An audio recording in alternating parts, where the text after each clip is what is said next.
Hello. How are you? Need to turn this music down for you. Well, here we are again.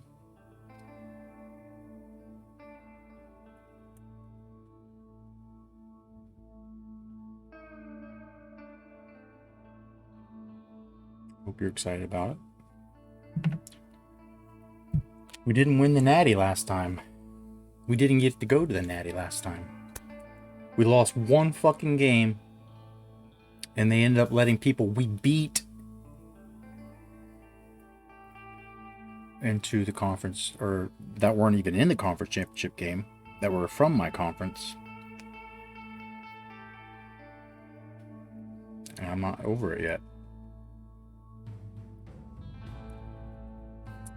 So this season is just purely dedicated to fucking hate and spite and getting over the fucking hump to remind people that Coach Dickey is one of the greatest coaches ever. He has not won the amount of natties that, seems like he needs to or should have to be considered all-time great. So that's weighing on the collective conscience.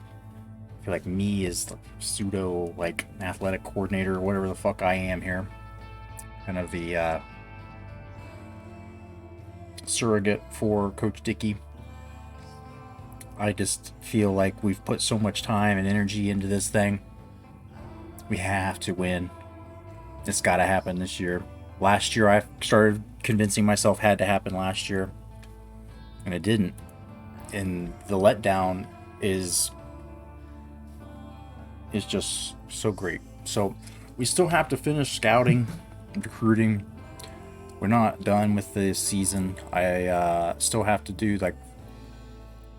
signing week, and then of course we start the new year with the player cuts and conference schedules or whatever all that shit is.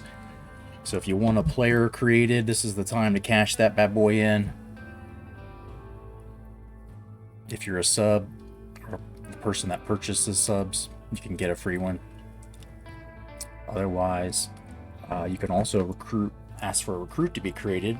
That doesn't necessarily come to our school. It might be somebody that we try to sign.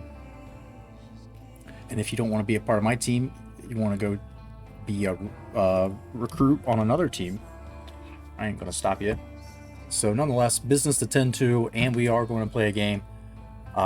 We usually do some voting and polling to see who we put in conference championship. I have decided, I think, I don't know, like a year or two ago, right, that we were going to always play one of the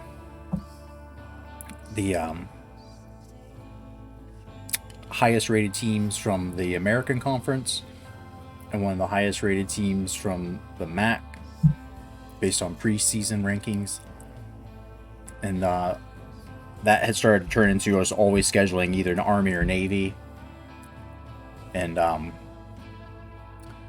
think I also want to try to schedule the highest rated or highest ranked non Super 3 team, just to try and keep them from getting into the Natty. Like, we just give them a loss right off the bat, like to prevent an Illinois or a who else?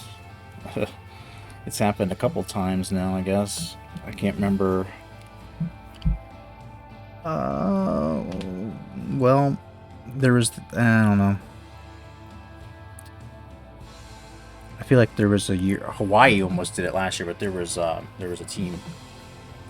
My memory's not good, and that's why I haven't streamed for a couple of days. Like, it just gets to a point sometimes when I cannot think. My brain goes into some kind of crazy, and then I get sick. And if I get sick and have to miss work, I end up thinking about it the entire day that I'm off, and it creates just this cycle. And as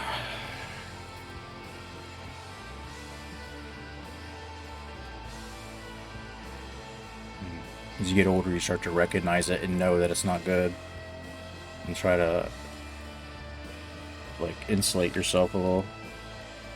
But we're here for some football.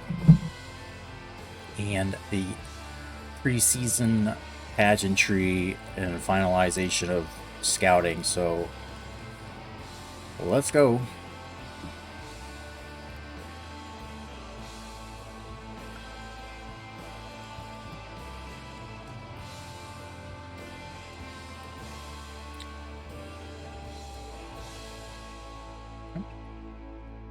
Nobody has signed this week. Dion Mullins locked us out. We're ready to push him off the list anyway. He was just here for a visit. So there's our 3 dudes we need to throw all of our recruiting points at. Paul Weber was a guy we didn't really think would come. And the fact that he's still around is just kind of a miracle.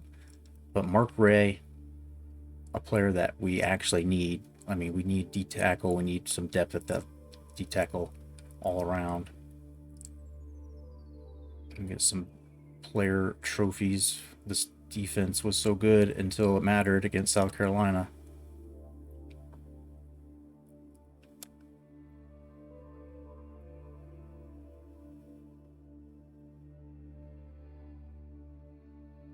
And so here we begin the coaching carousel. It's been a wild ride since the start of Dickey here. Dickey Mania. He comes in the Sun Belt, gets promoted to Super 3. And then has a decent run. I thought the sky was the limit right there. 2024, I thought this is actually, we started with edited rosters, so they weren't the original ones. And it was like the 2018 season. I think 2018. So that's why I have the different year in the Dynasty like title of my streams and the YouTubes, but neither needless to say, because all of these people, as soon as we were here, all of the real players had already been cycled through by the point we started here. When we first got to Indiana, I think was the first year, it was the last year that real people were on this game, because it was like Michael Penix Jr., I think he was still there. So Coach Carousel, you see the career record 143 and 42. Doesn't count his season with 1 loss as an offensive coordinator. 46 and 19. That's kind of strange that those are the numbers that 2 numbers I wore in football. Versus top 25, 46 wins, 23 losses. 10 and 3 bowl record, 18 and 2. I mean, he's done everything except win the natty here. SD, yo, yuppers, diamond. What's happening? We've got Dickey thinking about his legacy at ULM and what he still has to accomplish. I still can't believe that 6-6 year. I have no idea what happened there. That was the only year that we didn't have a winning record so far, and I think the entire time I've ever played this game. That's blowing out the Bulls. So, I mean, we have to stay till we get this win, and I wanted to kind of ride it out. I don't want to sign another contract. Program tradition's still at D.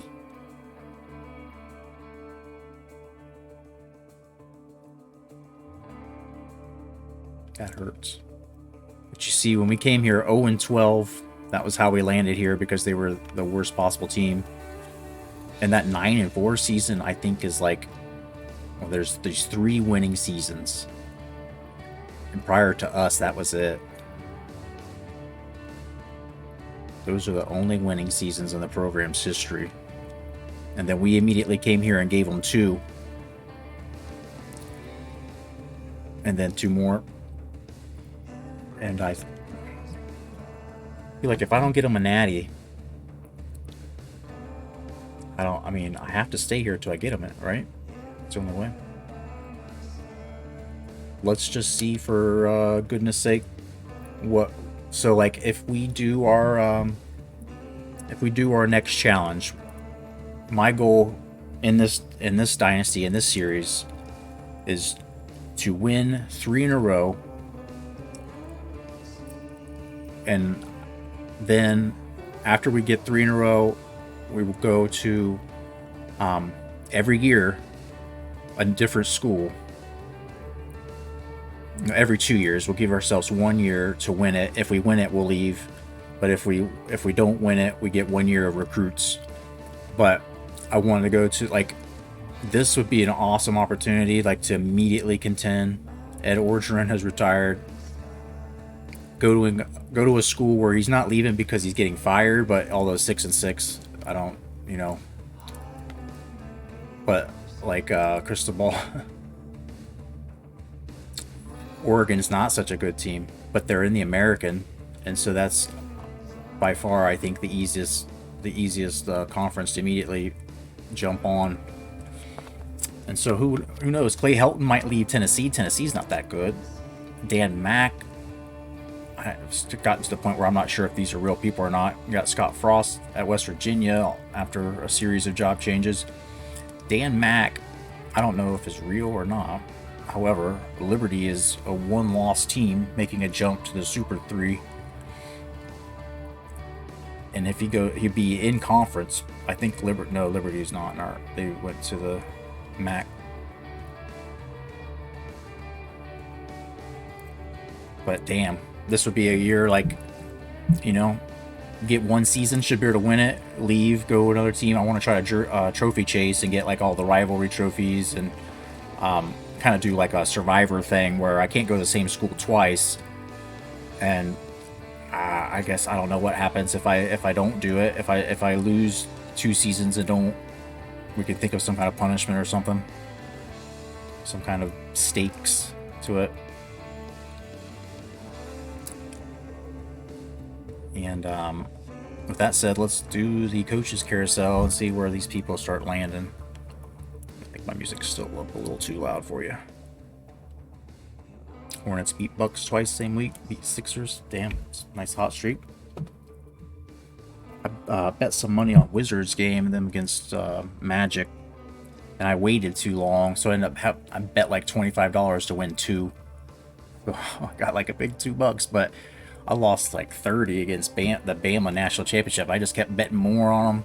Once the odds got better, and I'm like, there's no way. And I'm like, oh shit.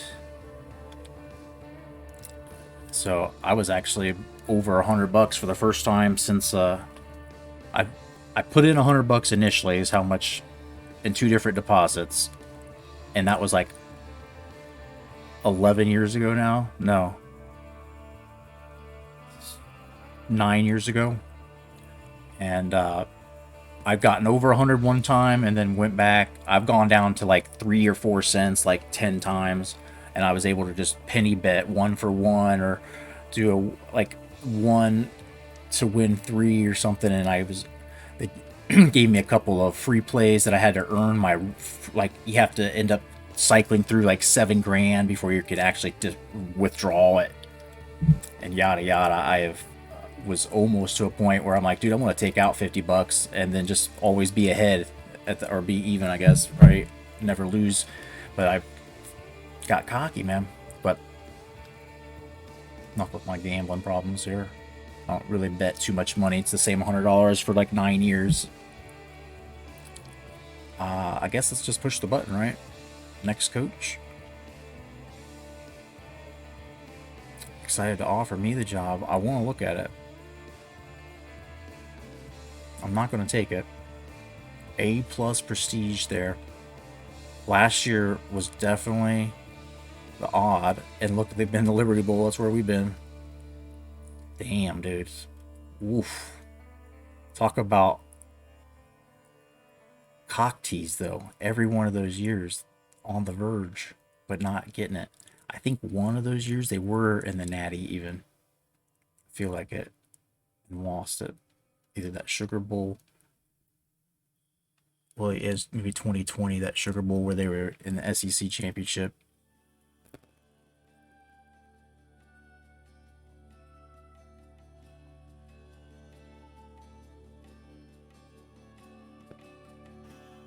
target wins per year, though, 11. Nobody guaranteed 11 wins in the fucking Super 3s, dude. They've went 11 wins twice out of 5 years. I don't need that pressure either. I mean, is there any reason for me to not just hit stay with it? I like to go through them one by one so I remember kind of where people are at, but fuck it, dude. Are you sure you'd like to stay? Yeah. Steve Ensminger, Colorado. Gonna move on up.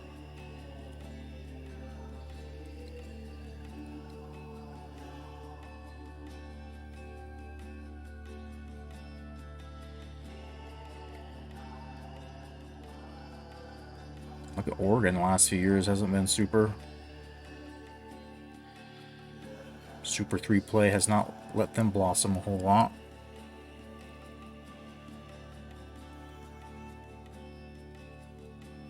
Pretty solid most of the way. I didn't see what the prestige was on that one, but what am I doing? I'm pushing the buttons. Alright. Who's it gonna be? If it's our OC, you know who that is, Lane Kiffin. Be really lovely if you were able to change or have some control over who your coordinators are.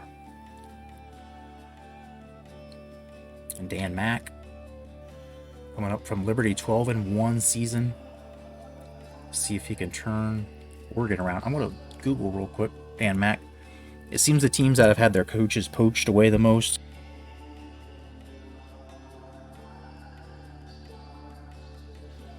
App State is. They've had so many coaches that have come and left, and then offensive coordinators who have been moved up. But yeah, Dan Mack's a real person, so that's all right.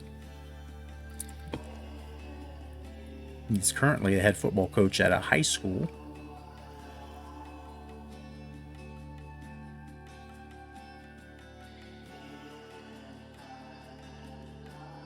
Or he stepped down a few years ago, so maybe he stepped down to become a college coach. I don't know if he's actually a really good coach in the. It's just pretty. It's like a good football coach name. It seems like there's probably been several Don Max or Dan Max. This dude was doing a 2K22 sim with 9,000 viewers.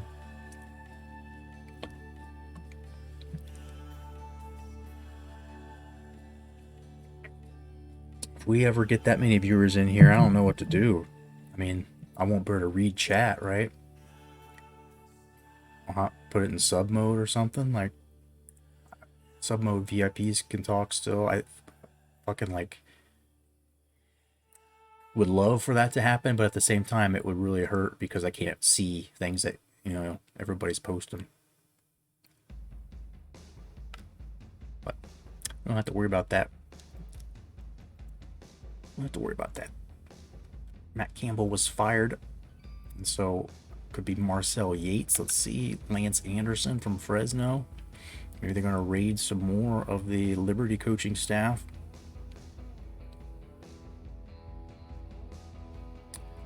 Head coach Mike Yurcich from San Antonio, who I do think is a real human being. He was from coordinator at Oklahoma State, maybe still is, I don't know. So, Pitt, are you still in the Super 3? Let me see I forget who's getting taken out. We worked through that in the last stream. Pitt's still good. So, it's a pretty nice move for him. And Pitt, if Pitt gets good, that'll be fun too. Florida State, Mike New got canned. Not in a great shape right now, this illustrious program. I would be surprised if they took Kiffin. Rashad Wallace? That's too much like Rasheed Wallace. Is it doing a 2006 season? Is it a person that just does 2K, or are they more of a variety streamer? Rashad Wallace going to move on up from Georgia State. Georgia State was recently a Super 3, so this is starting to work out the way I feel like it should. People are moving, and they don't. It's only doesn't make sense when we were moving them in the Super 3, and it's a coach like Liberty. They leave because Liberty's now stepping. But that job at LSU was like, you know how it is. The dude from Notre Dame left to go to LSU. It's a job that people like and want, so it seems real. But the only time the coaches changes don't make sense is when that happens. Like they're going into the Super 3, they don't realize that, hey, my small conference isn't really like that. With this job at Arkansas, it's kind of like, all right, Purdue's not in a Super 3, so going to Arkansas might make sense, but that's not really it's not an upward move unless they have alma mater ties or something. So let's see what happens. Drinkwitz, I think, was one of the App State coordinators at one time. And Marcel Yates going to move from Purdue. This is what I was talking about. Purdue was 8-5 last year. Arkansas was 3-9. And I guess you have a better chance, just technically, mathematically, because the Big 16 conference, SEC, only has 14. Did I show you all the final? Let's just, in case you all didn't see them. The Super 3, I have not posted them. So there's no way you could have seen them unless you watched the last stream. And we will post these just as soon as I remember to. Year 16. May I share my screen? Yeah. It's like Zoom meetings. Ooh. There it is at a glance. Everybody. And I can... Do I have a PowerPoint? But like a laser to... No. If you look to the west, you see Hawaii down there back in. And you see Fresno State, a new entry. I think they've been in before. Maybe this is their first time, though. You also have the subtraction of the two New Mexico teams. They both ended up eating it pretty hard. New Mexico State was not ready for the jump up. They were one and done in their Super 3 run. And then Utah State, after a long run, has unfortunately fell short, and they're out. And then with that, there is the addition of Iowa. So, because the two New Mexico teams were in this Eastern Division of the American, Iowa comes in as the Eastern Division American Conference Super 3 team. And one of the Arizona teams slops over. Arizona is the team, as opposed to the Sun Devils. And then in the Conference USA, South Alabama no longer. And the Georgia Bulldogs have rejoined the Super 3 ranks. Also, App State, because of the geography and Liberty and Syracuse and whoever else just jumped back in. Toledo, Syracuse, and Liberty are all back in the MAC, which ended up squirting App State down here, which makes sense with the other Virginia or North Carolina schools. So your Conference USA Eastern Division now has Duke, North Carolina, App State, national champion South Carolina, Clemson, Florida, South Florida, Miami.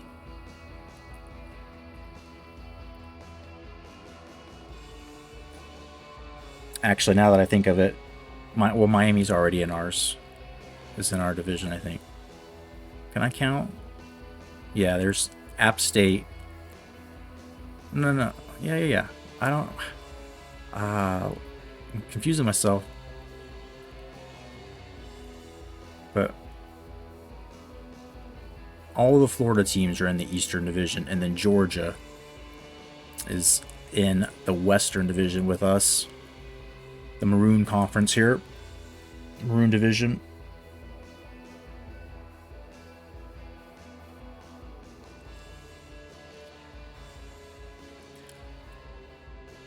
And we are missing one Maroon team as Florida State got bounced. No longer in the Maroon Conference, which are specifically the most Maroon division you could have with when A&M joined. If we somehow ended up with Oklahoma in it too, like, it's fucking ridiculous between the Crimsons and the Garnets and the fucking Mahoganies. And so, nonetheless, South Bama gone, Georgia in. App State had to squeeze down from the MAC, rejoining us. This isn't the first time. Just making it even more of a challenge for us to get through to a natty going through the Super Conference. And then the subtraction of Florida State. And then I mentioned that Liberty, Syracuse, and Toledo came in to the MAC, but that was at the cost of App State moving, and BC leaving. I gotta just make a note here to at Toledo.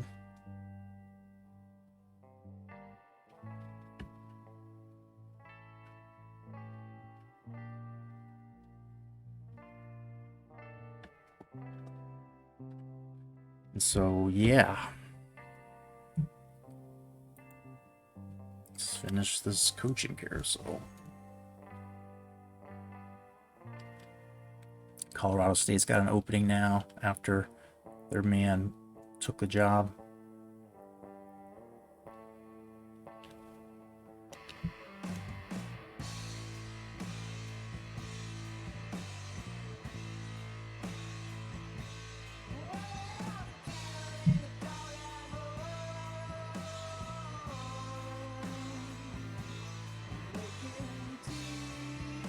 And Liberty's head coaching staff going to be starting from scratch as they come into the Super 3. Bob Davie.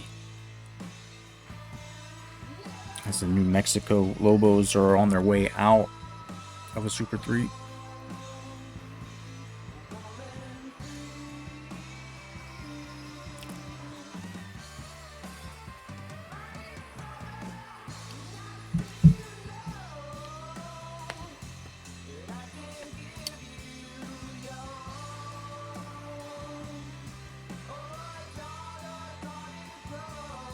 All right, sorry, there was something was bugging me. I couldn't figure out who. Like, Toledo was the third new team in the MAC, and I was like, Illinois is who left. They got a natty. Let's see how the timeline worked on that. They got a natty in year 13, got promoted year 14, and now at the end of year 15, they are back down into the second tier. So let's see who takes this job. They don't know that they're going to have to fight their way back into the Super 3. Zach Arnett, defensive coordinator, App State, gets poached. And this is why all the App State coaches are made up. Like, they can't hire guys that will, like, they keep, like, promoting or something. Like, they lose them every year. Good luck to him. Marcel Yates got a spot now that their coach left. ULM coaches starting to come into focus on some of these. Probably if there's an opening near somewhere closer to Louisiana Monroe where they think that recruiting influence will be helpful.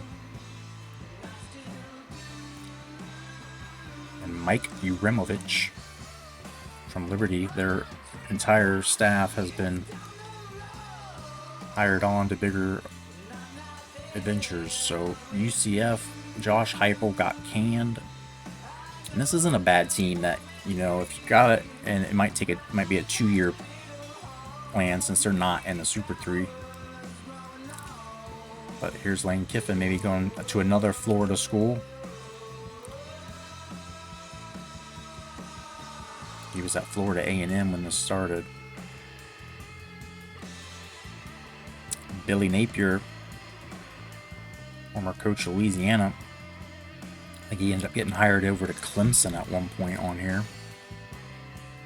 He was OCing at that point, and he turns it into another head coaching job.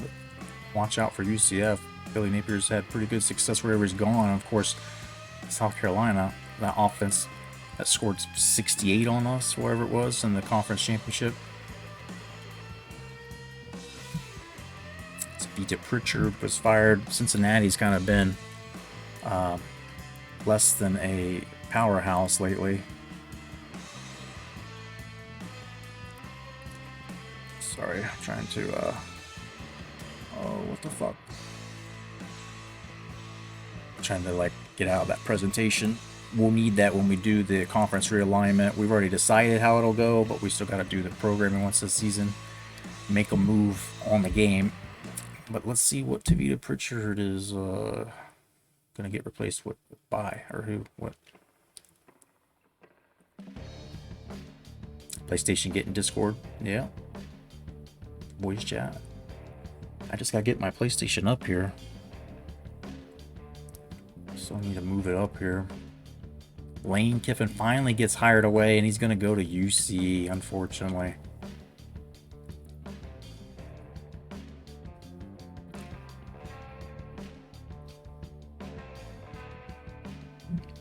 UC, not a Super 3 conference team currently. So here's Liberty job, which they're moving on up to a Super 3. This is a better job than I think these people are aware of. This is a job that would be an interesting one if we had all the time in the world to take.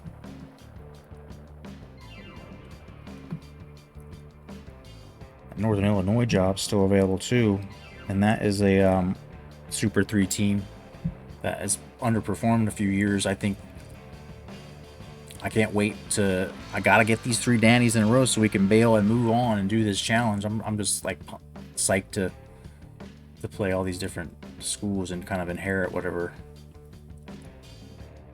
bullshit they're involved in. The stat Discord. Oh yeah. You would be on PlayStation, but able to talk to me to the computer then. Yo, tight spot. Dropping a lurk. Appreciate it. Hope you're doing well, bud. We're starting a new year here with a little bit of new hate. The way last season went was just fucking enraging. And so coaching carousel, we're staying put. And Liberty, though, getting Sterling Gilbert from Western Michigan. And this is a good move for him. Western Michigan not in a Super 3. They're fighting it out in the fucking Big 16. One of the hardest conferences to get promoted through. And then Sun Belt, they're getting promoted. They just won the Sun Belt Championship. So look out for Liberty. See what Sterling Gilbert can do with that program. Pat Fitzgerald running out of opportunities as he's left Northwestern and Northern Illinois. But like I said, if this was the Survivor pick'em type part of my dynasty here, once we start bumping around to schools, like this would be a good time, I think, to get this school. That defense is good. Offense is something that hopefully I can compensate for. I don't need the computer's offense to be that good as much as the defense. Travis Jones. We have lost both of our assistants now. Not that Travis Jones was that great. Maybe we end up getting better. This is usually what happens. When I get close to the Natty. They poach my guys away. We end up hiring some unemployed head coach at both of them. So I end up getting a huge upgrade on defense because that guy we brought this guy up from a 0. Like, he had 0 level coaching. And so, Travis Jones, you did a good job last year, bud. You deserve that. And that's a good fucking program, man. I'm excited. It's going to be interesting. I won't remember him, that he was one of our assistants, but watch, Northern Illinois becomes another tier better. All right, so Georgia State's coach, who was just not too long ago in the Super 3, had some success this year. Didn't get promoted, though. and he bounced on them. So Georgia State, a pretty solid job to come into, I feel like. App State going to stay close to their stomping grounds, not too far away.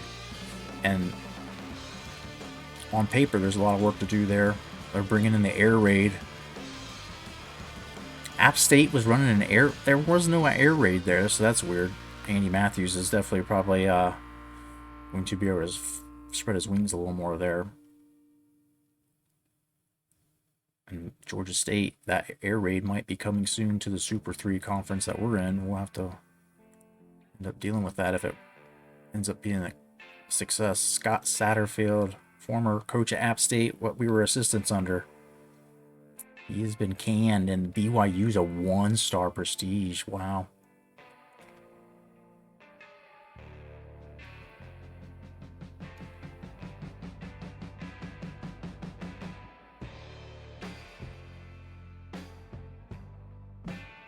And they're going to take from Purdue, another coach leaving there. It's like they weren't really in a super team. They're not even in the Super 3s, like, and now they're having to replace these people. Feel for them a little bit. But good luck.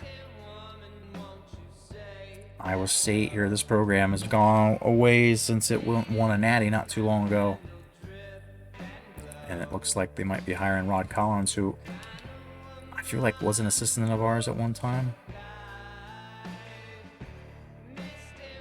Is Cristobal going to end up being the guy that we hired?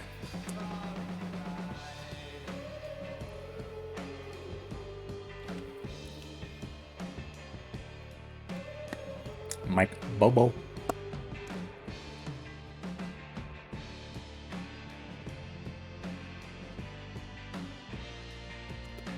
So Bobo coming over from a non-Super 3 and the Big 16. Actually, we were supposed to move Buffalo over to a different conference, I think. They're in the ACC, and they're going to bounce to the Big 16. So maybe a good time to get out. Iowa State won that natty in year 7.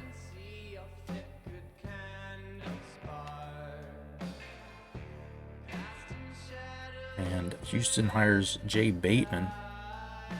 Just renewing contracts here, I guess. Tim Beck retired, so there's an opening at Troy. This team's got a lot of room to improve on offense.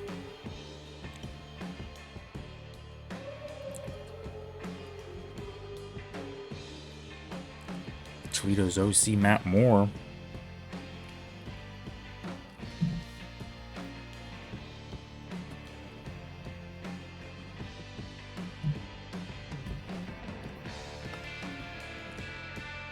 GG's, good luck. Jimbo Fisher retired at 67.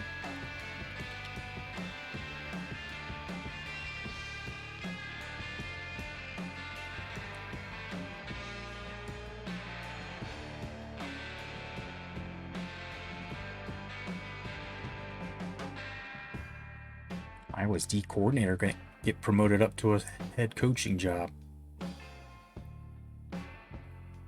Iowa, who is just joining the Super 3, and San Diego State, middle of the pack, 10. Utah State fired their coach, and they're on their way out of the Super 3 for the first time in a while.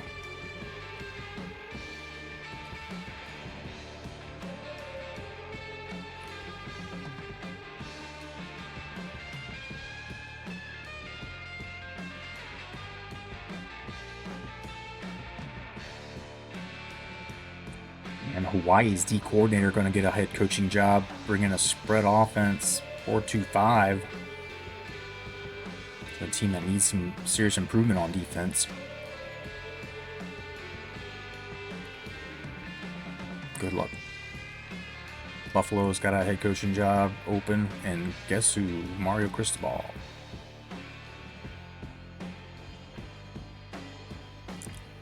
Good luck. Especially as the Buffalo team moves to the Big 16.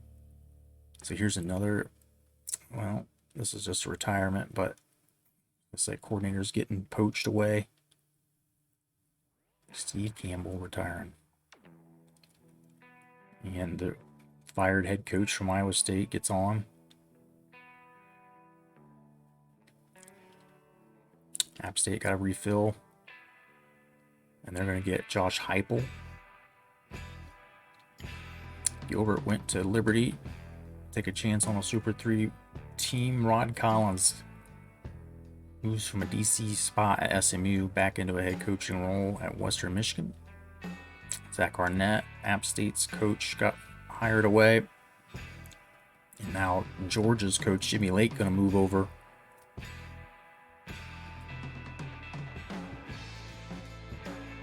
Good luck. All right. Texas San Antonio needs a new head coach. Matt Campbell out at Pitt and in with the Roadrunners. South Carolina lost Billy Napier to a head coaching job. And Duke's offensive coordinator is going to get it. Stays within the same conference. Interesting move. Antonio Jackson was fired as the D coordinator at Auburn. And they hire Pat Fitzgerald. They didn't want to come to our school instead? Like, our D coordinator doesn't get it.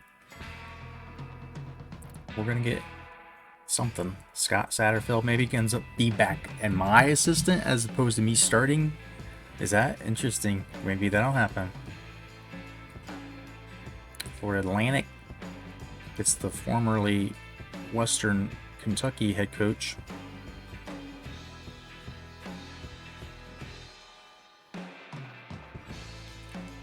Shiano just gets extended there. Surprised he's not trying to get a head coaching job again, but he doesn't have super prestige. And watch out for that Florida team. I don't know why they're only 7-6 when they're a 93 overall. See all them NFL coaches get the boot. I don't even know if I saw all of them, but some of them surprised. I didn't think Flores. I didn't think he was gonna get fired, but I guess there was a argument he had with Tua. They said no last game. Western Michigan's D coordinator going to move down to Georgia. Nebraska's re-signing their guys.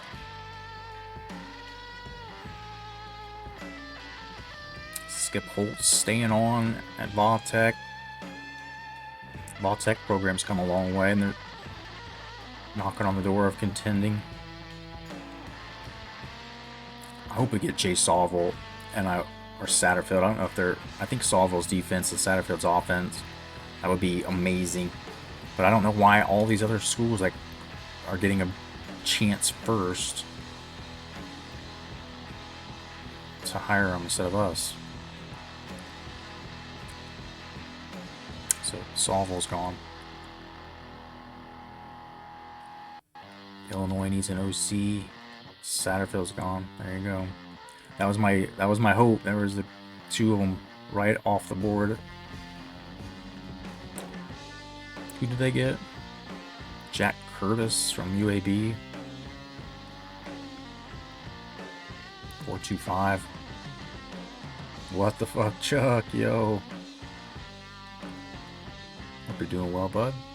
We're grinding through all the preseason, off-season things here, so pardon the lack of action.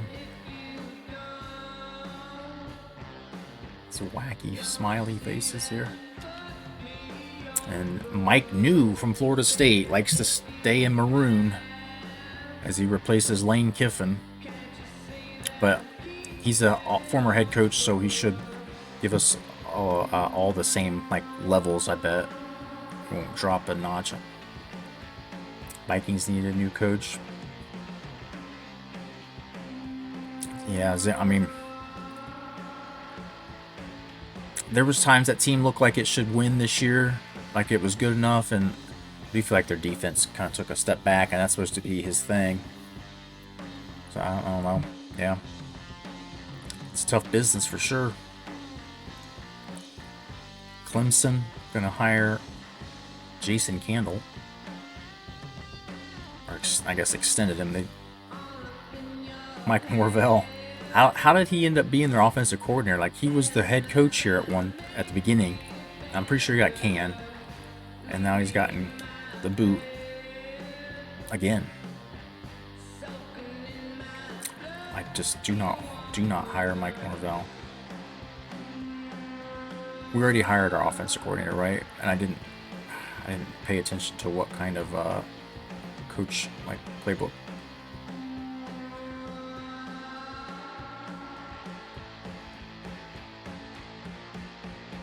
Pro style, right?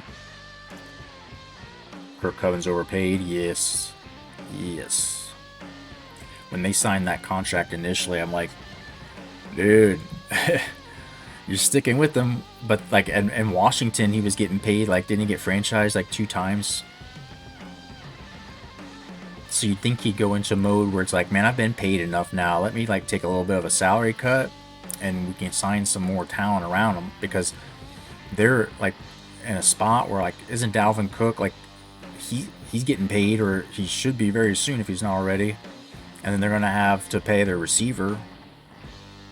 And then they've got, like, Thielen, who I feel like he's got, like, a ceiling. Like, it's a very apparent ceiling.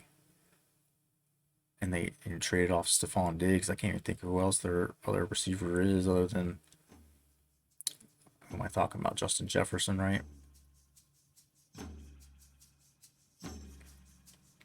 But let's see. They still haven't hired a D coordinator. Our D coordinator ends up being some homegrown dude we never heard of.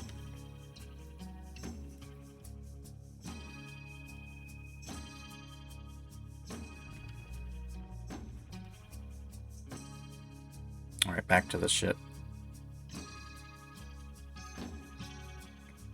Fresno State's guy gets called up to Illinois, who's on their way to demotion. Fresno State on their way to promotion. So a little bit non-logical change there.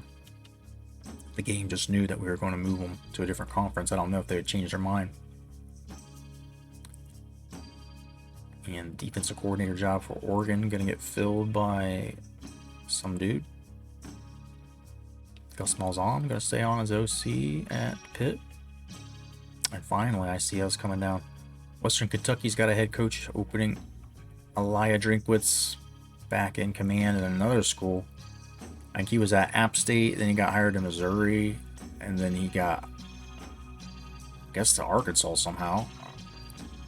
He's moved around a bit. And so here we are. I don't know why you wouldn't want to come to this school. Like, why is our defensive coordinator job so, like, diminished? All the other schools got their picks before us. Is it because of program prestige? Is it because we're from Louisiana?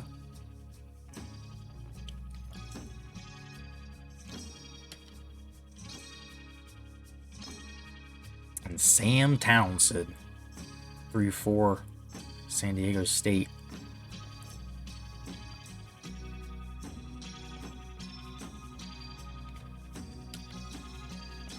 Alright, I don't really care about the rest of these. Can I just skip to the end now?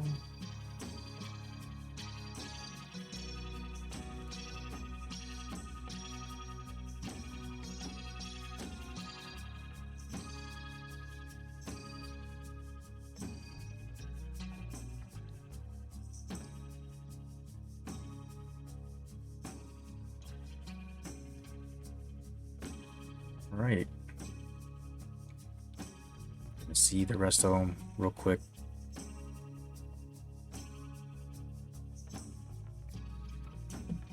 Mike New, our new offensive coordinator. Sam Townsend. I don't know if this guy has any experience at all. Probably another dude we're going to be taking from zero up. Which is incredibly difficult to try to build your defense around every year. SMU hired some dude. Tavita Pritchard, formerly a head coach, now OC at New Mexico. Former head coach Marcus Arroyo at Toledo, who's getting promoted, so stepping into a good situation. Hawaii getting promoted as well. Going to be going with Anthony Stovall. I think that's somebody's name that played in pro. I think that was or played in college. 1 or 2. East Carolina. It's a new head coach job there. Comes over from Rutgers OC position. Akron's got a new head coach, Matt Kubik. Some success as the OC at Buffalo. Got a lot of work to do in a 1-11 team. Jamal Harper. Georgia State's OC goes to Baylor, David Beatty. I feel like that's a real person, maybe. Nathan Lambert. Fresno. This team's getting promoted. I don't know how with a 7-6 record. But nonetheless, DJ Elliott stepping into a role there as he's coming over from Eastern Michigan. Sean Underwood, DC at Mizzou. DC at New Mexico coming over from Northern Illinois. See, that one doesn't make sense. Why you would leave Northern Illinois for a team that's New Mexico that was worse record. The defense is not a 90 unless it was a new head coach thing. I guess in real life you might not want to work for them. But you're in the Super 3. New Mexico is on their way out. You wouldn't know that. But Jim Leonard, former Wisconsin player,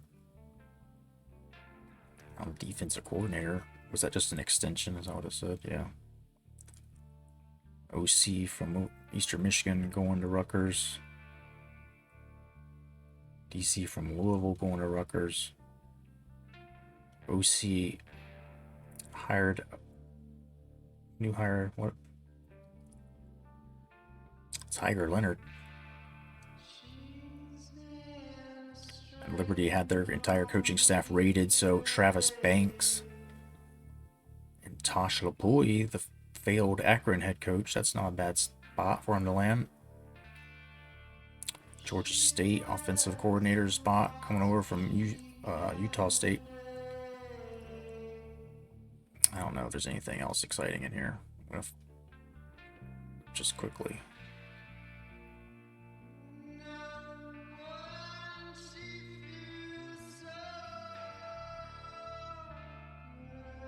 Is there any more head coaching jobs in here?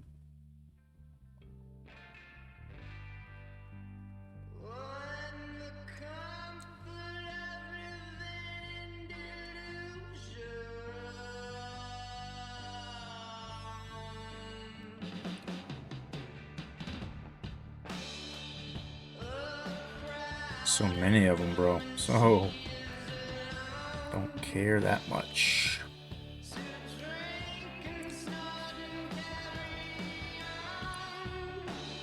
All right, here we go. Players leaving.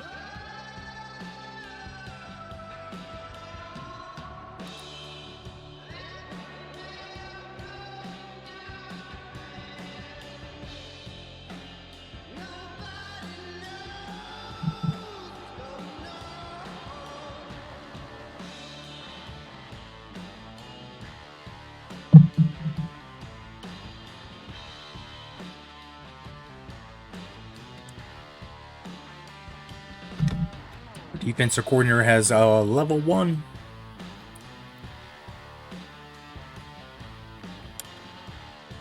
Motherfucker.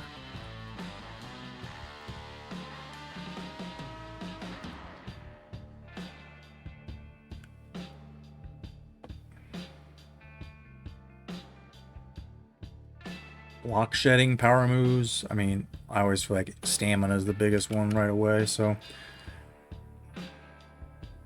fucking build it from the ground up. This guy's got them all unlocked.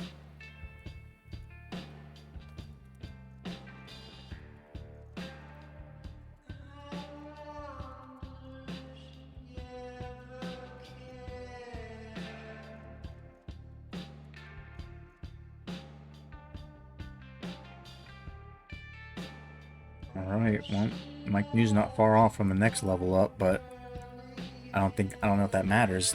Can he still level up and that help him when he's a head coach again. I don't know. I don't know how that works. But this boy here, we're gonna have to spam some fucking defensive, like, I don't know how we can do that to try to get him. If there's ways, we've just got to sack. I don't know. Get interceptions.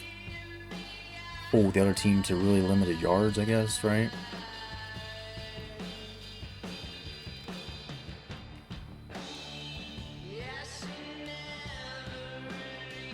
Dude, LaShawn Nolan leaving. He's only a sophomore.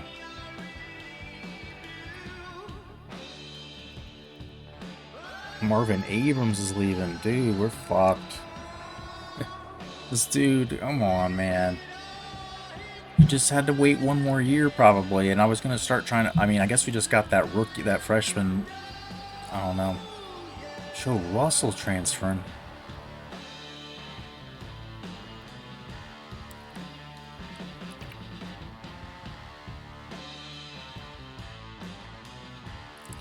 So Marco, number 1, man. We promised him first round. Rivero, probably a first rounder. Reynolds still getting looks as a third rounder. West Darrell. T-Bone. Not drafted.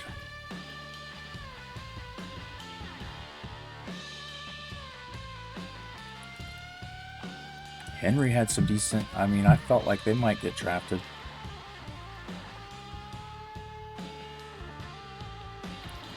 Hey, yo, you're on. Doing okay? Discord sounding very negative. Oh, you know we're just pissed off about losing this game, bro. We lost that and didn't get in the natty, so there's hate for sure. There's some hate.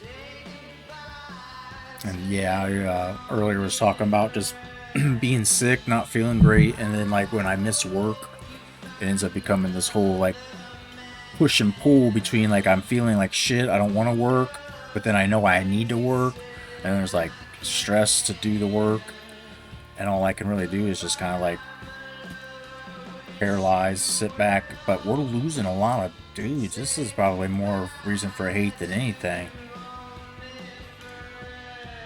Pretty unique. The show as Judges Chambers in the Yankee Stadium. It's pretty interesting. But we've got... I think we can talk Baker into coming back. You don't want to go as a fucking 7th rounder, dude. And Rivero's leaving. Like, you're the next dude in line. You're the next dude in line. Is this where I try to negotiate with him? Yeah, here we go. Persuasion chance very high, thank God. Alright, I'm not gonna promise you any of this shit, dude. Guarantee a national title? I like to guarantee that shit to myself.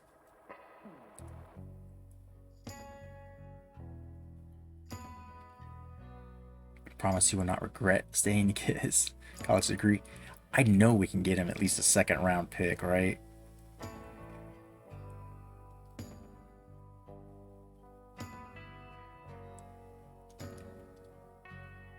I don't know. Last year, those dudes didn't get many stats.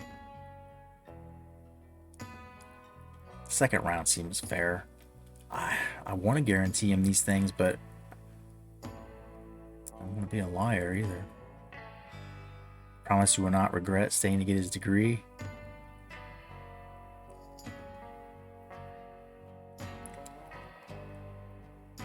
I think we can get him at least the 3rd round.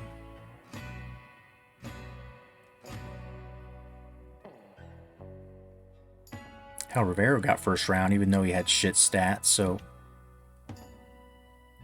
Gonna come back. Alright, thank you, sir. We love to hear that.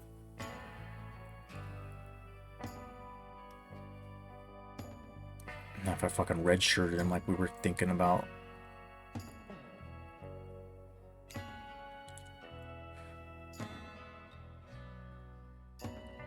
What would we say, 2nd round? Yeah, Rivero's a 95. This dude will come out as like a 91 and should be a 2nd rounder.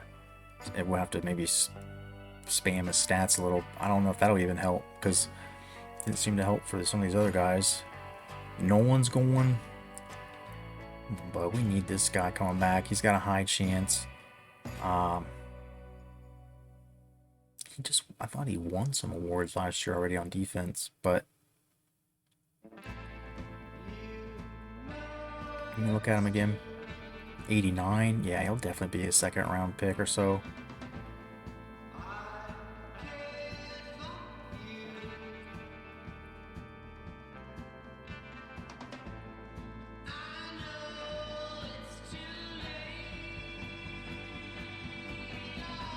Thank you for helping me realize that staying is the best option.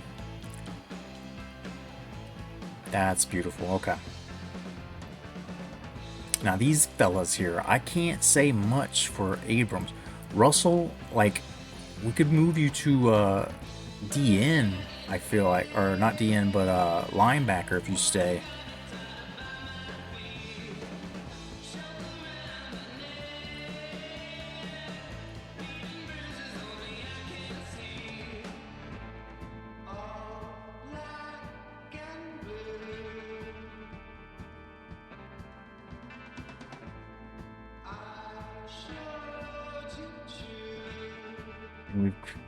Persuasion chance is very low.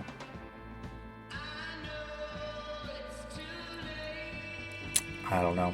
I don't know what I was going to try to tell him.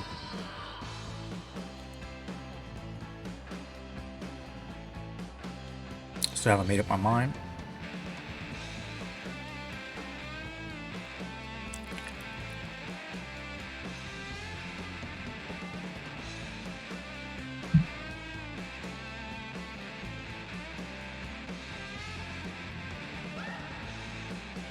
I think I can get him 20 tackles, but I don't know about anything else.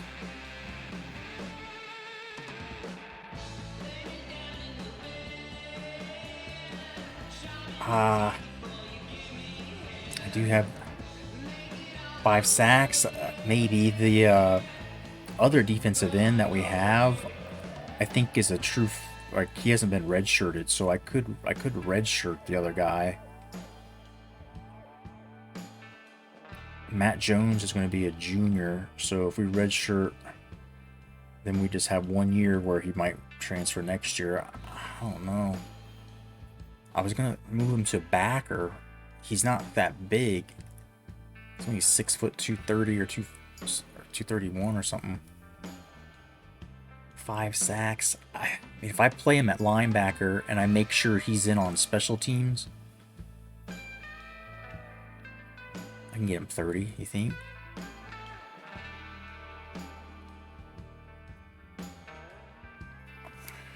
I mean, if we tell him a lie, I think it just hurts our recruiting. Like, coach, some kind of status, some kind of rating for recruiting.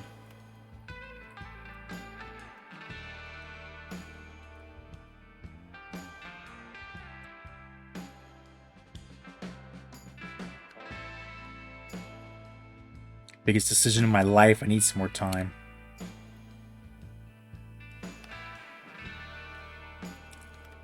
All right, use some more time, bud. Very low chance for Marvin. And this is because Marvin is behind our senior redshirt guys, McKinley. And he's a guy that is hopefully part of the future. But we also just landed another 79 running back.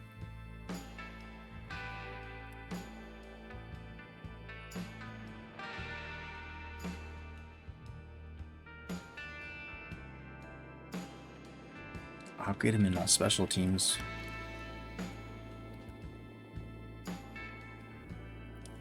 Transfer him. All right, bud. Western Kentucky might not be bad for you. Good luck. Joe Russell, pass rusher.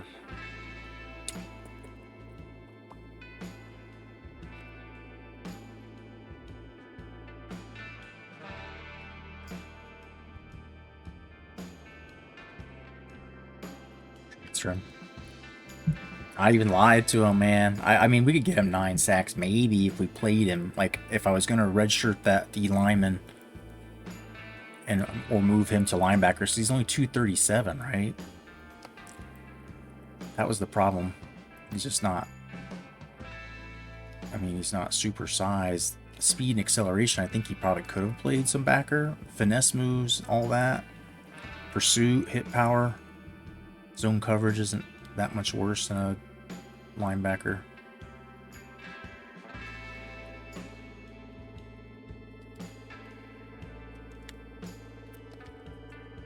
Doesn't matter now, he's gone. So, alright.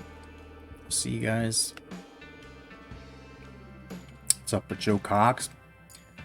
He, I mean, got benched last game. I don't know. I mean, he's too good to sit. But I don't know. We've got dudes on this roster too. Like it's getting to that point where, you know, like if the guy in front of you is not good enough, we've got options.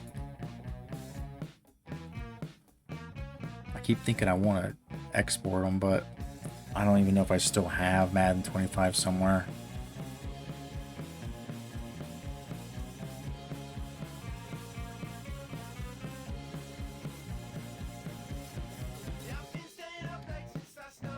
Let's see where our boys went. He's the first one on there. I feel like he must have been like a top 5 pick or something. We promised him, and he didn't have a great season either. But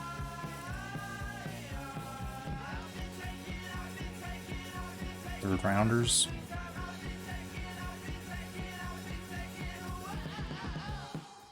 Putting out some first rounders into the world now. I mean, I don't know what else we can do. People want to talk about pro potential when we're recruiting. Let's just take a look and see who had the greatest classes of them all. Air Force had none. Akron none. Bama a couple. Late rounders. App State another amazing class. Mark Hayes, 6 foot 250 running back going into the NFL now. Steve Pino. Brian Rice, the scrambler. The dude ran for thousands of yards. This guy never really played much. Buried on the depth chart. Jason Rodriguez going in the second round. Andrew Turner. Donovan Smith. A kicker going in the 7th round. Few from Arizona. Well, first rounder from Sun Devils. 7th rounders.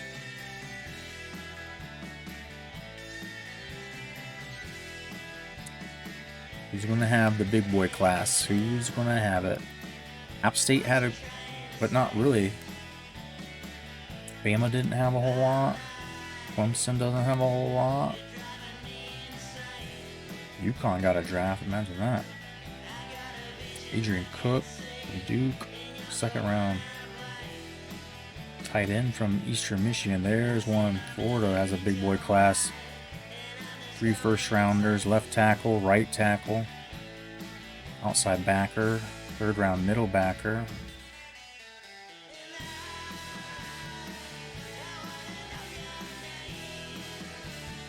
I think Florida gets the nod so far for biggest class, best class. Hawaii is going to lose a 1st round cornerback.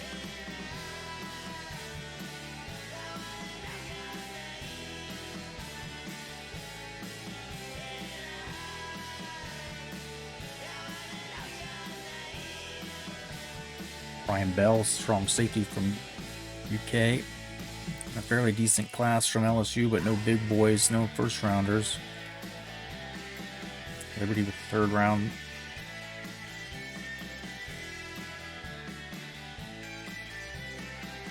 Miami with decent contribution to the next crop of NFL players. Rusty Britt, we saw him in action. He was as advertised. Chad Madison, I didn't feel too much. I didn't feel like he stopped the run very well at all, but secondary was decent. 2nd rounder and a 3rd rounder, both been there 5 years. Michigan with the 1st rounder. Michigan State, few draft picks, but none too highly rated. Adam Bell. Susquehanna, Ohio native. 3 from Navy. Still saying Florida had it unexpected. I mean, they had a really good team rating. Notre Dame's got a pretty good one, but only 2 first rounders. A couple juniors jumping ship early. In the Ohio native. All sorts of Ohio boys. And their secondary is going to take a big hit with the safety. 3 corners.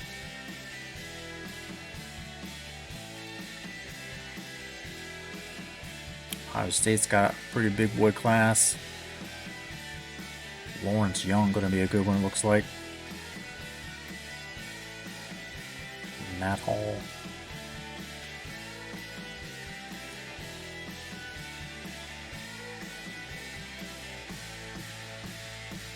Oklahoma, a couple first rounders, not too bad.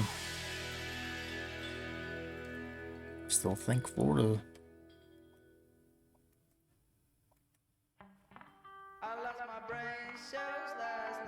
You can play 80 years, 80 seasons on my league. Damn.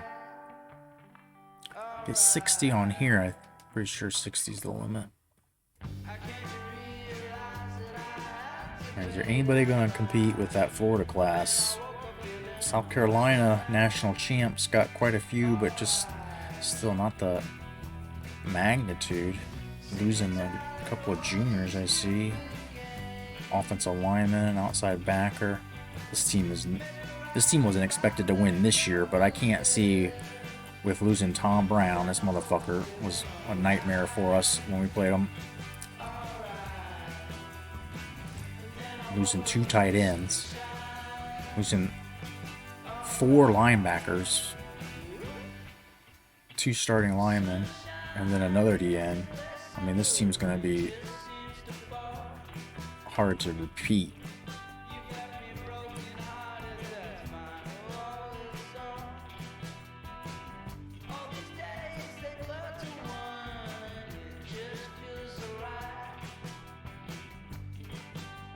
It's Florida. I think they're your top of the hill with the recruiting class. Philip Workman.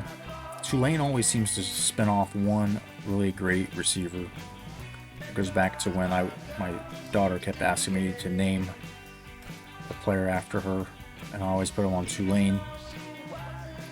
So she liked the colors there the most, the teal and the green.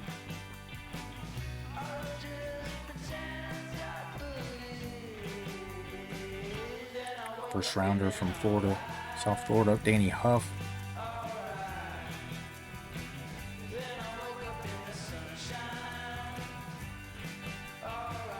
Alright, I think it's Florida is your top class coming out.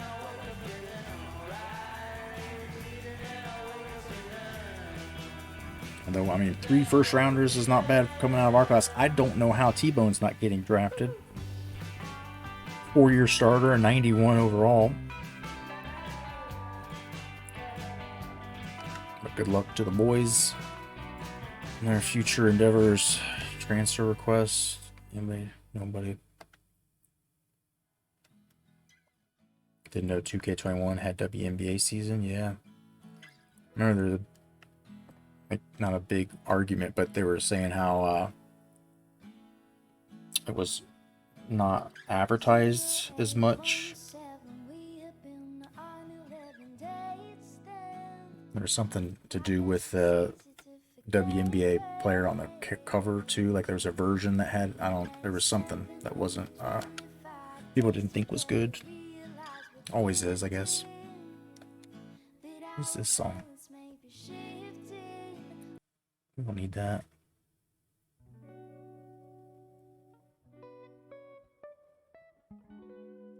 I don't think this music's the same vibe.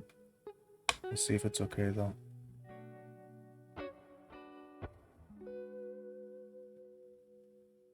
Alright, now finalizing next year's recruiting. I don't know if we want to throw all of our points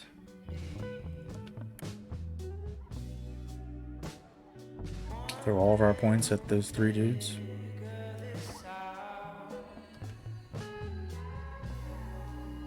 Got 12 scholarships remaining.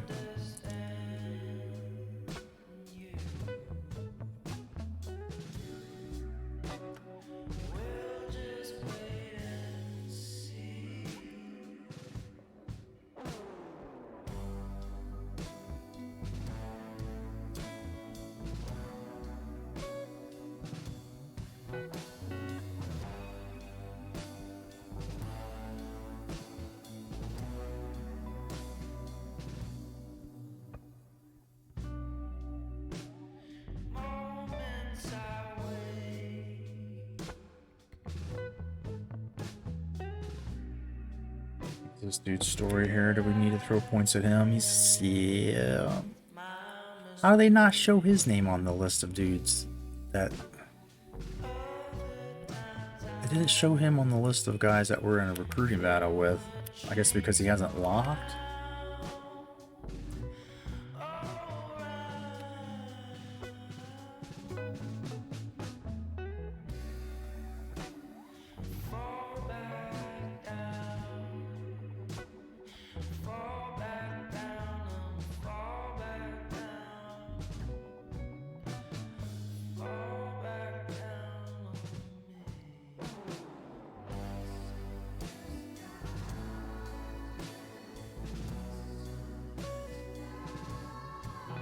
I don't know what I'm doing a lot of the times when I'm fucking with this.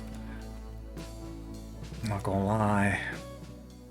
Mark Ray's the one we need the most.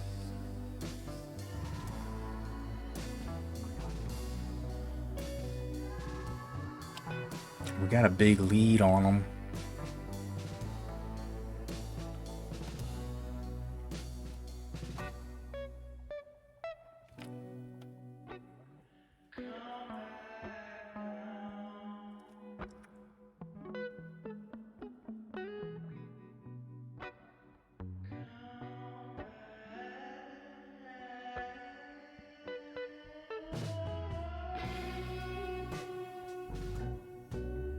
I don't want to go too low,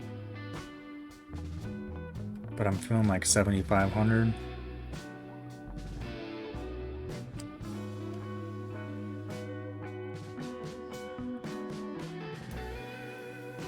That doesn't give us much for him. Jake Rogers is probably going to not land here.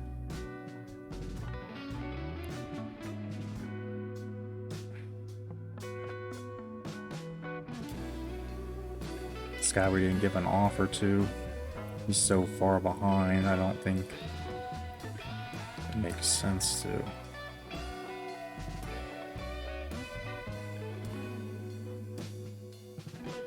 We could get Towns if we threw all of our shit at him, but I don't know. Is he a tight end?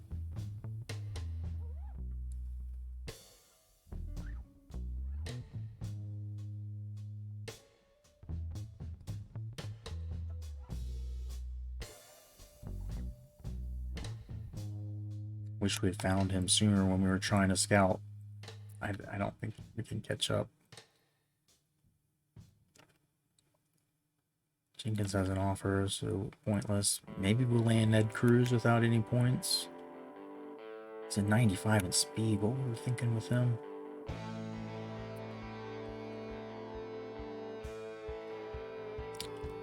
He's the best receiver that can't actually catch.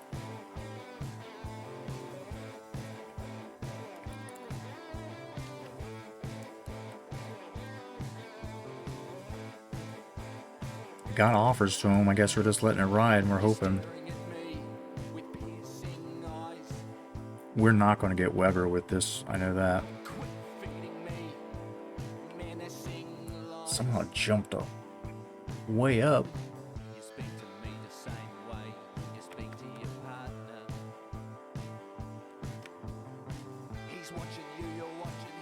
Can I afford to take points off this guy? I mean, because we're ahead 1,500. Fucking gonna matter that I give him like 500 points.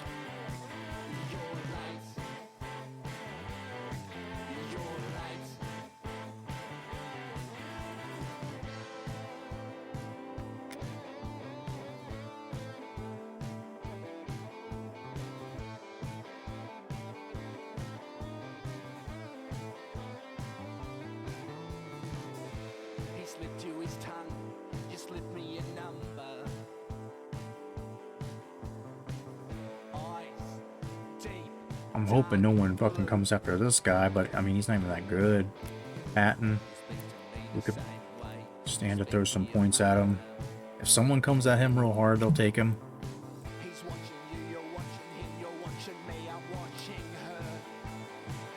This guy's not worth it. Mark Ray, definitely want and need. And I'm afraid to take much more off, but I need to.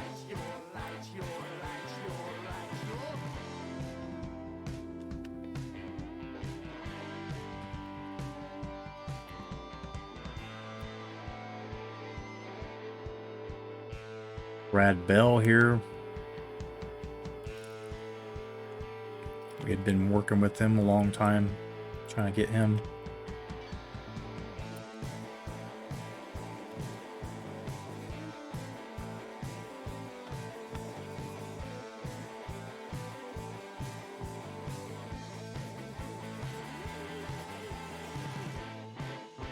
And we don't necessarily need a tackle, but we're this close to getting a fucking top of the line like recruit.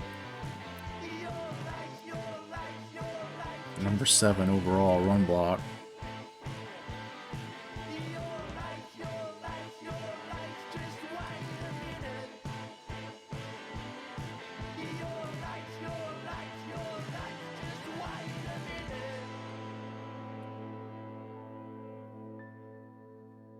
Or Jake Paul fighting Tyson. Jeez.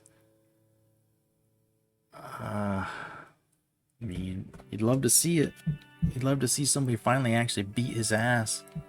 But I just don't know if Tyson can do it. The last fight he did was I guess, was it when he did one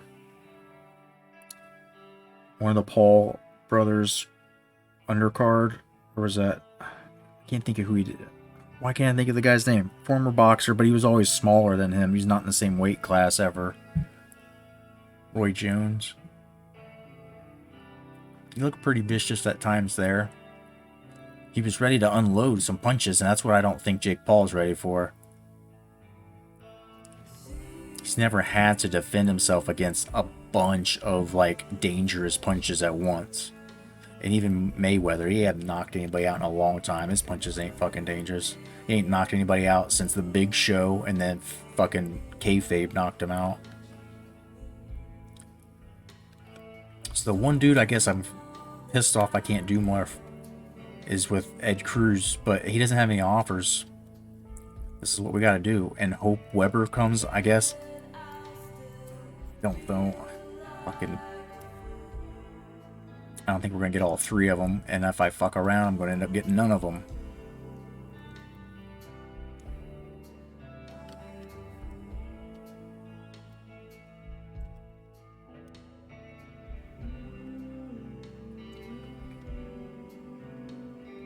What do you think?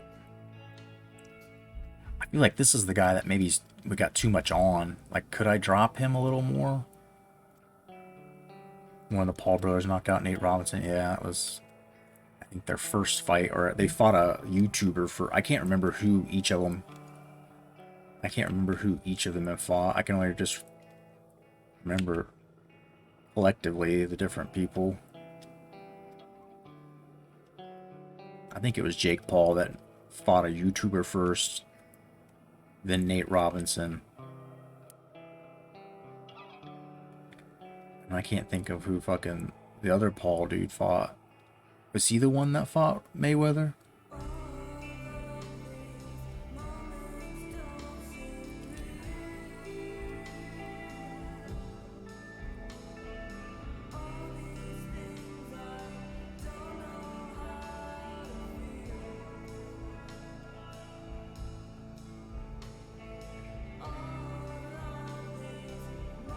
Just keep doing this till I feel confident, but it's like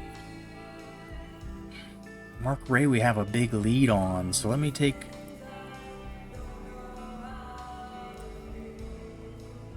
that much. I don't feel like that's enough. I don't feel like either of these are enough.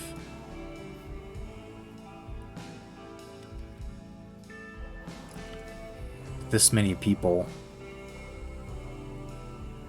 Like, who could Tulane? Who else could they be possibly trying? This is their dude. They're gonna throw all of it at him. Only 2 other offers here. One of them's Indiana, who's way off. I don't think they could possibly catch him.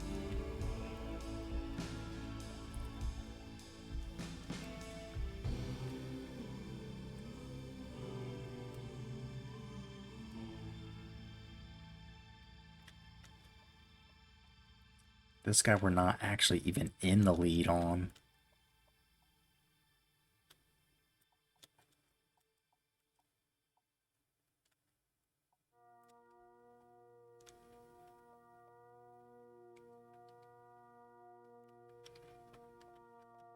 It's always just like whoever else comes, great, but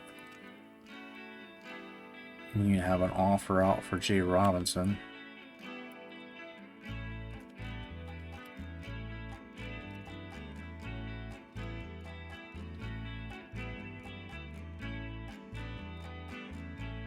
We have a scholarship offer to this guy, but we're not doing anything to try and get him. Ed Cruz, same way. I don't know, I'm gonna roll the dice. You ready to go? Or do you think we should adjust? I feel like this, I mean, if there's one guy that should get less points, it would be him, but we need him. We need him. I need all of these guys, really, but defense more. And then Rodgers, we've been trying real hard all season to get him, and then we're just gonna go away from him. He's not that great.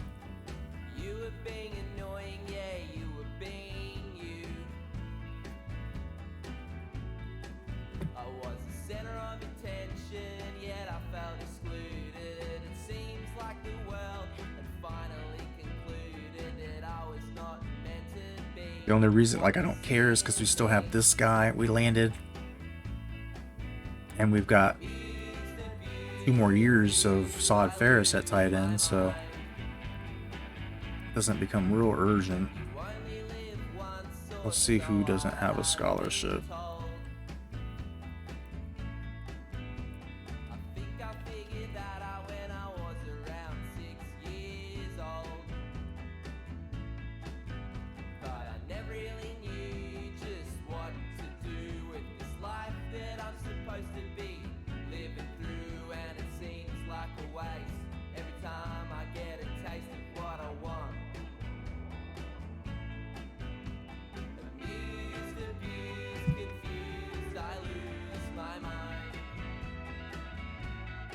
Might be him or this guy. We don't need receivers. This guy can run routes decently, but he's slow.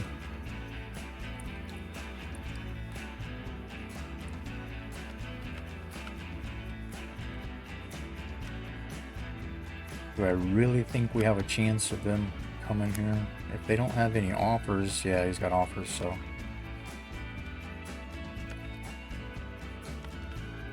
Jenkins has got an offer. It's not probable. Any of these dudes might walk on.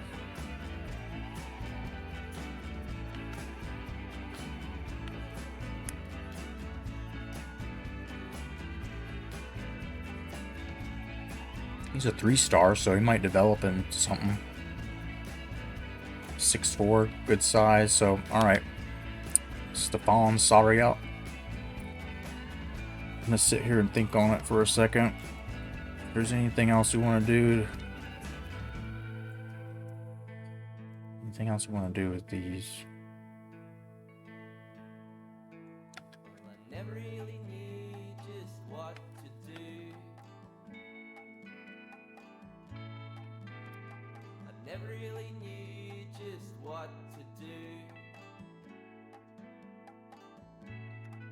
Not even that good, honestly, but he's a big boy, and for our system,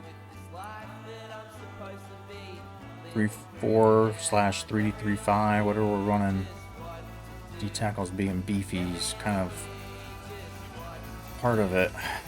But this guy, we're gonna lose, I feel like, if I don't.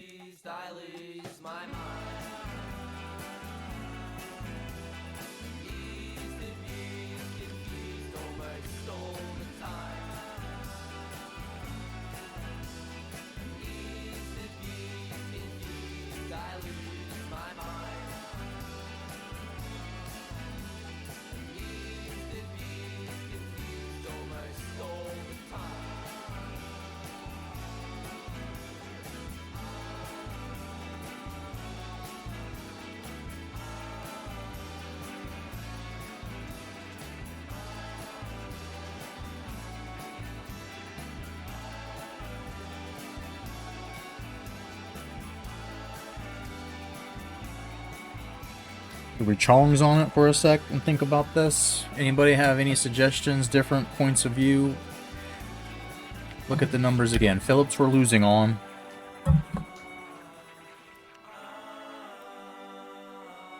And then Paul Weber, we just jumped in front of him, but not by much. And then Mark Ray, we have a pretty good lead. So I keep like siphoning off points. I keep siphoning them off because I don't know if we got enough for Weber. But the other guy, that corner we really need, he's actually losing. So I don't know if anybody's got the mathematics on this.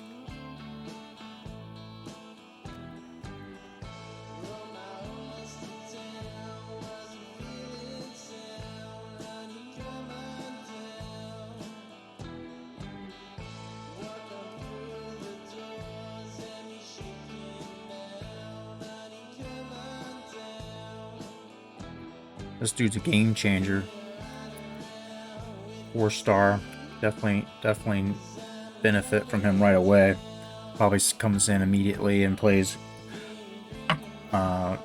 nickel.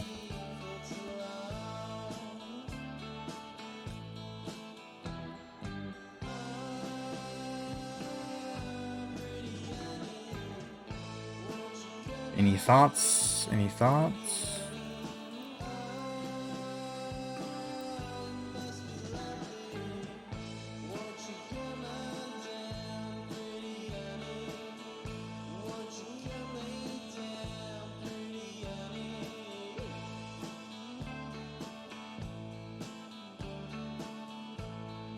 Yo, Mac A 15B, how you doing, bud?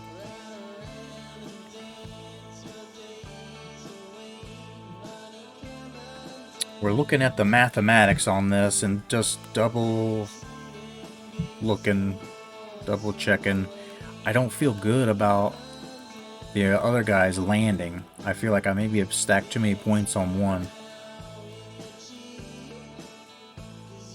Trying to get these three dudes. Phillips is a little behind, but I've got the 250 to bring him back to even, and then $5,000 to lock him out.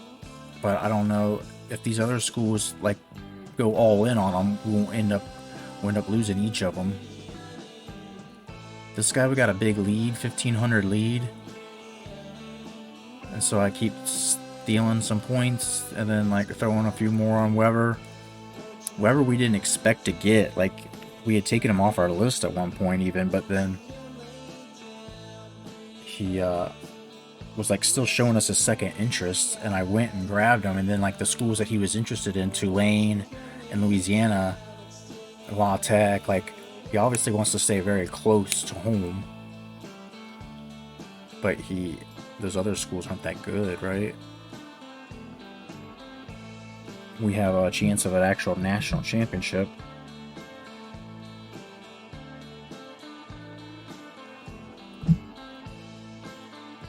So we're sitting here, we're staring at it.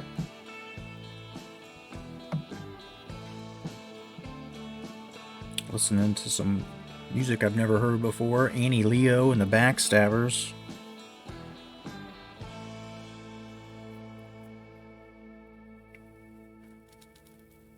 I'd say the guy you got 1,500 lead on, you can put like 400 or 500. That's my opinion. Well, it's kind of my opinion too, so I appreciate it. It's making me think, well, if he's thinking like that, I'm thinking like that kind of too. Maybe not taking so much off, but definitely a little more. I was thinking if I have 550, 5,500 was kind of where, but if I'm leading, I think I can go down at least this far. Maybe even like just go and then I'll give a little bit to both of them.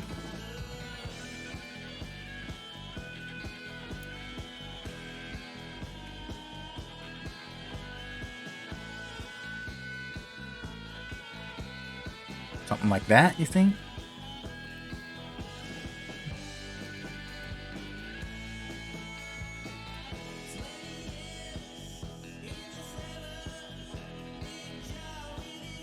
Yeah, you thinking maybe just for fucks, just for yucks. All right, I guess let's pull the trigger. Let's push the buttons and see. It's always exciting to see who comes, even though we don't give them an offer, and then the guys that we don't give points but have offers that come basically just on goodwill. I mean, they just want to come be a part of something. So, all right, let's do it. Let's push the button.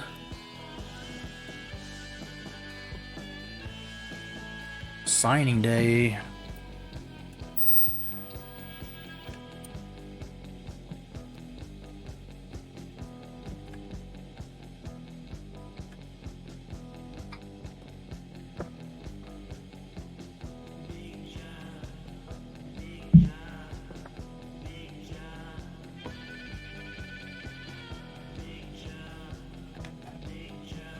Let that think on it a minute. It's got some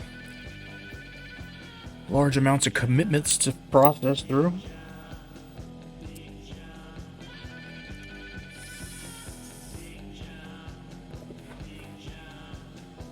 Mark Ray, Jay Patton, Paul Weber, and we lost the fucking corner.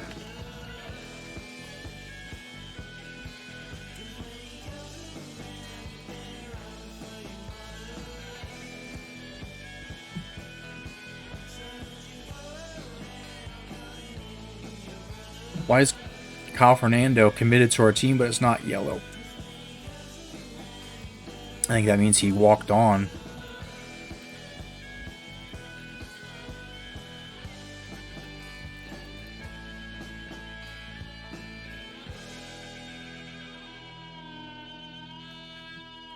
Well, nonetheless, those are some good ones. And then Jay Patton coming replaces the DN that left, Russell. So we got a top 25 class, 3 4-stars, got a gem, we got 2 3-stars, 2 top 10s. Holy shit. 2 top 10 guys.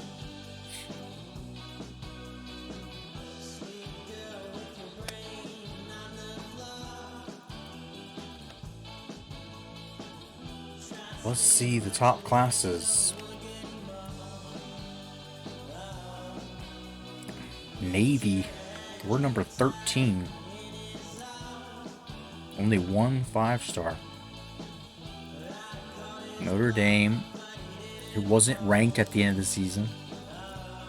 Ohio State, like always. Florida, they just have so much talent there. I don't know how they're not winning games. Navy continues to try to make the jump. They did win that natty just 3 seasons ago, so Miami recruiting well as usual. Arizona, an interesting one.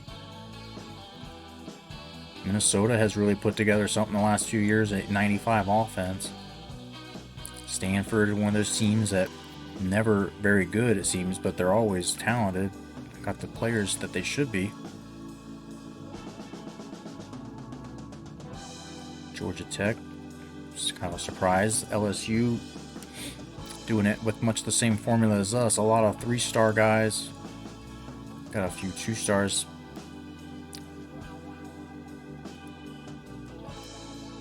Oklahoma, Michigan just above us.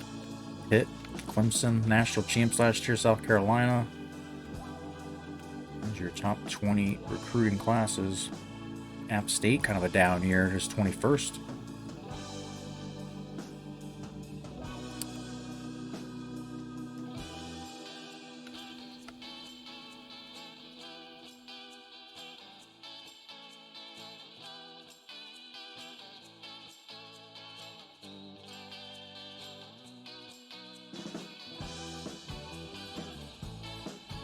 I guess that's it. Here we go.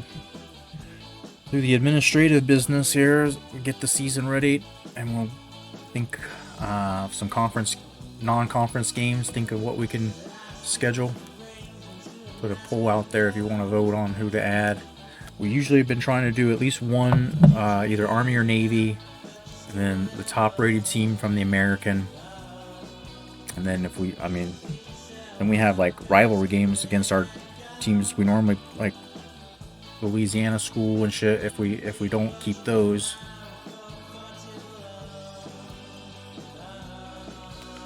position changes. So first thing, let's go to our athletes. Mark Barnes. I'm not 100% sure what we were thinking with him. Let's see, he's a pretty damn good quarterback. Pretty small guy though. Wouldn't be bad at running back, 76. Wide receiver, he's real good. I think that's what we saw him as. I think he was, yeah, he's not a defensive guy at all. So, undersized quarterback, could be a running back. I think we need to look and see. Yeah, we don't want to put him at running back. He's going to be buried. This dude's eventually going to get some time. Davidson going to get redshirted this year. Both these guys, but they'll be the future eventually.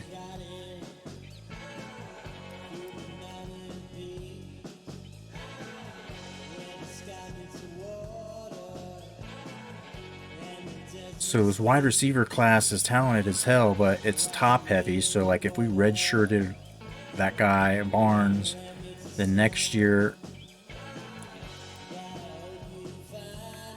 he might be the fourth receiver.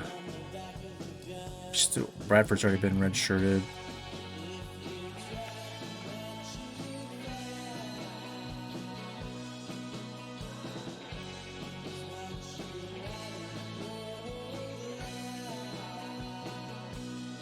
Yeah, so I think we're going to move him to wide receiver. Wide receiver, personally. All right. Yep, like I said, if I'm thinking it and then I see you say it, or somebody else with logic that can kind of confirm what I'm thinking, then it must be right.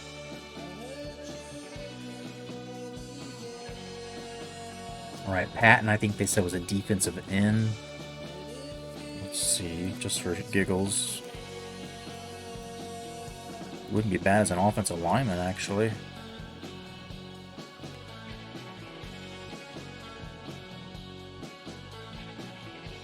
Left end, though, or D tackle. He's not quite big enough. Middle backer. Let's go look.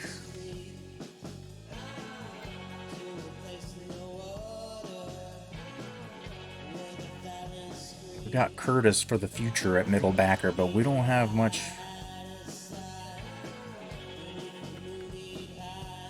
I don't even want to start these dudes. Jesus.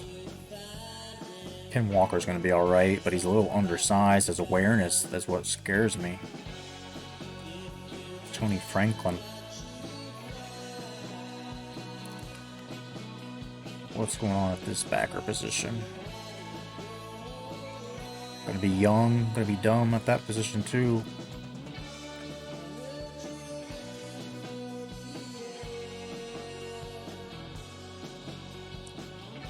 Oh Lord. Every position at backer is pretty shit. So I think our boy that we just saw is gonna be right outside linebacker, is looking like.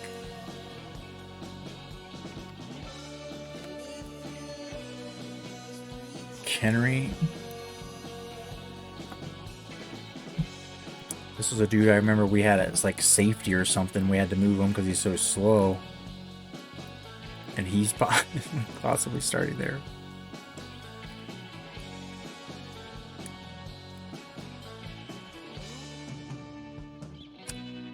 Middle might be good because you need two, like right outside linebacker. If I move him to middle, can I just sub him in at outside? Because I think eventually this guy, I mean, this guy is faster, but this guy, like next year, one of these guys will eventually take over. They're just really raw right now. And they're undersized. This guy's a big boy. 94 acceleration. I like that too. He'd be good right side.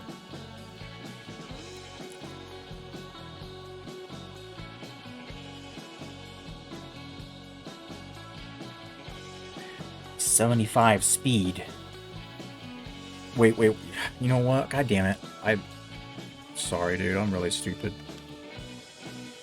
So we had that guy that was in that left, remember? I don't know if you saw that Russell left. Neither of these dudes had redshirted. I kind of need him at right end.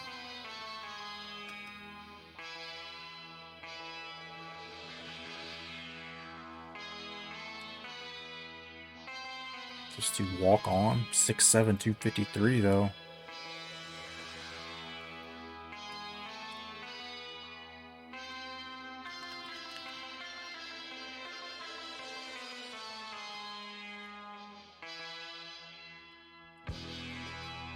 So I'm probably going to move him to right end, I guess.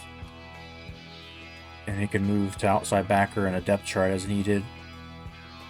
We can switch him next year if he's not ever going to get playing time.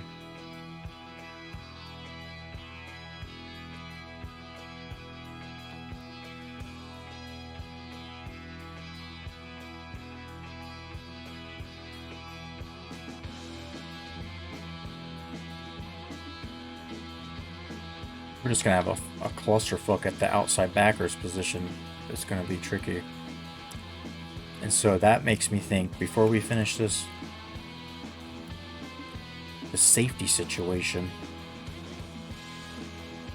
Philip Walker definitely playing this year. We got the guy of the future, Brian Johnson. This dude's pretty sweet too, Jamal Edwards. We've been, because of how fast they are, thinking 6'5", 220. Damn, like this dude will get in on the depth chart on a corner. And so should we move Willette? Let him play some backer? Drawing you in here? Would you want to make the move? We got Nolan convinced to come back. And he could still play again next year if he wanted.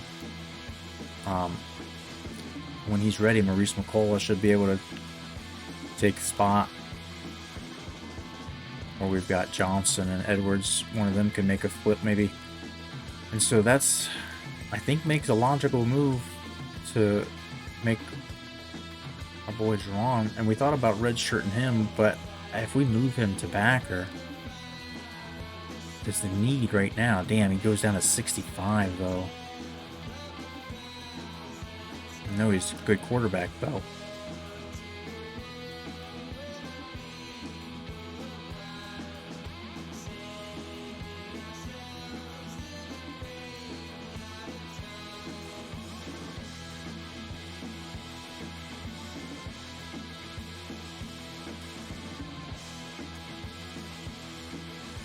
I'm going to leave him there, but I think he's going to get redshirted this year so we can get two full years of him playing, and he might end up making the move to quarterback again. I don't know. We want to get him on the field. I think we could sell him in, and like he plays backer in some of our nickel dime quarter sets just because of where he lines up. Like, it's basically a backer in terms of his tackle assignments. Maybe these will be easier ones. God damn. Chris Johnson. He's a receiver. He's got some defensive skills. Could be a safety, be real good. Be a corner. He's already a JUCO. Let's see.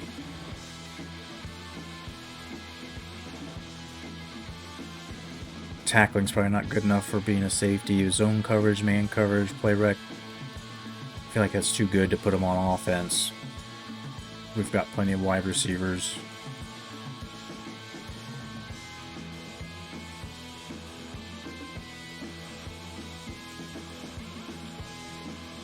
So I guess corner.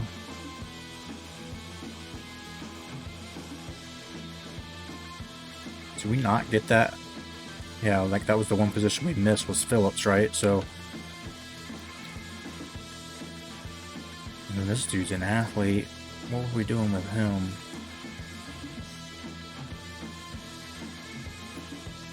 His catching skills aren't great. Man coverage is his thing.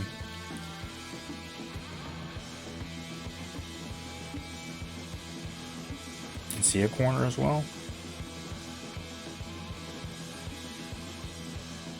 Nah, dude, he's a quarterback.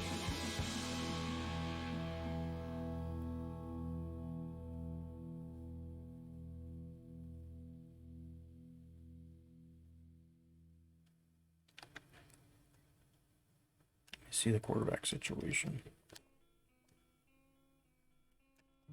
Where the fuck did this dude come from?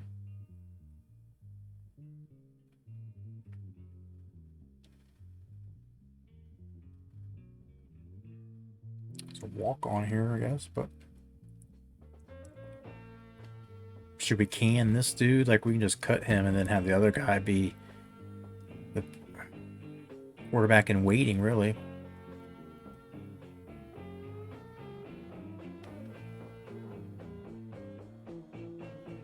We thought about redshirting, but if we do, Joe Cox will leave.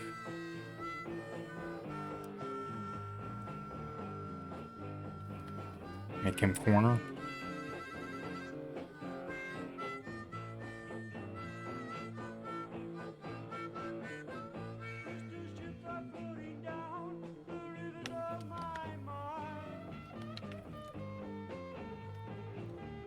See what our corner situation is. Good God, we got a bunch, but these dudes down here, I don't know. Are they ever gonna play?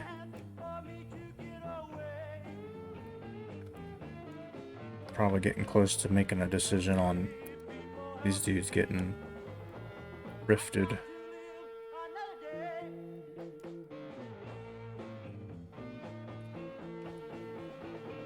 Probably couldn't play safety.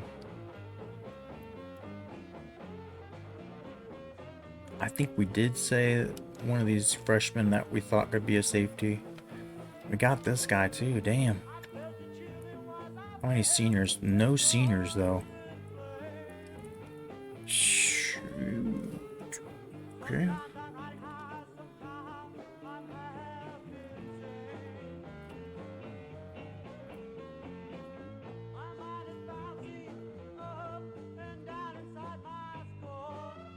So this guy is a transfer. He was damn good at being a quarterback too.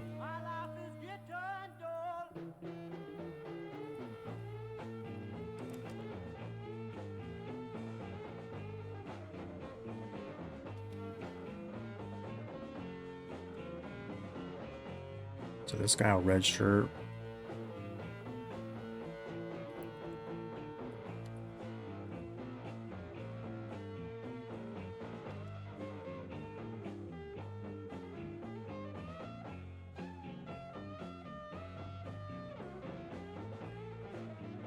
And we could cut this guy.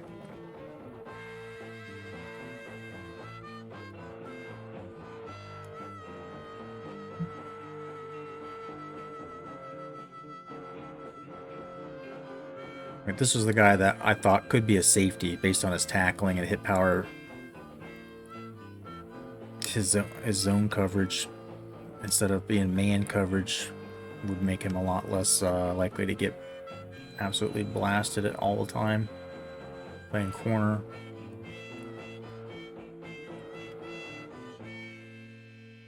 guy's tackling and hit power ain't it.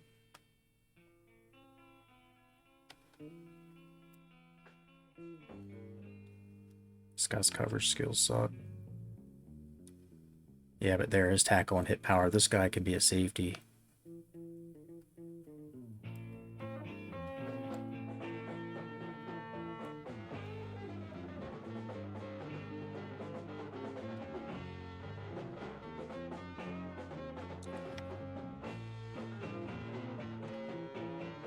Okay. So a little less crowded in here. These juniors, all four of these dudes will... I mean, these guys have already been redshirted. He's a JUCO guy. We could redshirt this year. And probably will.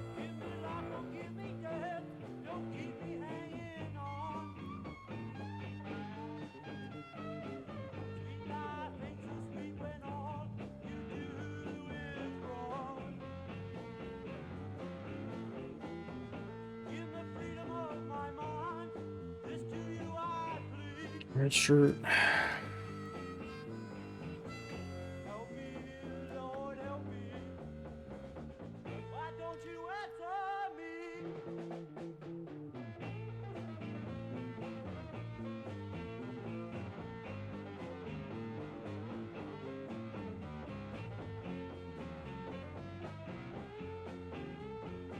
This dude's ready to get cut.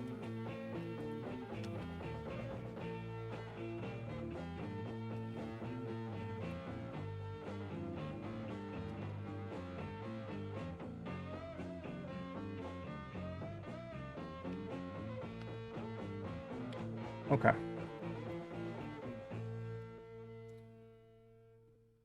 Ryan Simmons. Corner.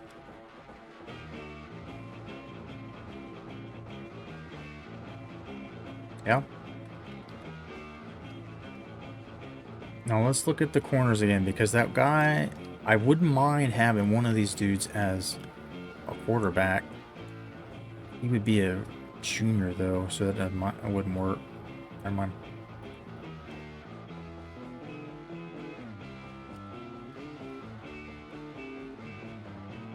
But all right, we'll redshirt him, and then next year we will have a shit ton of juniors.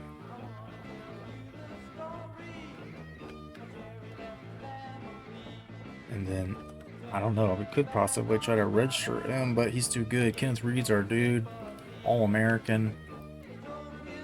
He was one of the top 10 in interceptions with 6.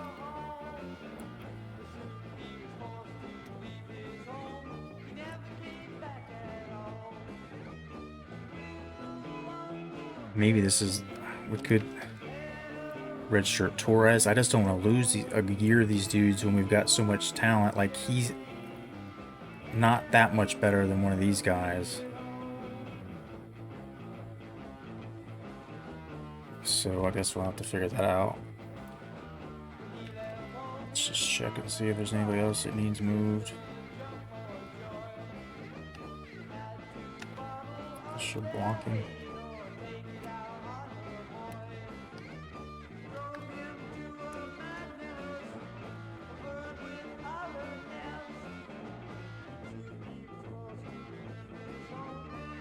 Paul Davidson, not a bad receiver.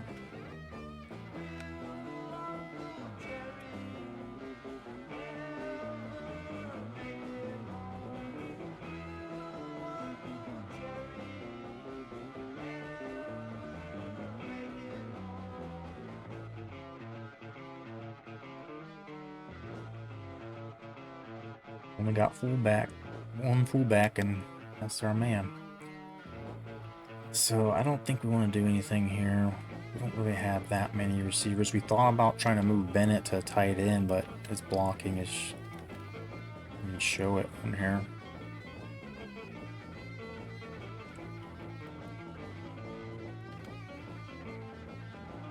He's a big boy. I guess you can scroll this way to find it. Because trucking's only at 50, isn't good? Carrying's a little low. Spectacular catch, not good. Catching traffic, real bad. Route running. Please be good at blocking. Can I move him to a tight end? There's Snyder up here. Could have another life as a defender. Tony Snyder's a big boy too. We've got some big boys at wideout. Not great blockers, none of them. Okay.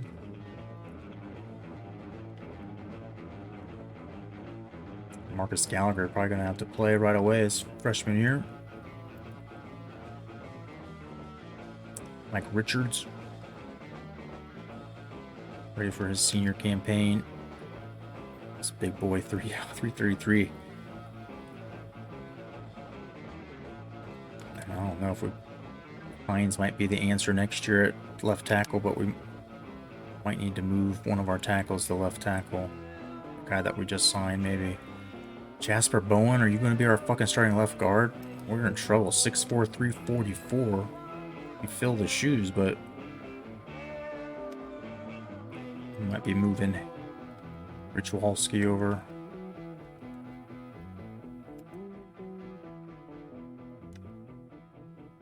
Right guard's not any better. Unless we're going with a JUCO right off the bat. So yeah, we'll definitely be moving one of those centers to guard, I guess.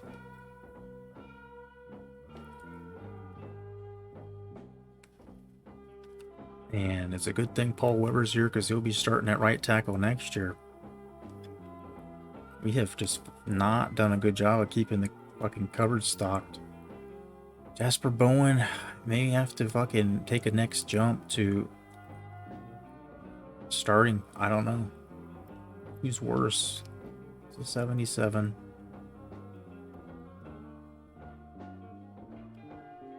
This side's much worse. So I guess Richwalski. He's the faster.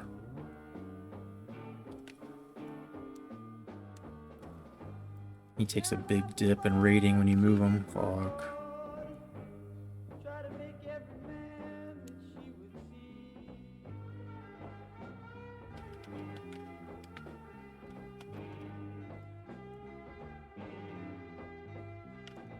Hines is a fucking beast. I don't think we can move him to guard. But maybe. I guess I don't want to move him.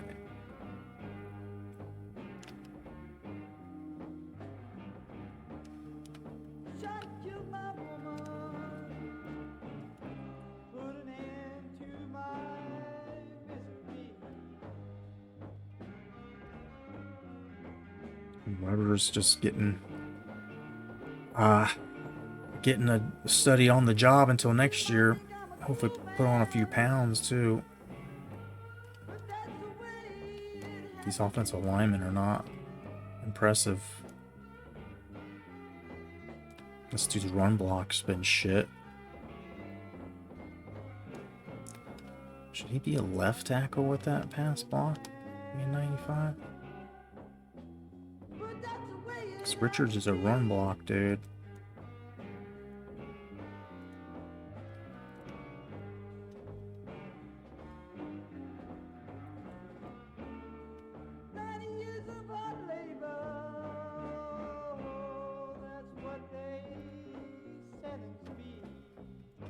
This guy's just average, not either.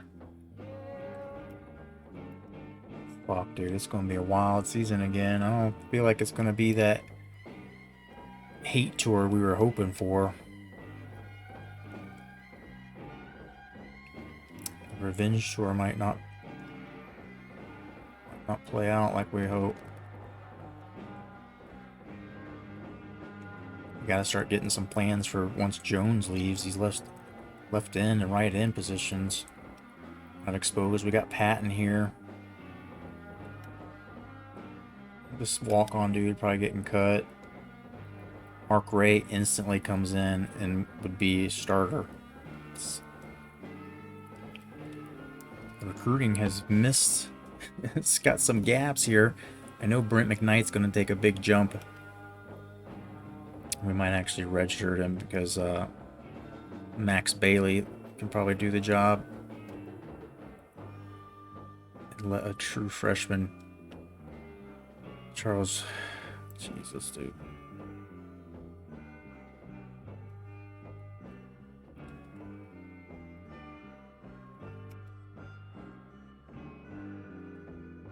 Counting on Robbie Jackson to make a big step. But speed is just not part of our linebacker vernacular.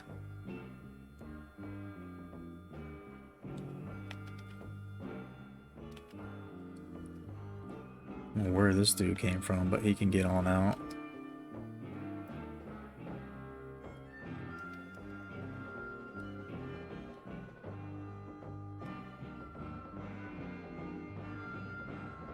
Chris Green's probably got to be a middle backer with that speed. You think that about Kinnery too? I don't know what we're planning on doing with this guy. He's not fast enough. I don't know, he's too small.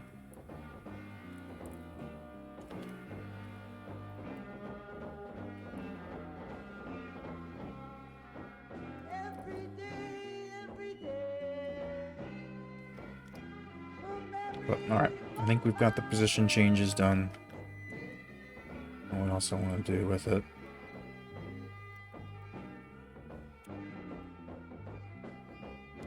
I think we got a sneak peek of a few of the guys that are ready to be cut.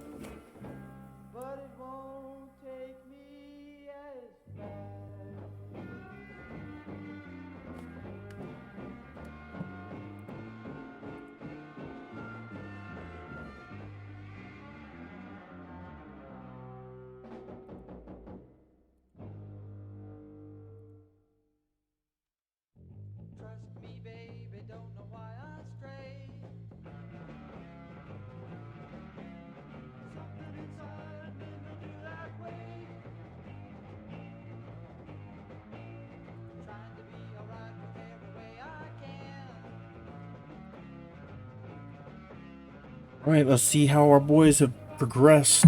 Training results. Henry Hall, 97. Henley back for one last run.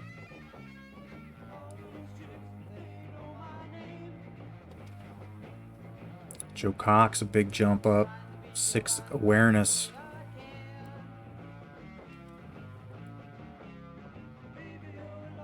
Richards goes up. Got Nolan coming back and gets up to 93. Quentin Vaughn. Damian Baker's a 92. The wide receiver situation is in real good hands. Kenneth Reed, just a junior, going to be 90 top corner. Now Courtney Joseph trying to force our hand, getting him in the game, so it's a 90 backup running back. Safety Walker, almost a 90. There's Ken Walker, going to be our middle backer. He ends up being an 88. Not too bad. His awareness is just so bad. Brandon Bradford takes another step. This dude is going to be a good one. It's just he's been stuck in the depth chart, but now he'll be the third guy running the slot. Watch for him to have a big year. Matt Jones, lead the nation in sacks last year. He's up to an 88. Boysod Ferris is an 88. 97 awareness. Zach Mitchell, the third string running back, 87. Tony Snyder, big boy, 4th on the depth chart at wide receiver, looking pretty good. And Franklin's a senior, not bad. He might better play outside backer. We don't run a 3-backer set, something. I think it'll work. I think we're gonna be just fine. Rich Walski moved to guard, and he's an 86. Not terrible. He can start there next year too. Yo, Hermes. 5X. What's going on, bud? Thank you for that follow. We're just grinding through the preseason stuff. We will play a game We'll be asking chat to give us ideas for non-conference games and try to get that settled. And then this is a hate tour. We were 13-1 last year. We got screwed out of the Natty. Didn't even get a go. And a team that we beat from our conference that wasn't in the conference championship ended up getting in instead. And it should have been just like Georgia Bama. It should have been like we lost in the conference championship and then we played and won the Natty if we had a rematch, but South Carolina ended up winning, and we're bitter as fuck. But this line's going to be okay, I guess. Richwalski and Hicks, and then our left tackles are in waiting next year. We just let's see where Jasper Bowen, the left guard, is. We need something big. We're gonna have to maybe play Hines, the backup tackle. Yeah, I think the backup tackle Hines is going to end up playing left guard.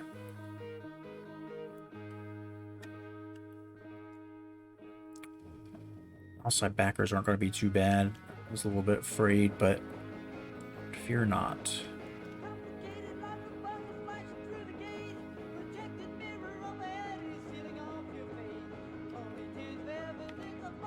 Kicker and punter got much better. So as is the custom here, we take whatever one is better and we make them do both jobs usually, but I'm not sure what we got with those guys.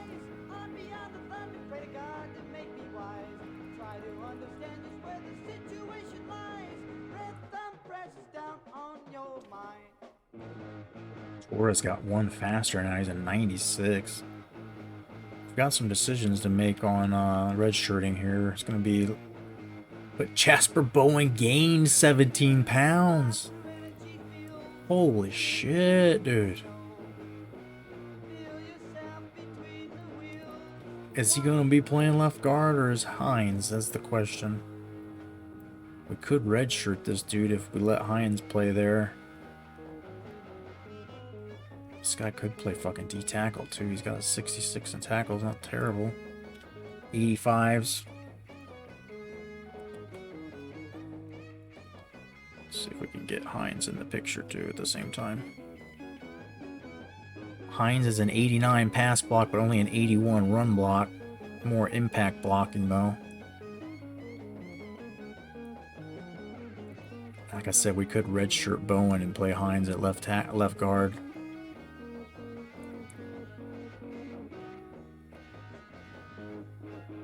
Not a great run blocker, though. Doesn't really do much for us.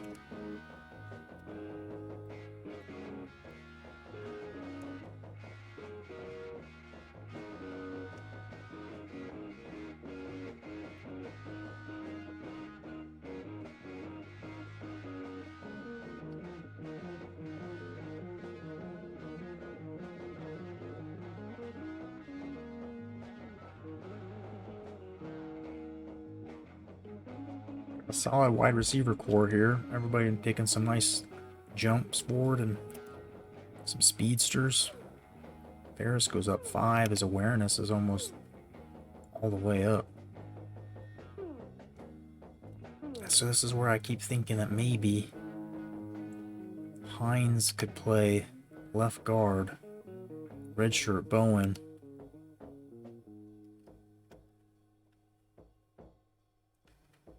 This kid took a big jump. Ernest Ball goes up 6 on his redshirt year. Richwalski made the move from center to guard. I think he'll be good enough. Should be just fine. Quentin Vaughn, who's the better pass blocker than run blocker, enters his senior season.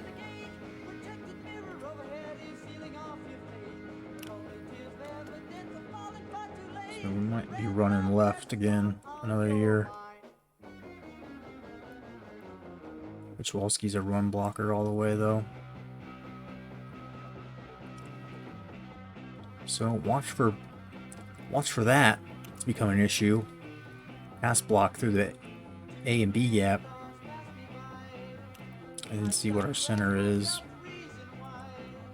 His awareness is not great, so that's already... Is there more of a run blocker?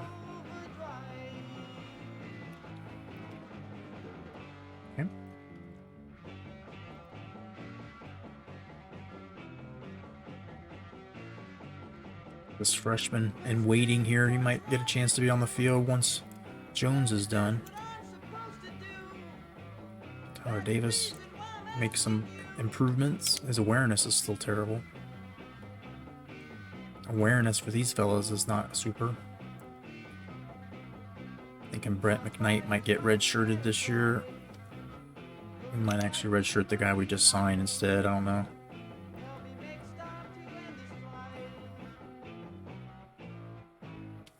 Linebacker ends up being okay.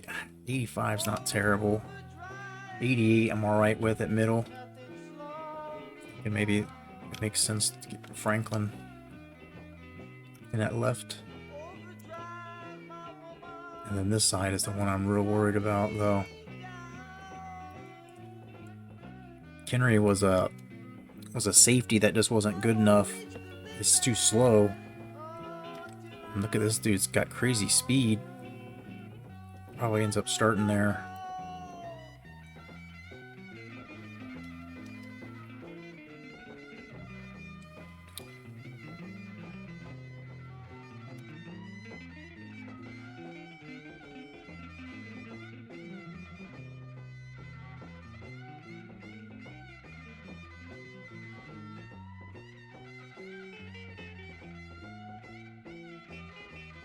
Probably put Ouellette in there if I might redshirt just to get him another year of development so that he can play.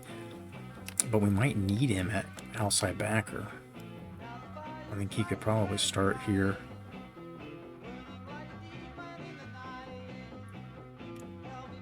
Or at least do some aggressive like platooning and putting it in there. Nolan came back to get us a 93 overall safety. He's possibly able to come back next year if he wants. If not, Maurice McCullough, speedster from California, is taking reps this year. Jonathan Davis was just moved over as a corner. And this guy's probably a candidate to be cut.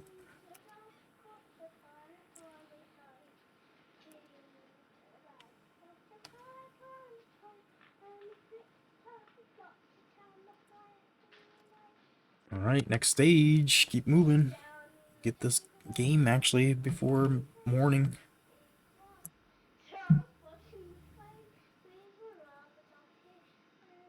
This is the time to make sure you get your roster to the right size.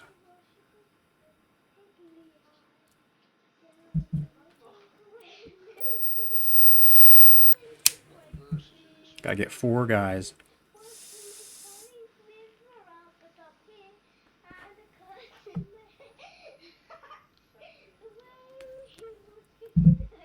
This is fucking music, bro. Alright, here we go.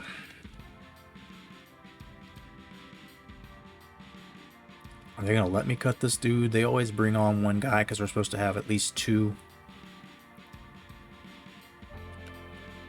Can't.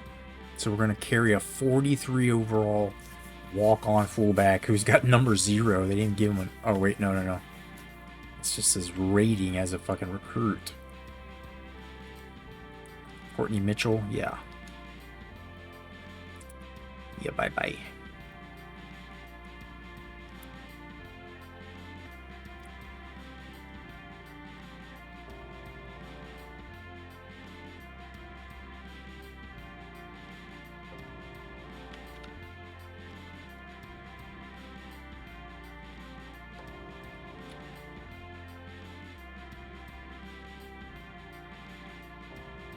I don't know why I'd keep this guy. I kind of, for some reason, I'm interested.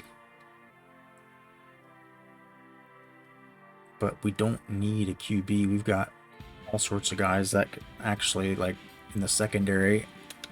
Ouellette was his backup at one point. Like, we've got all sorts. I don't think we need to carry, and that would be a 4th quarterback. One's our sophomore redshirt, so we're good for at least 1 more year. Need to get one of the cornerbacks we brought in as athletes could play there if we really end up getting desperate one year, we need to switch next year.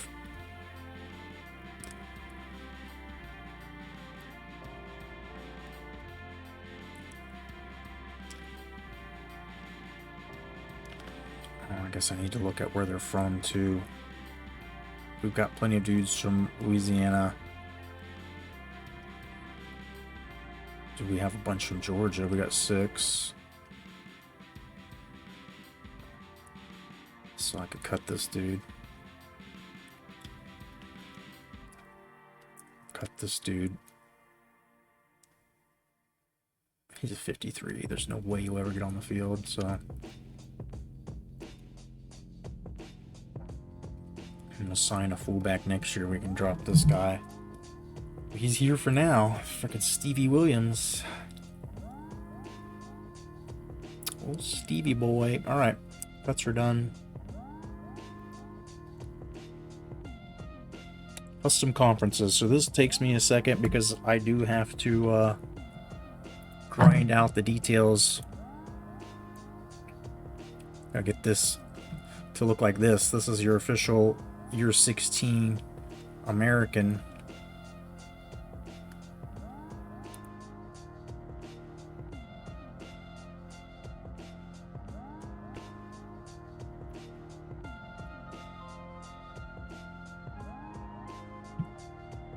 So let's take our supplements for mind and body strength and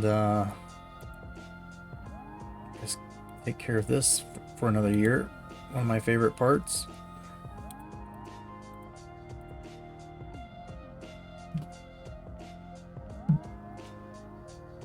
Sixers not interested in a Simmons-Russell trade?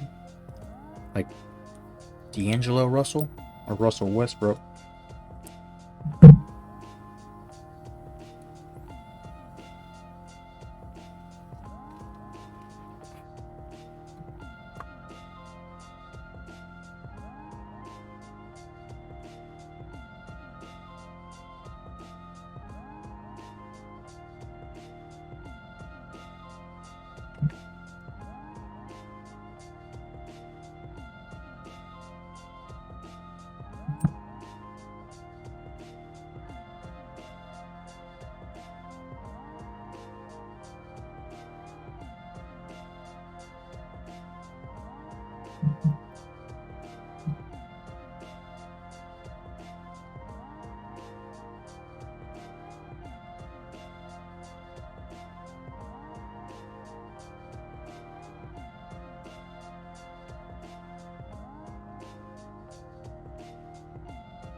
Alright, we got out of order there.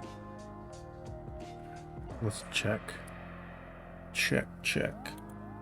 Conference USA. There they are.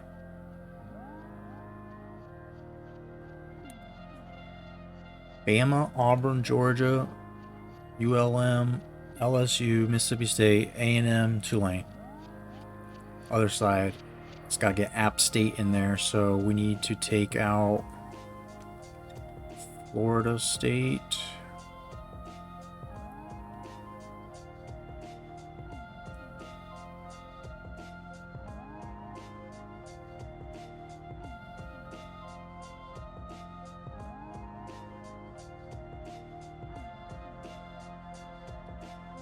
One second. I'm trying to figure out what I was doing here. What's going on?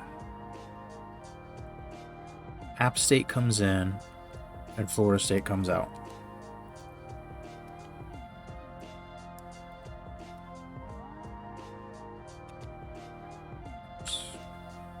Okay.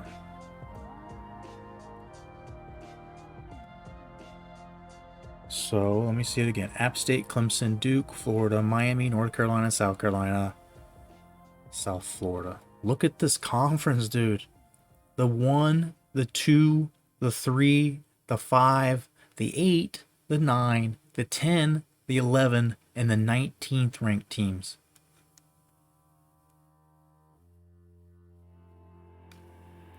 Cool. Okay, so Florida State is not supposed to be in this.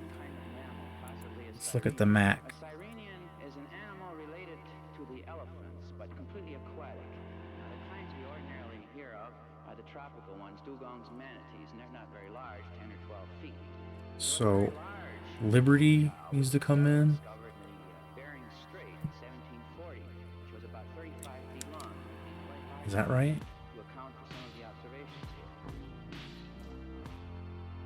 There's a lot of things that need to be changed here, so Syracuse needs to come in.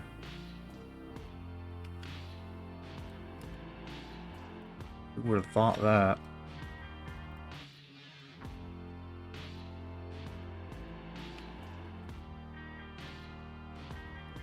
Okay, just a second. Okay, Army, still need Liberty. Boston College takes a dip. Yo, Hermes, how do you get App State on here? They're a team builder. App State is the first school I started with, and then we left, and then we went back. And so they're pretty good on here. But then Liberty's also a team builder. How we doing, man? Appreciate that follow. Hope you're having a good night. We are doing promotion relegation. If you haven't seen before, we've got the Super 3s, and so some of the bad boys are getting demoted, and then some of the good boys are going up. I think Boston College has to go down. And I need to figure out, let me see, if they switch with somebody or what. They're going to the Sun Belt for a minute. We'll fix that. Okay, Army, Liberty, Navy, Penn State, Pitt, Syracuse, Virginia Tech, West Virginia. That one's good. On this side, Illinois is out, so this should be real easy. Swap with Toledo, who won the Big 10/Big 16. And so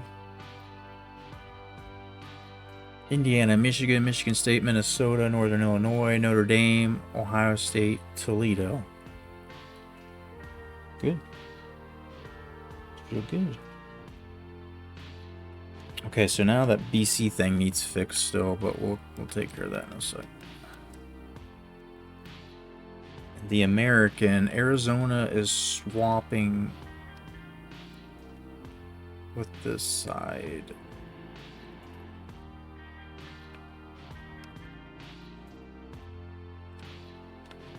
And New Mexico is out for Hawaii.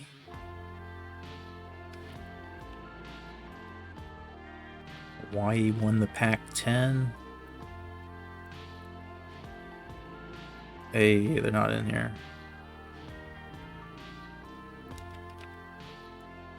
Fresno's. There we go. What else? Hawaii still needs to get in. Where are they at? Are they in the Mountain West? Yeah. Alright, so who needs to drop? Utah State.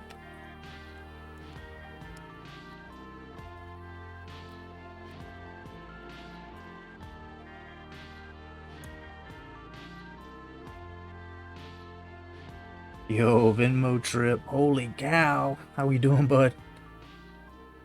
Is this the regular version? Yep. We started this a long time before Revamped came out. I've been playing on this specific dynasty since 2018. And so we just didn't want to lose it. But so I did some arrangement with the other so we're almost getting to 3 level tiers. 3 tiers of promotion. The standard 7, we like to let everybody get their champion in, but sometimes because the Sun Belt doesn't have enough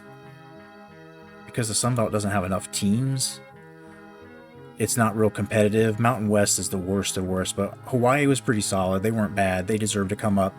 But what we've been doing is that if you're struggling real bad in the Pac-10, that you go down to the Mountain West, and so anybody that comes out of the Super 3 doesn't go back to the Mountain West or Sun Belt and like instantly jump right back. We've been trying to keep the the domination of, like, if my team got relegated somehow and we were in the Sun Belt, we'd be right back. But if we got relegated to the SEC, maybe not. But we also took two teams from the ACC, so we only have 12 now, to try and make the Sun Belt a little bit bigger. And so that's the last step here, as I need to finish doing that. So Hawaii's in, Fresno's in, Arizona changed sides to balance out the geography of it, and then Utah State's out. Both of New Mexico's teams need out. So New Mexico, this is where it's going to get weird, is I've got to start getting I've got to get smart about how we're changing them out. Iowa is the champ of the Big Six. No, Iowa's the Big 12.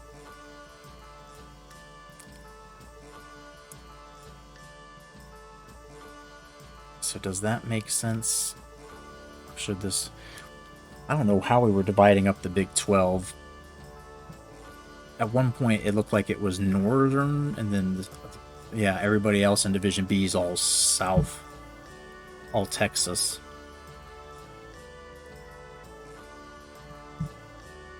And so I guess this still makes sense, but should New Mexico State be in the Big 12, or should they be in Mountain West? Is that how I have it? Yeah, Mountain West. And so take Utah State. Did we have Utah State in the Big 12? That would be interesting. No. We have Utah State in the Pac-10 so that they can play BYU and Utah. It's just, that is where we always err on the side of keeping natural rivalries together. So I gotta figure this out. BYU, Oregon State, Utah State, where are you?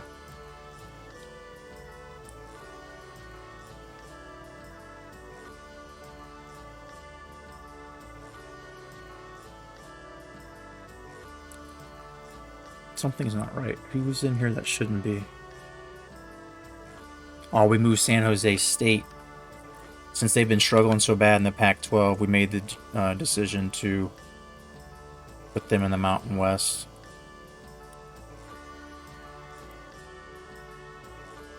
Oh, God. It just got so confusing. Let's just go make sure. Florida State is in here. Yeah, Florida State, Georgia State. I gotta switch them. Florida State's not on the right side.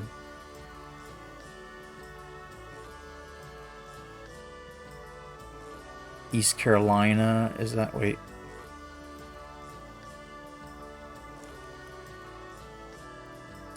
Good God. Florida State. Florida International, we're moving to the Sun Belt.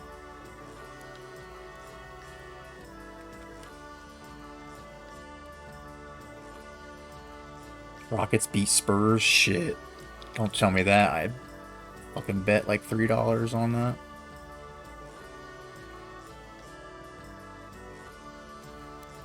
That sucks. How's Texas State? I didn't see that. Sorry, Venmo. How's Texas State? They are struggling in the Sun Belt. I don't know if it'd even show me what they look like. It's a new season, so it's all, under the water now, but we gotta get Boston College out of here. Boston College is going to the ACC. Which side? I don't fucking know. Coastal.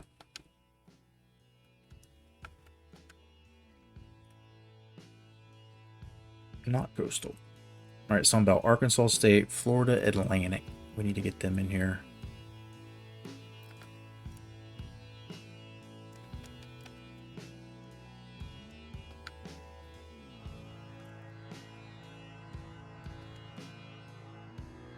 Alright. So this BC is the school I want to move to the other side. Oh shit.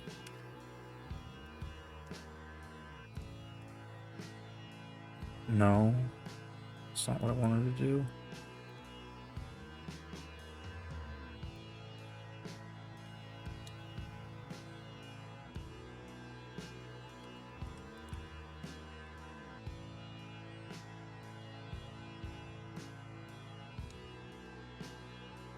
Dude, I am so fucking confused.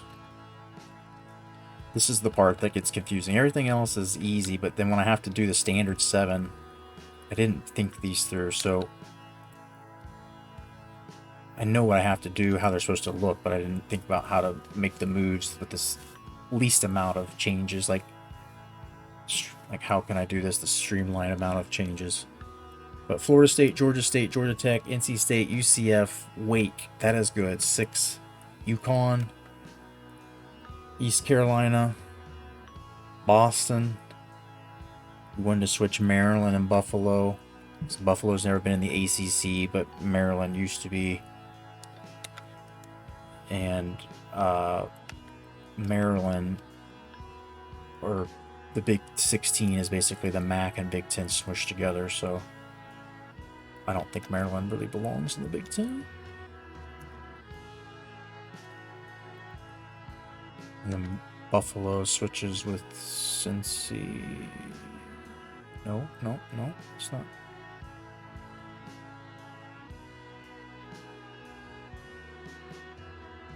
Illinois switches with Cincy.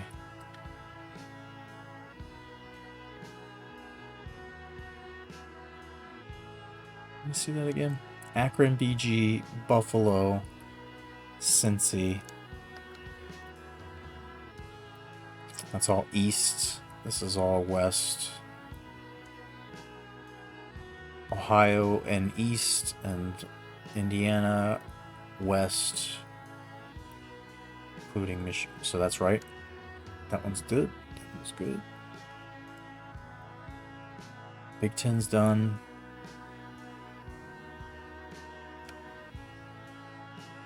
Florida State, Georgia State, that one's good. Boston College, East Carolina, UConn, Maryland, Temple, Virginia, it's good. American, one more time. Arizona State, Cal, Fresno, Hawaii, Nevada, Oregon, Stanford, Washington State, Air Force, Arizona, Iowa, Kansas, Nebraska, Oklahoma, Texas, TCU. Good. Big 12. I might not have them lined up the way I want them. Where's Colorado? Where's Colorado? We gotta switch Oklahoma or Colorado with Utah State.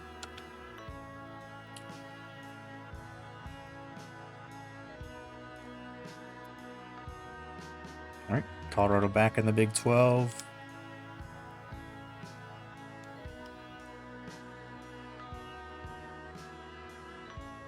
Or Texas might be ready for a demotion down to Mountain West or Sun Belt in the future. It's not really Mountain West. We've been trying to struggle with, how literal take these things. Colorado is definitely not the Pacific, but North Texas mountains, Mountain West. Baylor, Houston, Rice, SMU, Texas Tech, Texas San Antonio. That one's good. Already saw the Big Ten one was good. Conference USA, I think we already had good. Bama, Auburn, Georgia, LSU, Mississippi State, Texas A&M, Tulane, us, App State, Clemson, Duke, Florida, Miami, North Carolina, South Carolina, USF, okay. Independent should only be UMass, so Old Dominion is going into the Sun Belt.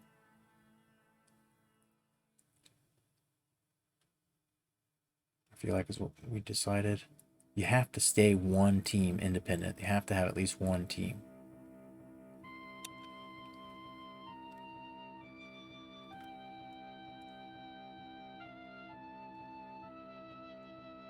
And we keep rotating back and forth, UMass and them for some reason. I guess because they were both independent for a while.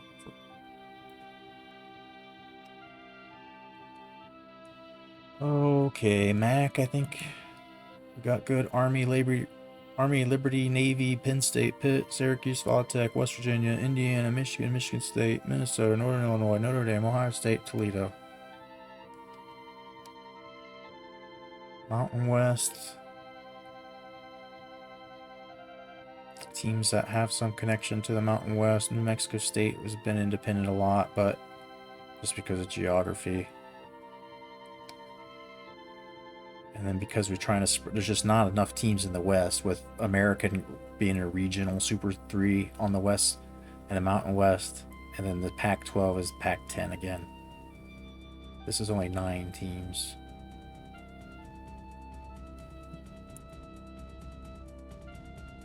Who's missing?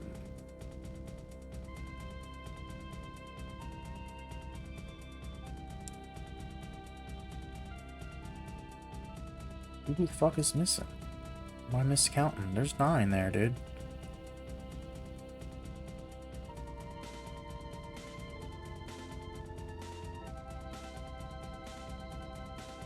What happened to Washington State?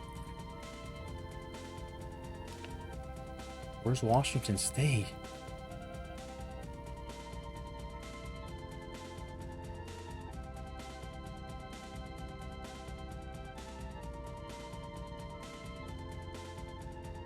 Where does Washington State go?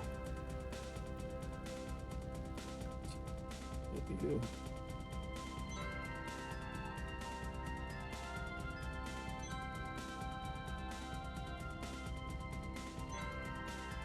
Washington State's supposed to be in the Super 3. What the fuck is going on? Why can I figure this out? BYU, Oregon State, Utah, Utah State, Washington. That's all good. New Mexico, San Diego State. Oh, dude, I had San Jose State counted twice. I didn't have them moving down to Mountain West. Should I? And this, I mean, it's our Pac-9 doesn't make sense.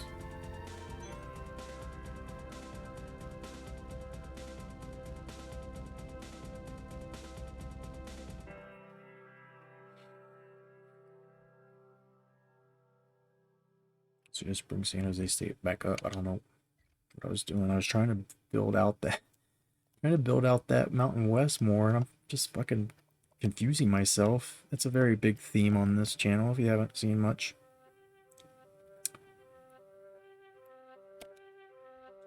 There we go. SEC, Kentucky, Louisville, Marshall, the whole Memphis, Tennessee, Vandy, Western Kentucky. I like what we were able to do with that conference being pretty much all Kentucky and Tennessee teams. So South Bama doesn't fit.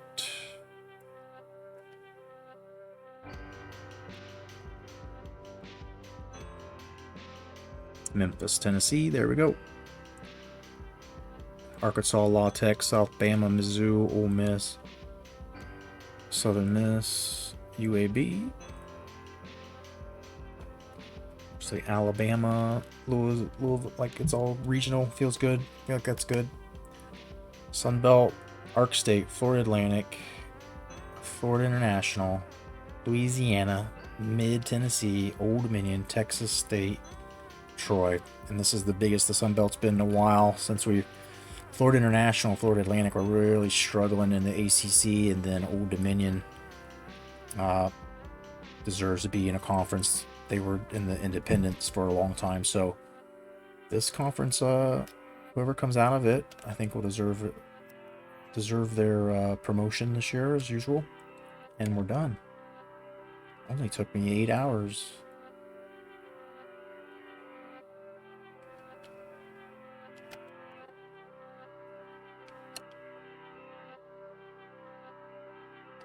Wait, let me look at this.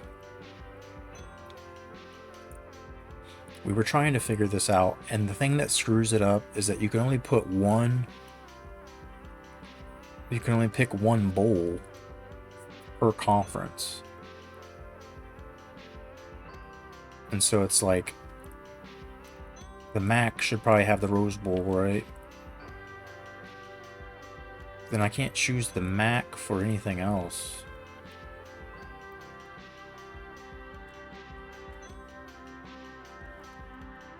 Right?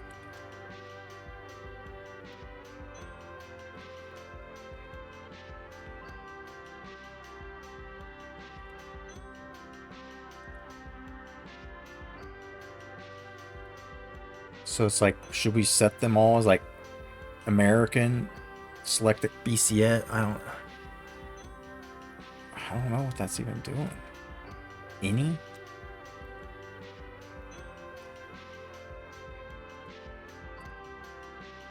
Should that be what we're all doing? The 3 Super 3s are the... This is something we've never done before, so we'll see what happens.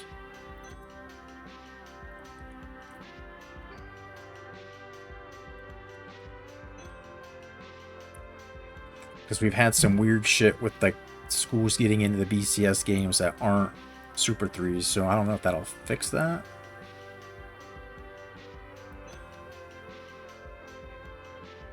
I don't know.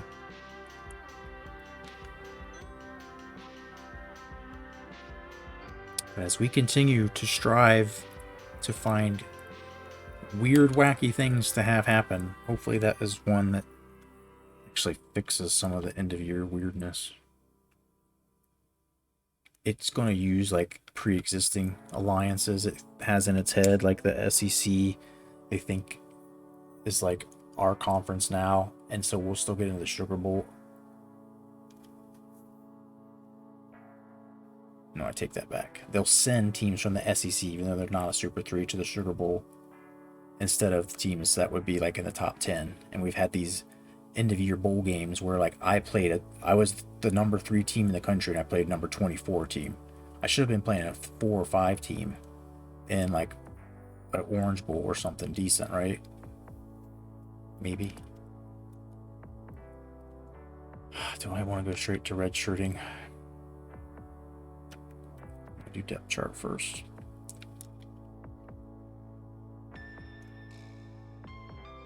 I think Joe Cox is hard to bench at this point when he's a 95.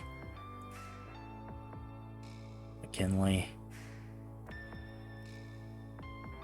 Definitely gonna redshirt this guy.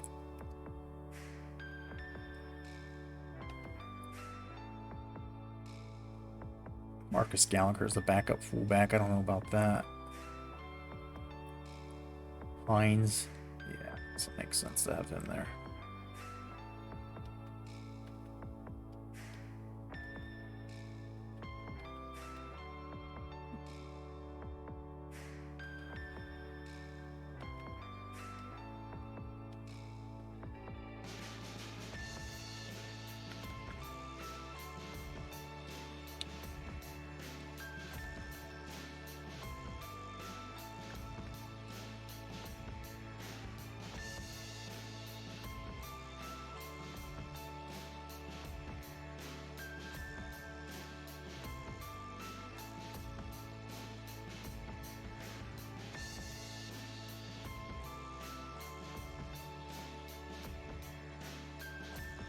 Maybe they had it right with Hines in there, but I'm afraid I might end up starting Hines, so he might end up starting at guard.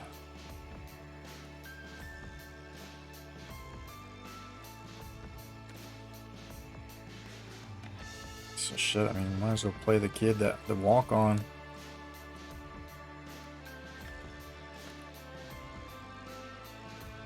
If we ever run a 2 tight set or a 3 tight set, like, I don't know what we're going to do. I don't have enough guys there, but...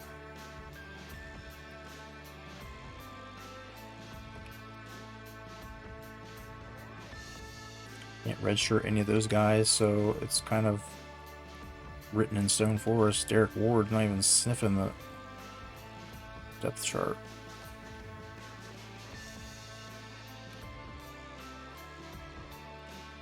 Gallagher's going to be all right, I think. 75 right out the gate.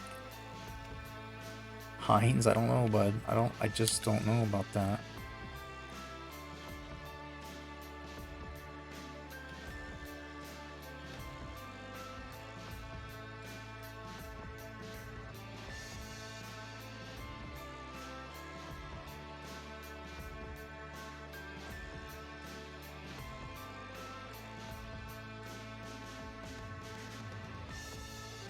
How fast is Hines? He's a 68.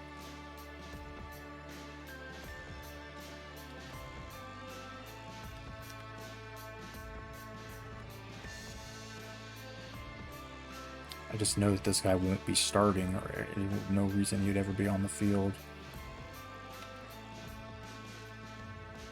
Morris Phillips is faster, though. Perfect.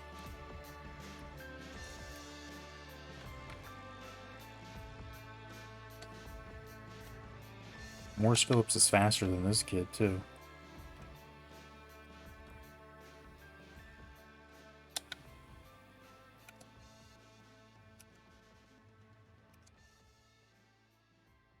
All right, Richard's definitely the starter. This is where it's like, do we put Bowen in? And then we could potentially redshirt, or we put Hines in there, we could redshirt Bowen. We can't redshirt Mike Brown. If he has to play, right? It's a worthy backup. But then, the situation is Bowen's a better run blocker. Hines is not.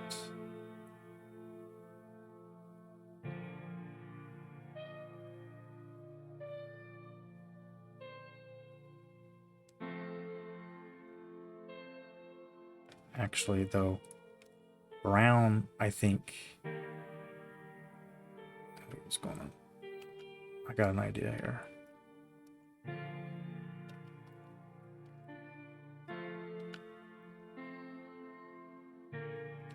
We'll sub Brown in on run plays. It's just that simple.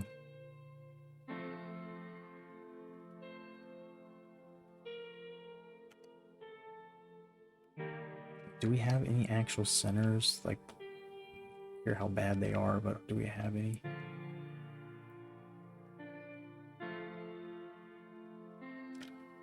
Yeah. Put him in there, dude.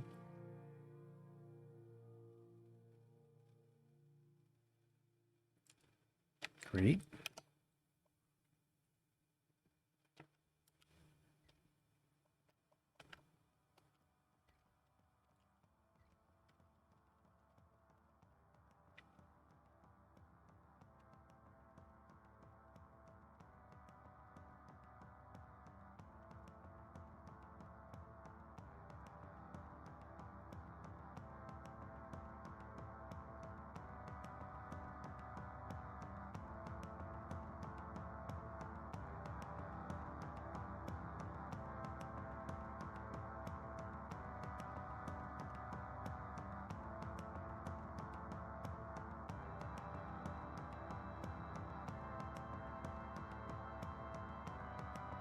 We're going to redshirt Paul Weber. He needs to put on some weight, too. He's just a little boy. Just a little baby boy.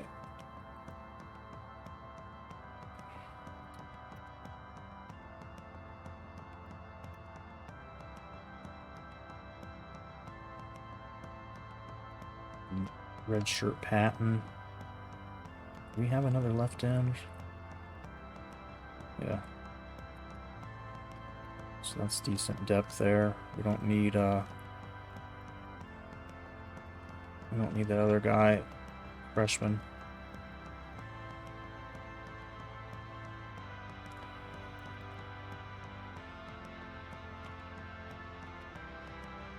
Patton can get redshirted. What did I just do?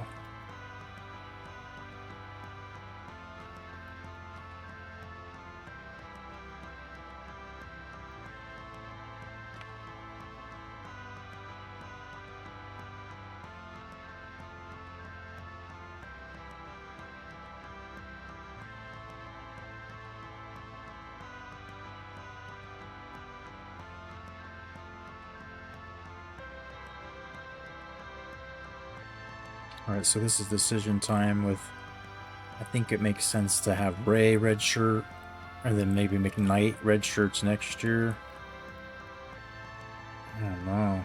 This is pretty weak. Pretty weak. I don't know if we can afford to red shirt.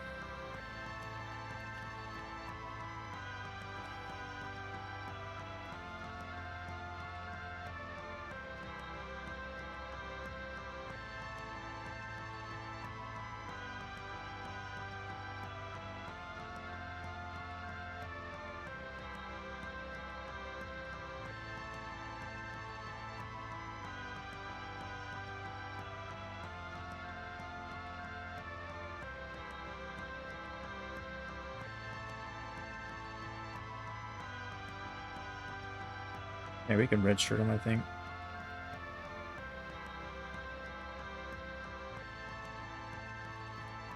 I don't know. Do we redshirt any of these guys? We let them all roll. Like, the benefit of redshirt, but we can't run a 5-2 ever. Our defense at, like, goal line is weak as shit. I'm just trying not to lose a year of Mark Ray's eligibility when he's probably not going to start over these guys.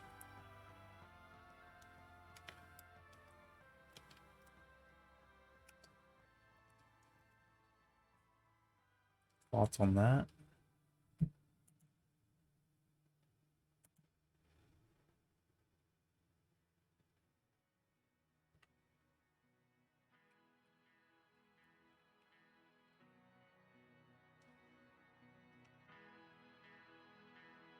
Dude, they think the safety can play there at a 95 speed? Why not? What? Wait, let's see what's going on here. Yeah, Franklin's not starting.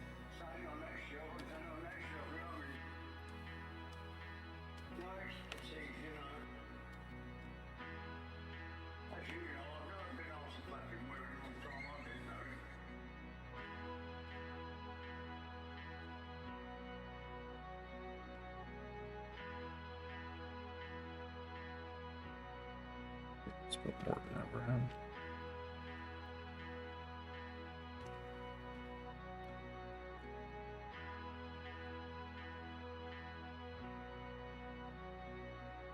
I'm leery of that. Just leery.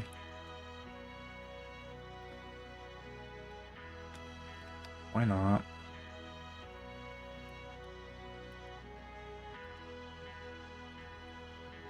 This is what I don't like. I think Franklin's got to be in there. And Johnson, dude. They're trying to get him in there fucking outside. Isaac Morris, too. Crazy speed, dude.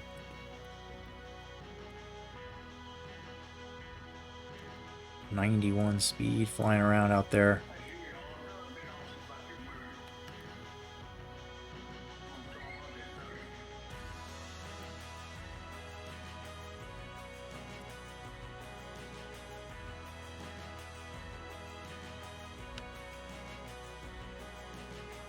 It's either Franklin or Morris. We got one guy who's a speedster.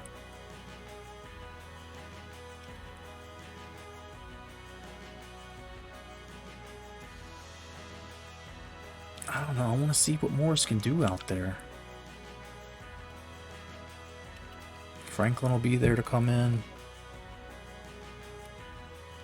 Kind of feel like maybe I should put Kennery here, so he still gets on the field.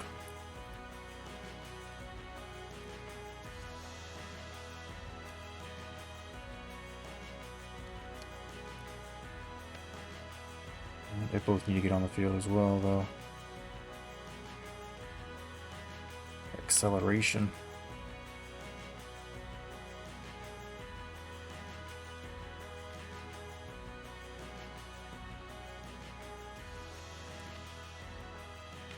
All right, then.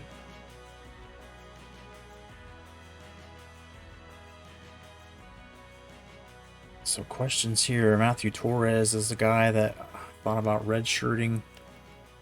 Can't redshirt Guzman or Russell. But I've got more dudes that could play. Chris Johnson's probably going to get redshirted. This dude, they're just trying to get on the field no matter what. And I feel like he could, right? Like Torres could redshirt. And then we could absorb that. But, I mean, he plays good enough. Like, they don't want him.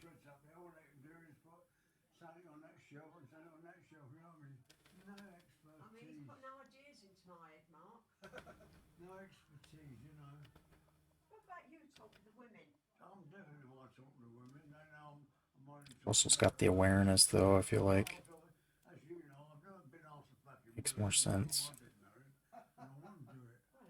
The safety spot here, freaking loaded.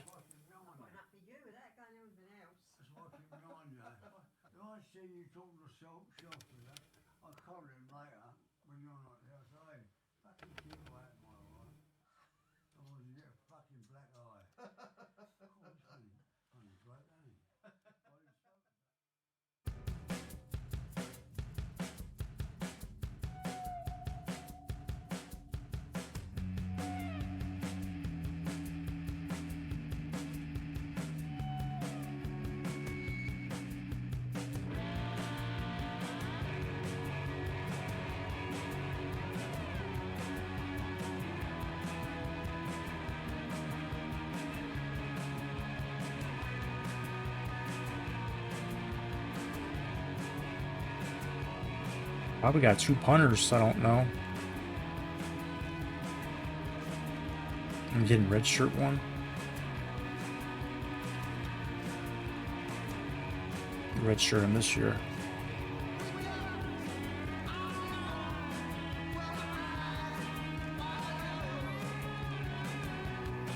.93 kick power.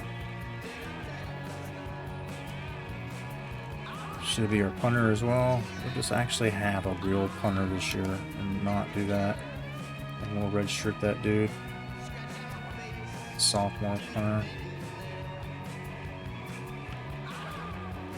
Bradford a 95 on the kick returner.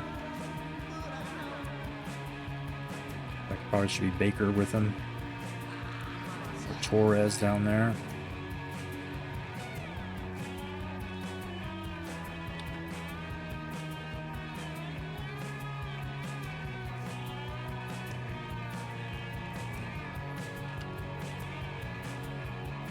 Torres is a little important. This dude,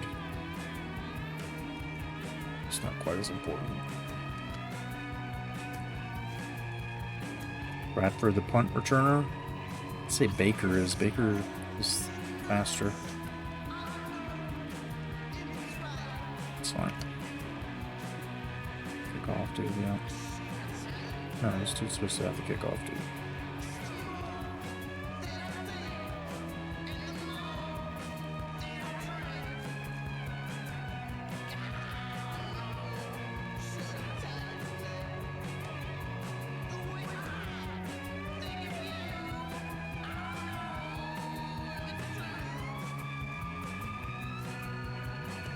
Alright, let's do the red shirts. I feel like this shouldn't take long.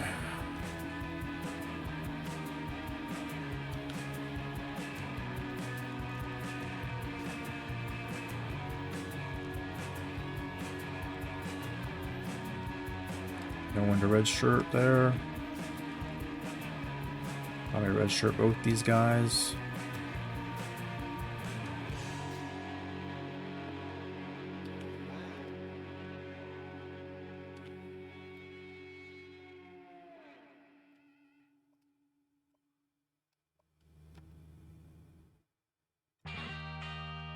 Let me redshirt this guy.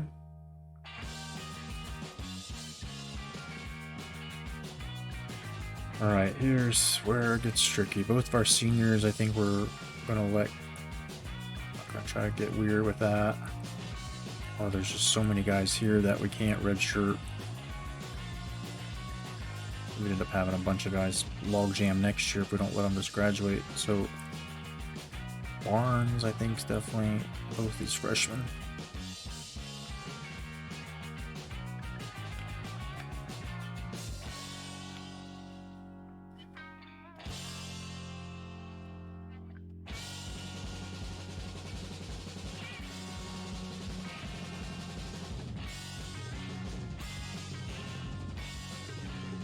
Let me do it.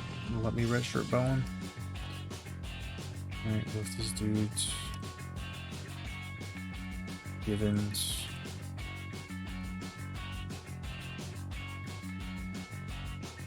Paul Weber.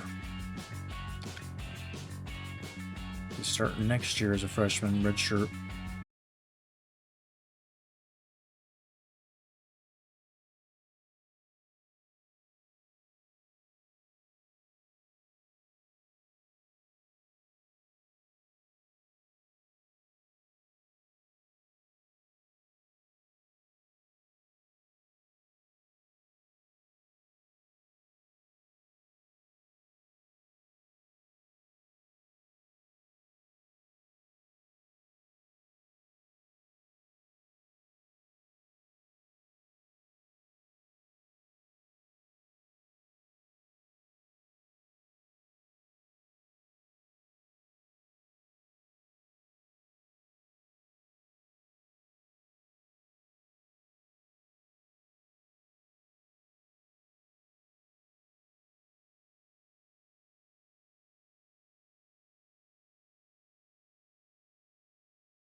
USC's a non-Super 3, so playing them and beating them hurts their chances of getting promoted.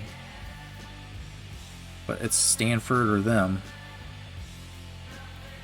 None of these other teams are Super 3s. USC's not Super 3, but I'll make an exception here. You want to poll? You want to quickly poll it?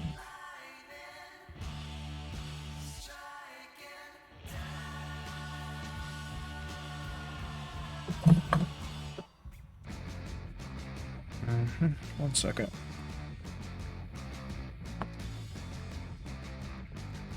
Team to play.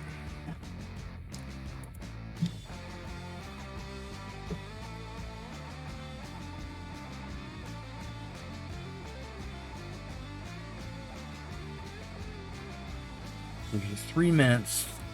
3 minutes. Anybody wants to help? Use your channel points to spam votes if you want. Otherwise, we're trying to figure out who to play. Stanford, Super 3, USC's not. I know we got a couple people representing South Side of Cali in here. I don't know if SD's still here. He never bets on these anyway, though. Anybody got a strong opinion? You got a strong opinion. Who to play?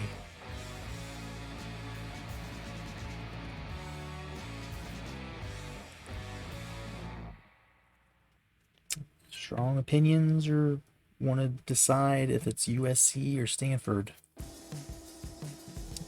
Please make your selection in the poll.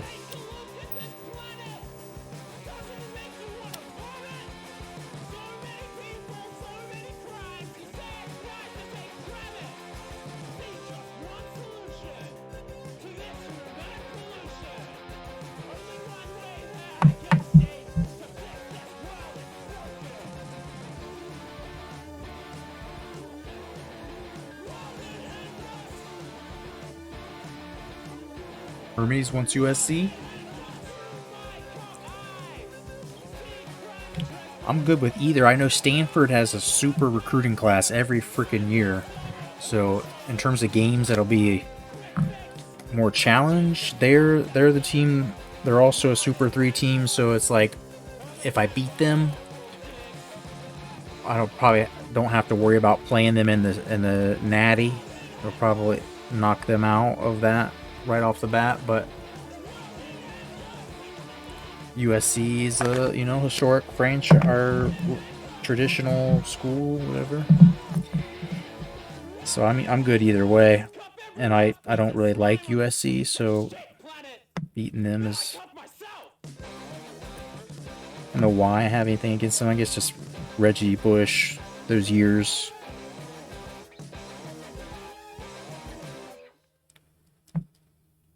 Either way is good. Either way is good.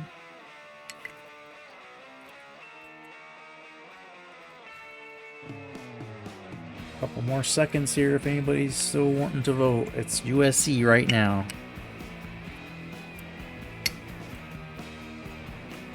And that would really follow suit with our tradition of playing teams that wear some kind of dark shade of red or maroon or brown. Something they call crimson that's not actually crimson, or South Carolina calls theirs garnet.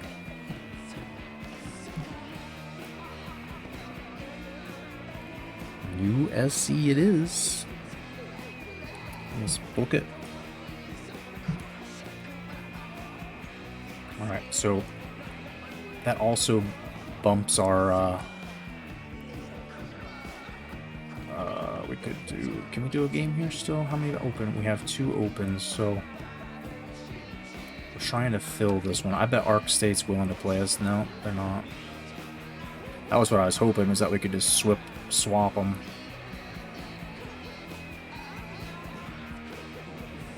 I don't want to leave this week open.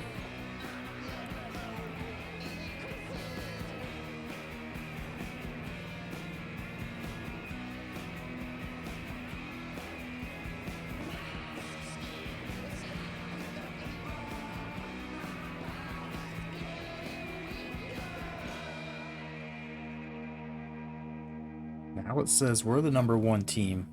We're the preseason #1. I saw Army on there. I think that's the choice. We usually do either Army or Navy. Last year we traded them for playing Oklahoma. We got... man. We could play 11 games. There's no rules that say we can't.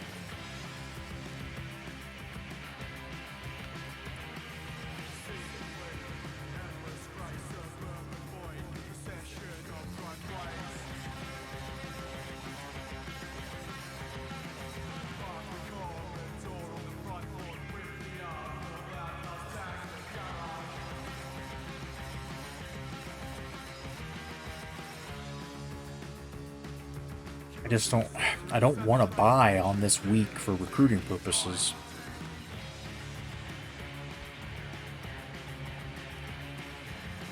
I'd rather have this open and then book a game here. Let's see who we can get. Army we can play.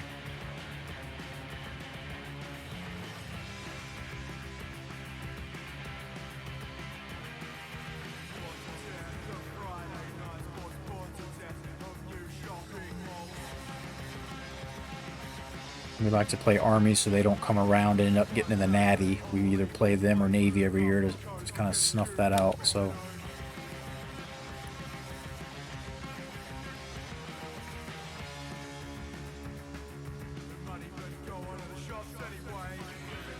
I could have scheduled that this week instead, right?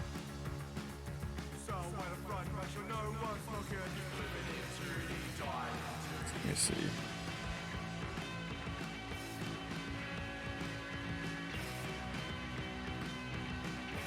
There's Navy.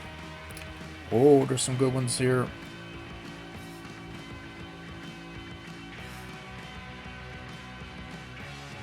We'd like to beat up on Texas too.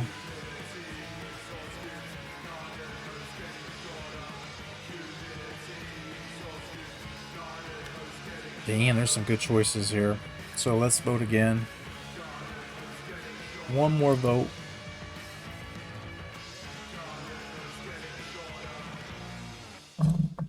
So we get Army,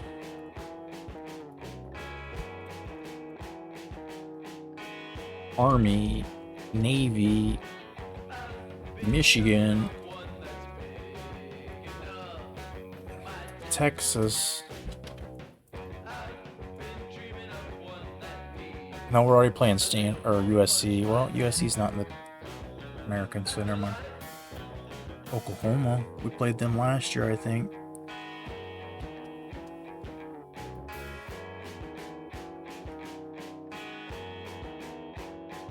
La Tech's always a fun one on here too. Just listing the teams I'd like to beat the most.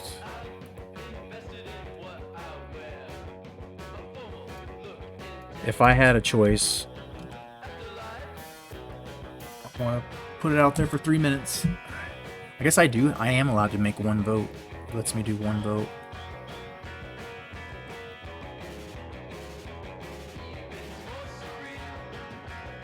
Oklahoma.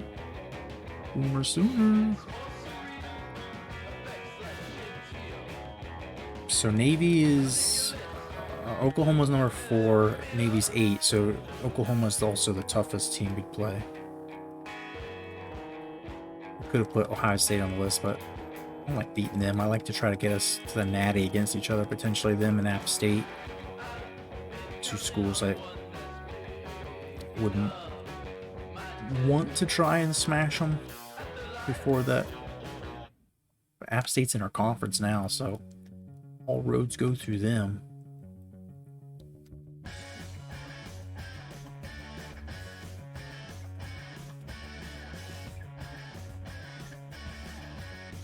Yeah, my choice to play, because I just hate...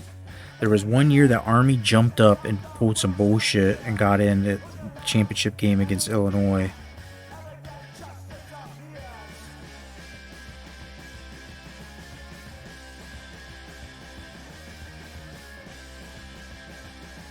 And that was when we started saying, you know what, I need to play one of them every year.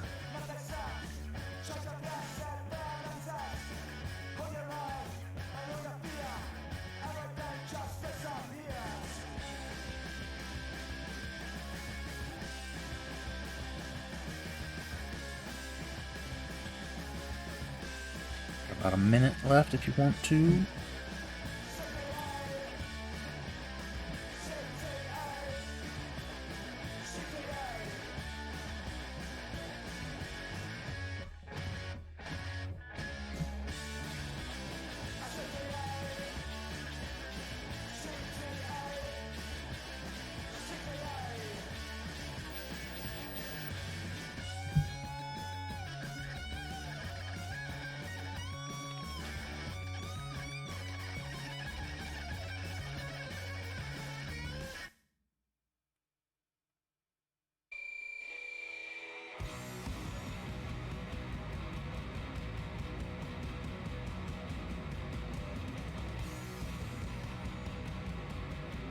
Looks like we might be getting some Boomer sooner.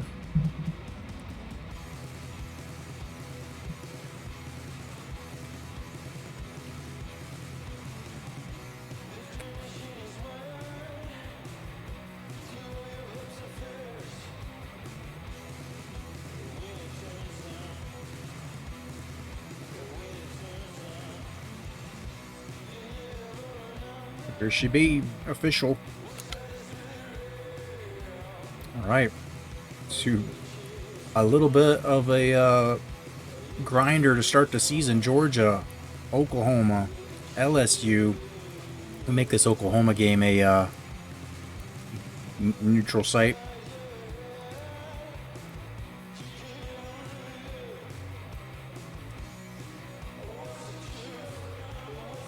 Cowboy Stadium. Probably makes the most sense geographically. Nothing really in between there. Maybe kickoff, but this won't be the kickoff. We've already played it. It's one game before that.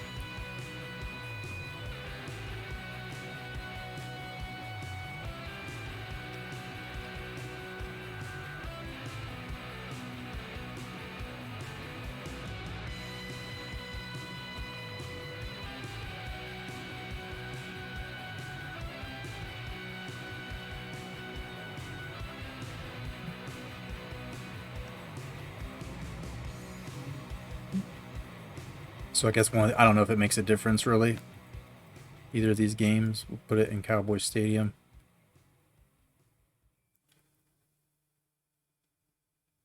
So we want to play it in Dallas Stadium. I just don't know if the OU Texas game will have like Red River Shootout kind of branding and shit everywhere.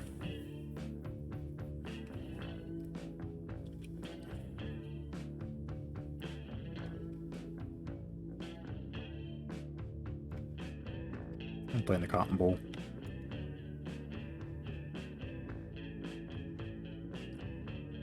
Alright, so... Dude, we can still schedule games. Okay.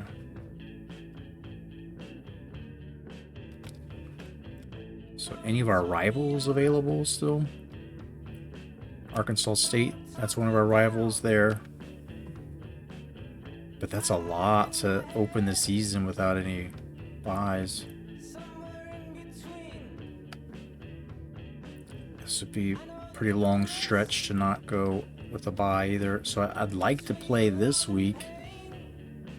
They're just ain't shit.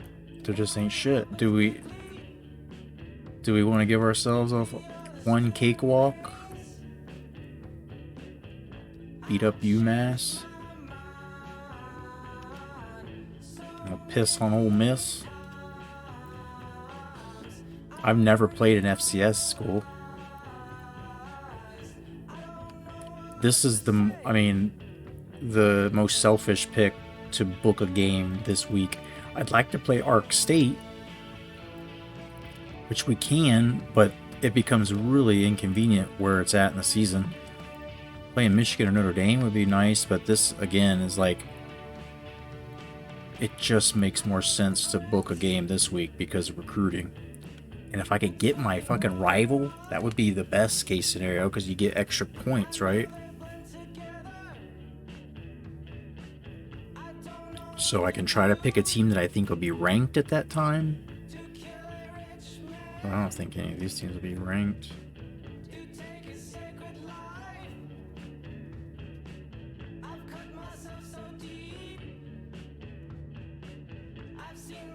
And Nevada's an American Conference team, so I don't want to play them. I like Nevada trying to hang on in the Super 3.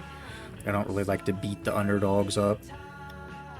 Mizzou and Kentucky aren't in a Super 3. East Carolina's ACC. I don't like fucking with the Mountain West or Sunbelt teams. So it kind of leaves FCS. Ole Miss. I don't mind pissing on Missouri and Kentucky at all. So we'll vote one more time. Last time, who to play? I would like to go up and play Arkansas State like week 4. That would fix some things. But this is the place in the schedule that makes the most sense. And if I play like an FCS team and we score 1,000 against them or whatever, it'd be nice for recruiting. Who to play? FCS. UMass. Miss. Sioux.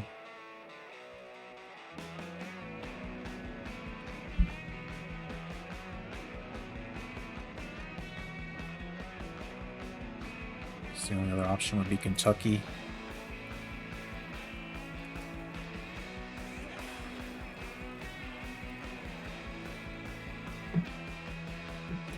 Lost the ability to type for a second.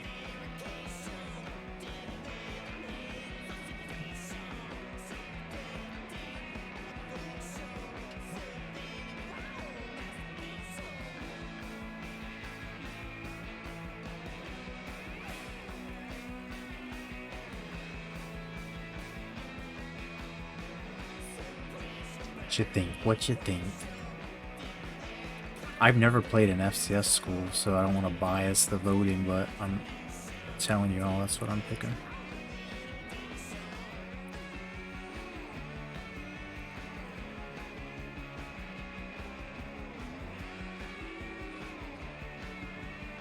Got about 2 minutes. Ole Miss, nice, okay.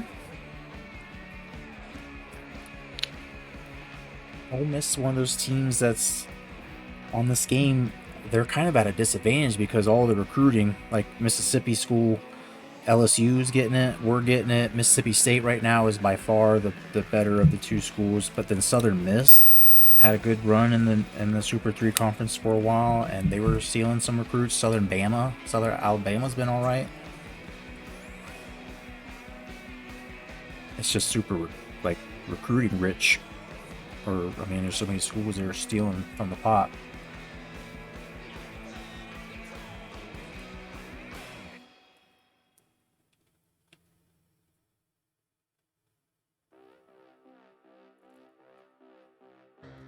Someone's got to do a tiebreaker, come on.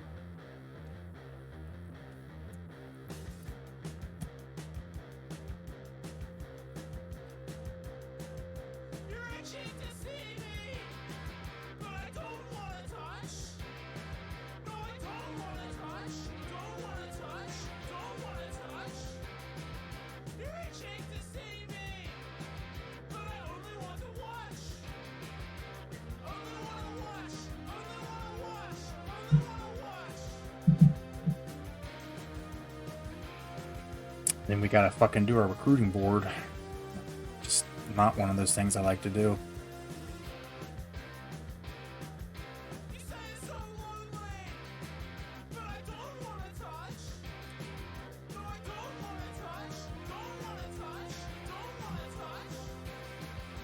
Oh, who's it gonna be? Come on. I'm not allowed to vote more than once.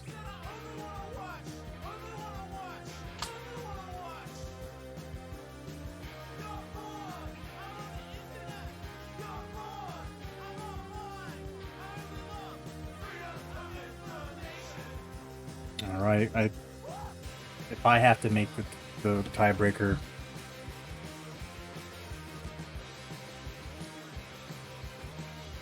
I don't want to be the tiebreaker.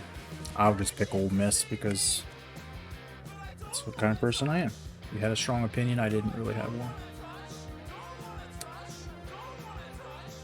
All right. And that is it.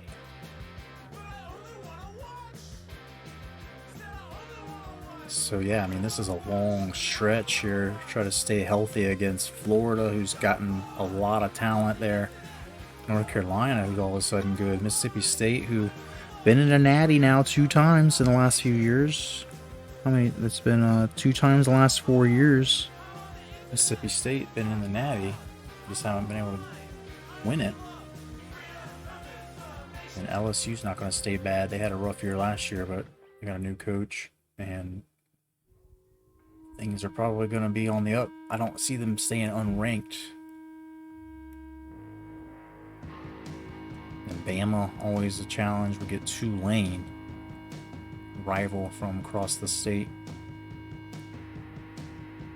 to finish the season. So, strength of schedule A+. That's the kind of way we do things. We are A+ people. And yeah, I guess that's roll with it. We're going to USC on that game, no less. I like to play in the Coliseum, but yes. Georgia, the start of the season.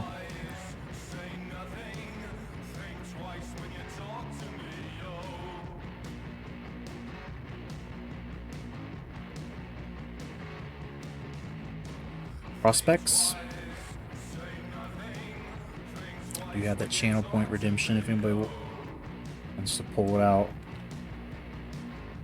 I'll stop just for a second because I know some of you might not know about it.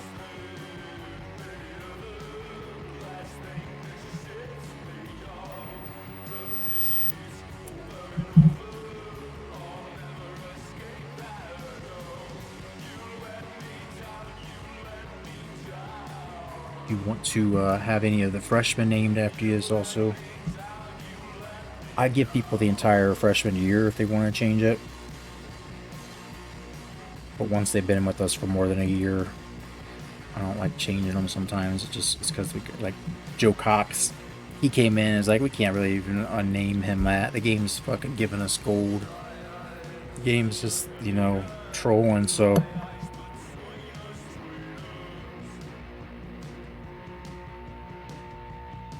There will be no prospects. We'll move on here.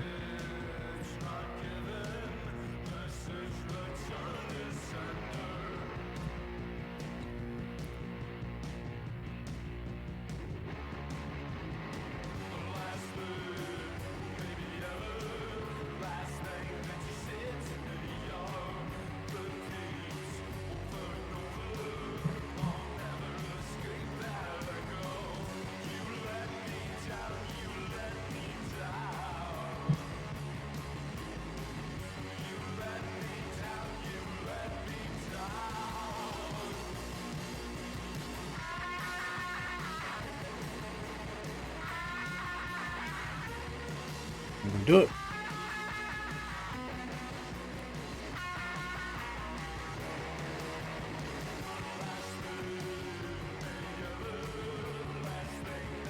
Let's see how fast I can do this. The first week's not the. This is not the one that takes so long. That second, like, look at the scouting board. Once you've seen how they react to points and shit, that's where there's all the mathematics and like shit that just I'll sit there and stare at it forever. Matt Fisher. But this guy like to play fullback. He's not, you know, the big boy size that we usually like at tight end. Not incredibly strong. Got a center. We definitely need a center. We do have Eric Ball, but He'll be a sophomore already next year. If this guy redshirts, then that got to be a junior redshirt. And, it's like we keep getting stuck by not going after guys. And our offensive line basically needs completely upgraded everything. Or reinforced, because the seniors leaving and the guard situation has been dicey the last 2 years. We gotta take a look at this guy. He wants to come here. Got all the bonuses. Decent run block. I think he could be a fullback. Can't break tackles. Maybe he can't.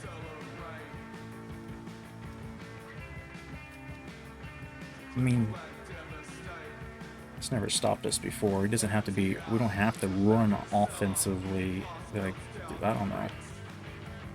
This game likes to do that to us. It likes to give us guys that want to come here, and when I look at them, I'm like, oh, that's great. But then you start looking at it like, shit. I don't like putting them on the list because sometimes the playing time people see it, and I end up screwing myself. But defensive line needs. Might as well just all these guys that are 4-star, at least scout, and see which ones are worth chasing a little bit. And then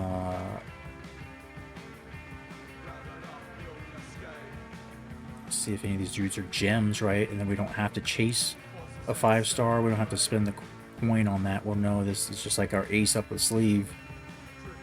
Kind of the way we like to do it. They're going to come here. It's like, let's find out right away what we have to work with and then what we need to start digging for.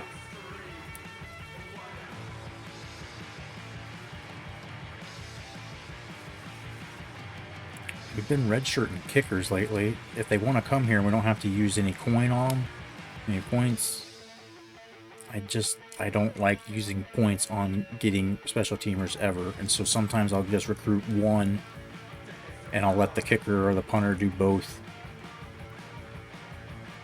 And so we just never use points on trying to get kickers and special teams if we can avoid it.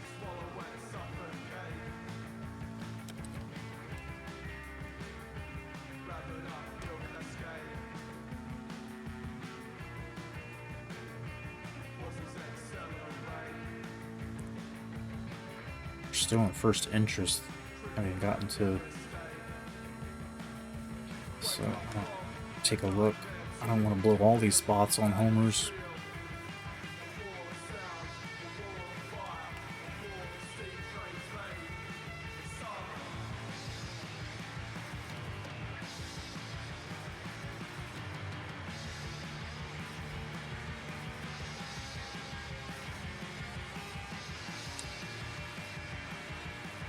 Alright, so what does our team need? That's probably something I need to look at. QB. We don't necessarily need one right now, but if we redshirt them, he'll be a sophomore by the time those two seniors, which is Joe Cox and Harrison, I think.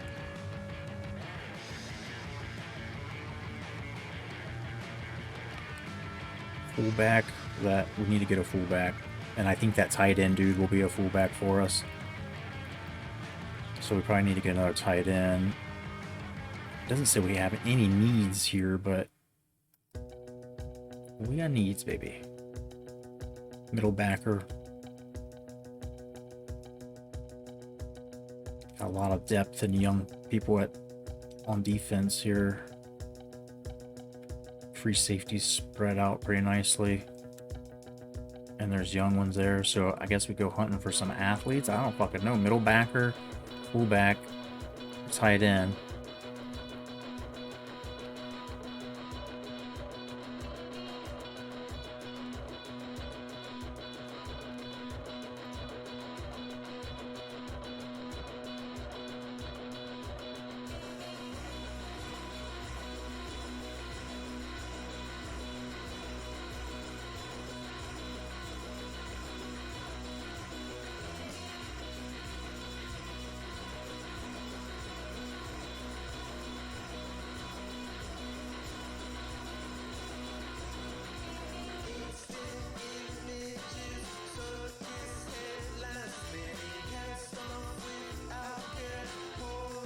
Run blocking solid as hell here.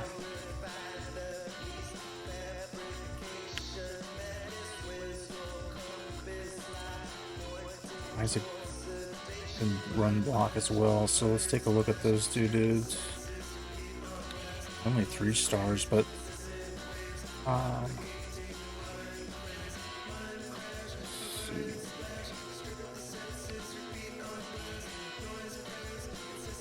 see who's the fastest ones.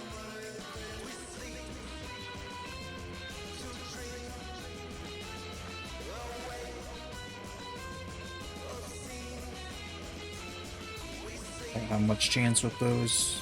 Doesn't look good. Spencer Dunn.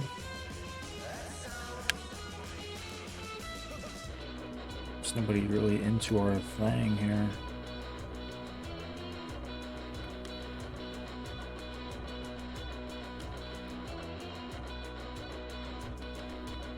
I have nobody interested at all.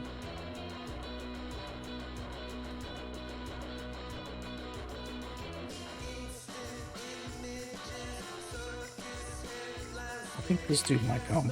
I don't know why he wouldn't want to come. So one of these dudes, one of those 3.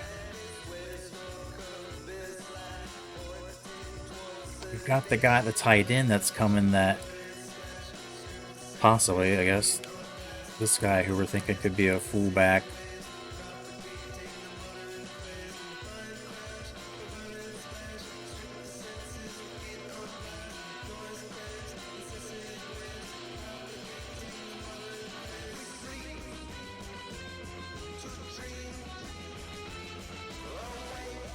I don't know if any of these dudes are going to pan out. This dude's a JUCO guy already, junior.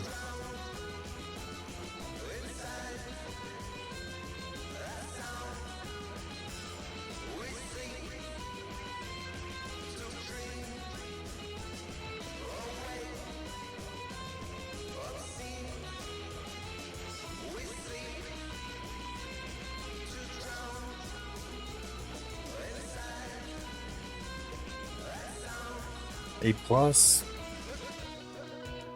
proximity to home. He's going to have all the same things there. I don't feel like we can snatch him away from the North Carolina schools. This dude done? You're not going to win the program tradition. But Donnie Jacobs, a little undersized. If that's one we want to look at. A+, C, A+, this is good. Brian Scales. It's in Virginia.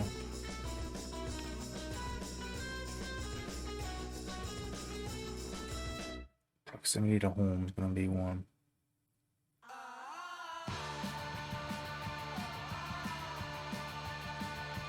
But if our championship contender stays high and theirs starts to go down, these are guys that'll end up swinging.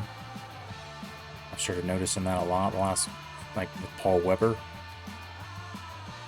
The championship contender was a big deal, and then we're like top 5, top 3, like.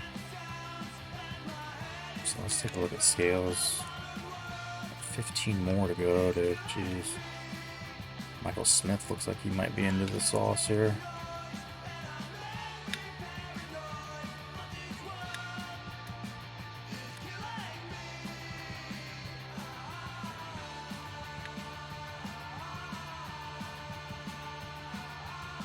Richard Dobzinski. Right. Middle backers. And guards. Don't let me forget guards. Let me do that right now.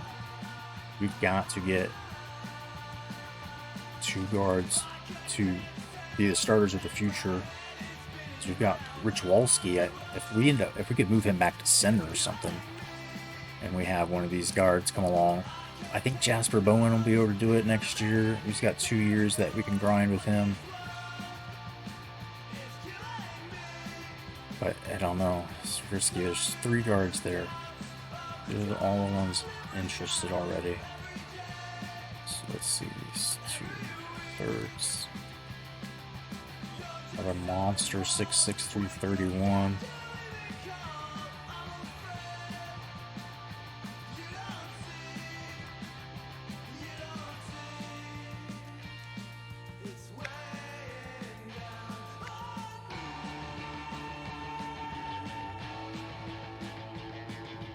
Yeah, like that. All A's, baby. And this guy was A's.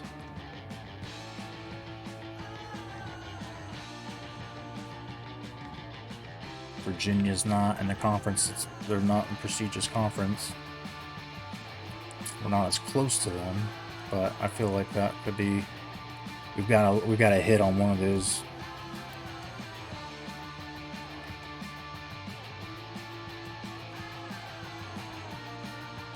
Victor Tremblay.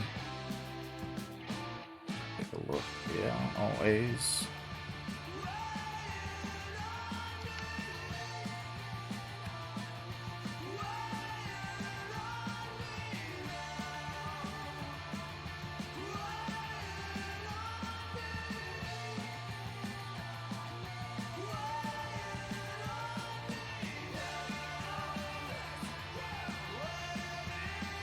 So I have him. I just don't know that we need all of these. This guy's 4-star.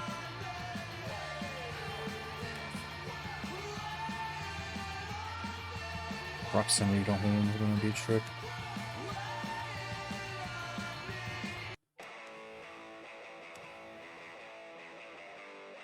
Mike Keith's a big boy. We'll come back around later and put him on the list if he's still interested. Once we shake a few off.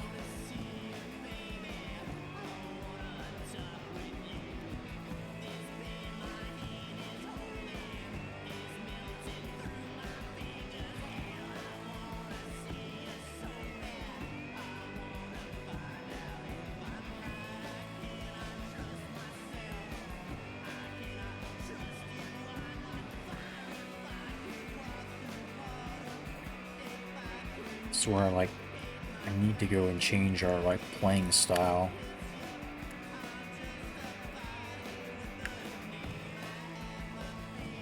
Because I don't just feel like don't come to a 3-3-5, but we don't run a 3-3-5. I don't know why it's set like that. Did I change it to multiple? Let me check that. We can change it after this. Fucking do it now.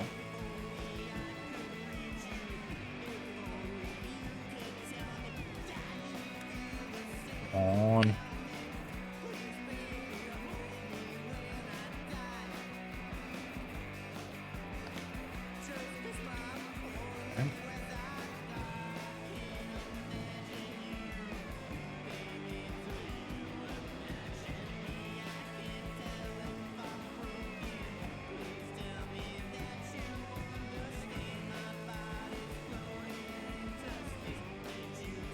Let's take a look at Matt Little.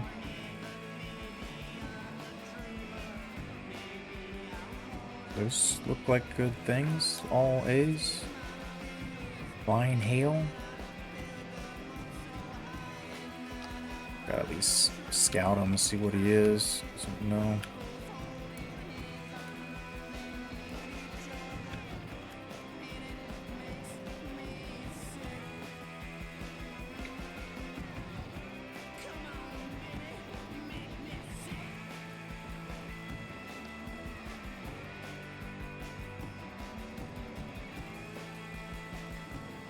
We're looking for all A's at this point. These last 4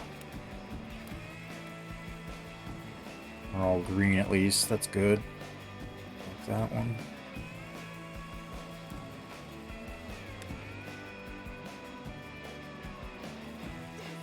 Oh.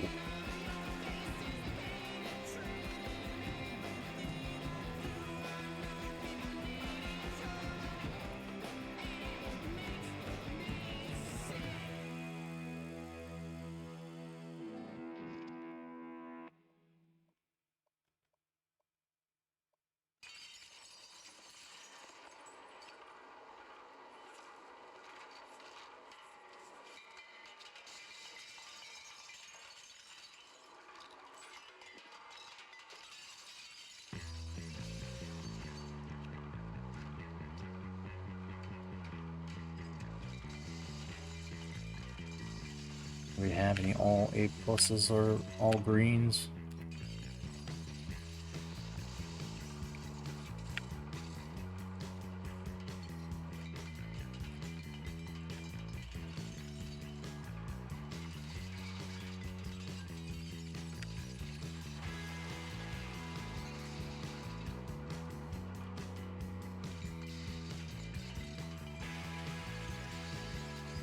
Goodness.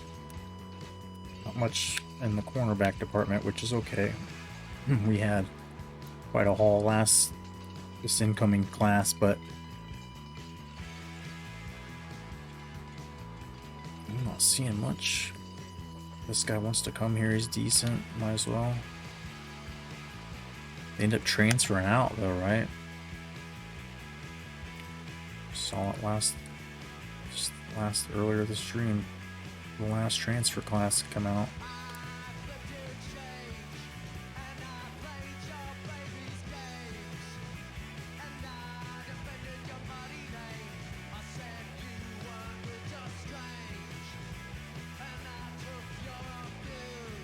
Having Denman like that, let's see.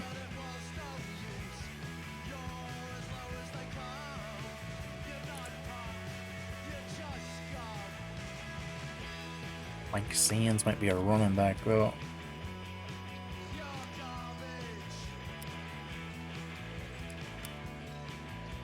His list.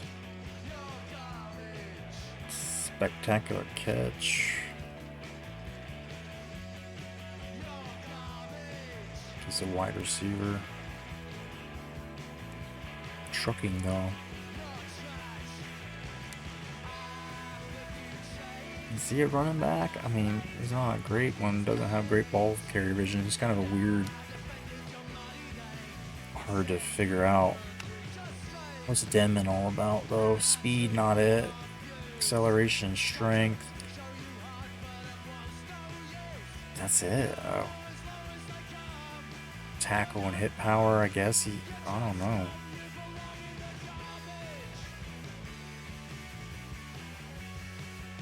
Hit power and tackle. He's just an average defensive end or something.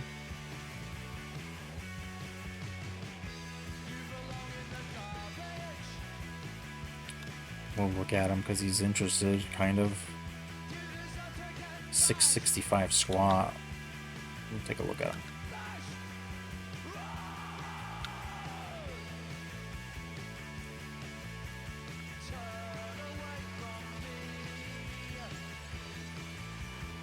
So of these positions, the ones that we need to see, tight end, we always like to see at least one. These are top.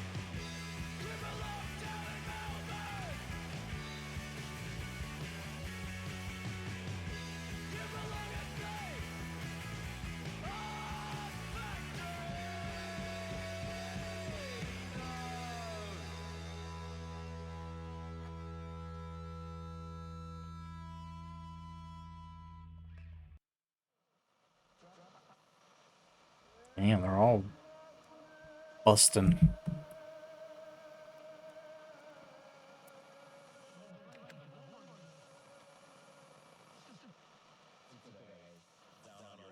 Didn't mean to spend them all on this. It's like Bryant is a homer. He's going to come here no matter what. Why would I spend on this guy when he's just about as,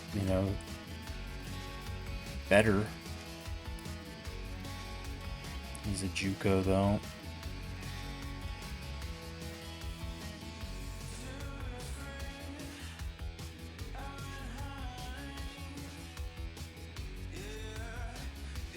Gotta check this guy for sure. And this guy for sure. And that guy for sure. They're all number one. Okay.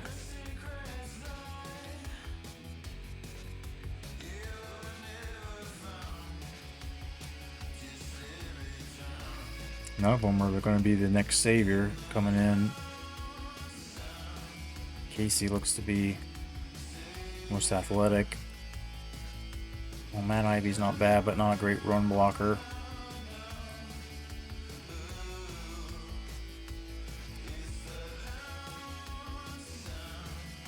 .6'5", 284. Ivy's a little undersized, and then we got these dudes we'll check out next time. Let's just see if Gallagher is the real deal.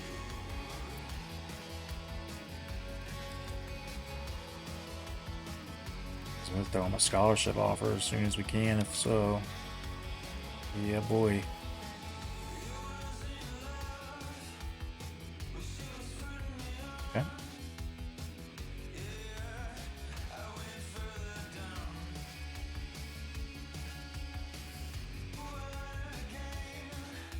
This guy's got us number 1 on his list. And he's a pretty good boy. Stud. So, D-tackle. Hopefully don't have to throw a whole bunch of points at. That one. Just find the guys that you don't have to... You can get more players if you know, don't have to use 700 to max out every week on them.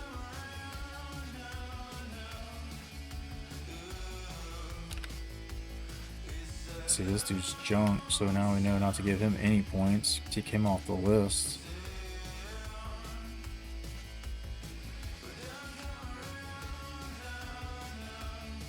I mean, he's still not bad. We'll see. Like, there wasn't... I don't know. There's got to be somebody else that has better bonuses, maybe. Yeah, program tradition one's not going to help.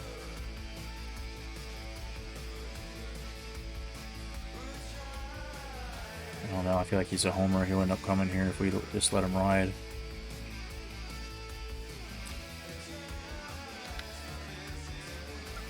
Junk.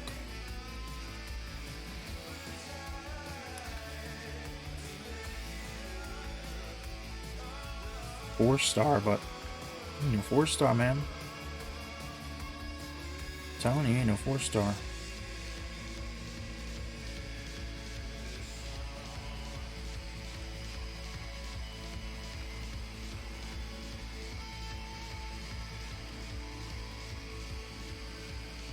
This dude's all horned up to come here no matter what. So I don't know if I need to scout him right now. We can scout all these guys. We'll still have 3 more people we can scout. So let's take a look by interest. Hale has no interest. This guy has interest.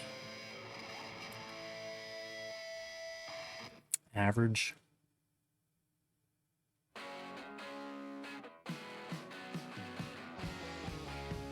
Let's see if this dude's worth chasing.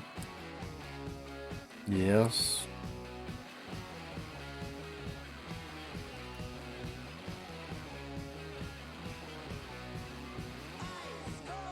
So let's check these dudes.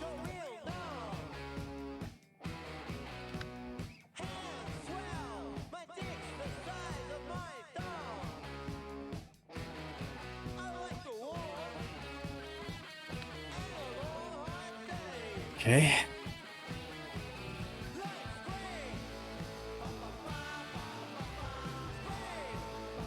Look at this guy. Was he horned up to come here? Yeah.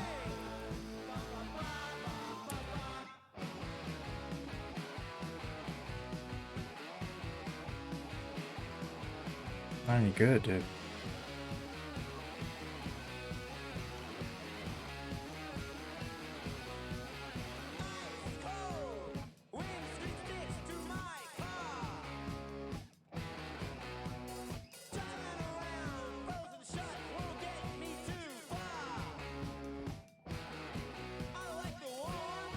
Decent. Alright, Nunez, if he ends up working out. Good speed. Look at that hit power. Damn, boy. That's what we're talking about. Some boys that come smack him. And he's not bad in man coverage. Physical. What was his? 6 foot, 181. Daniel Daniels.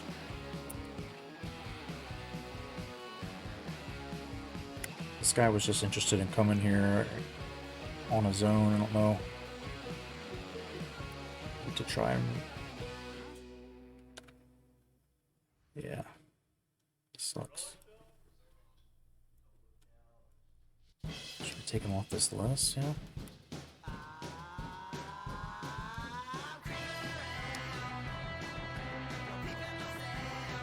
We'll start cleaning the list up later, but if that guy wants to come here, he's good enough. We'll just like ride without giving him any points.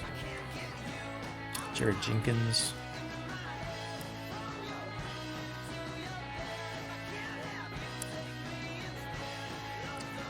Not bad.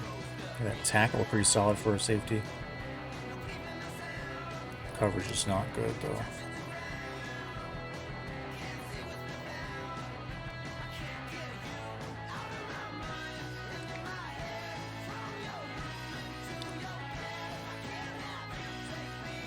see what this dude's about.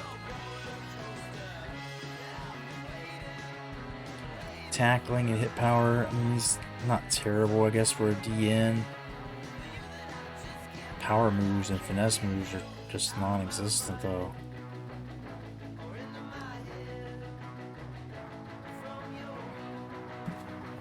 What he's so good at, he's just above average acceleration, maybe a little bit.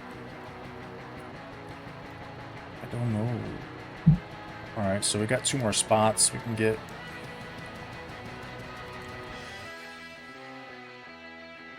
There was that one athlete I wanted to look at. And then I just look for the fastest dude, like the biggest squat, 1 or 2. Joey Moses.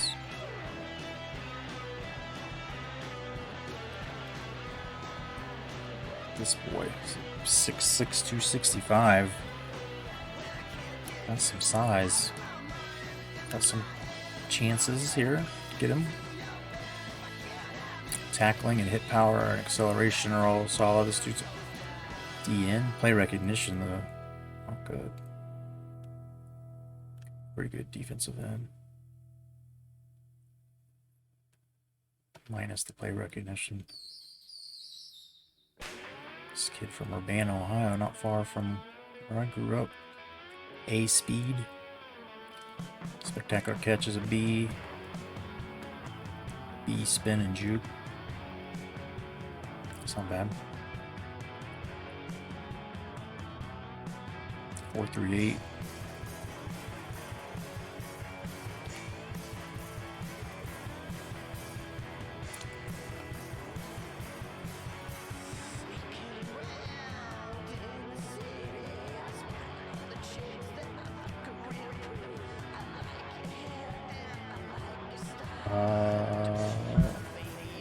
Let's look for the fastest dudes.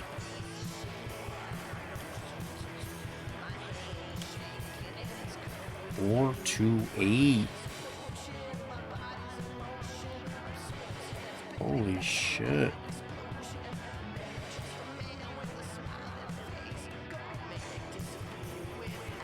Chat, what's the fastest you've seen on here? I don't know that I've seen like below 4.28. I feel like I've seen 4.28 before, maybe 4.26. This dude's a burner, man, but he's good size. Spectacular catch is a B. Holy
offer them all scholarships, I feel like.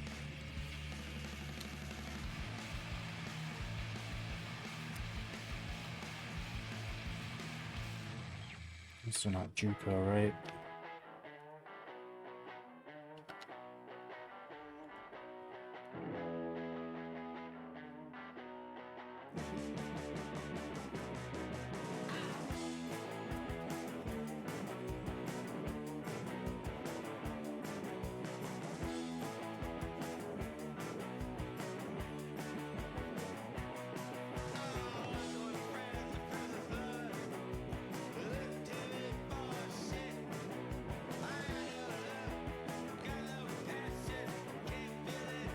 Alright, no insta commits.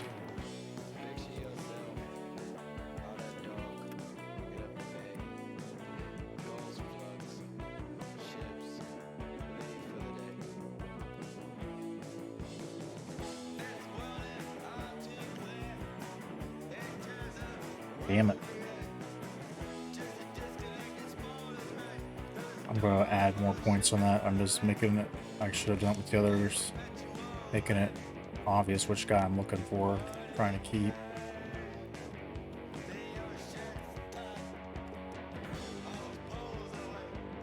I don't think we're gonna be able to get this guy.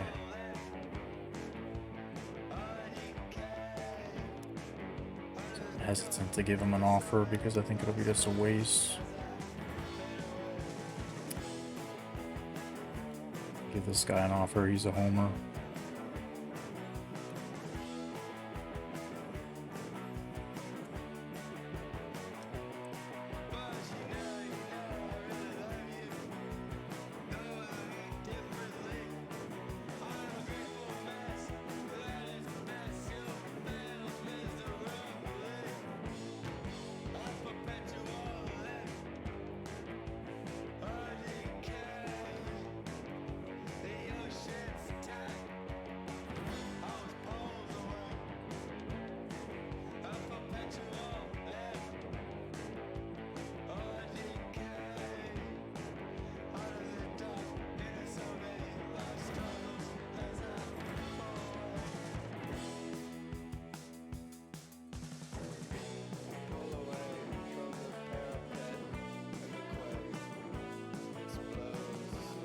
To 97 in speed, holy shit.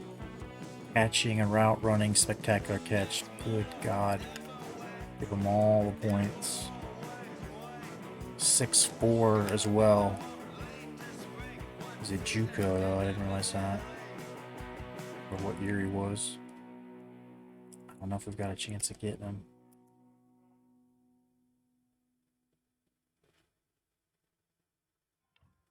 I don't feel good about that. I don't feel like we should give him a scholarship offer yet because we're probably not going to get him.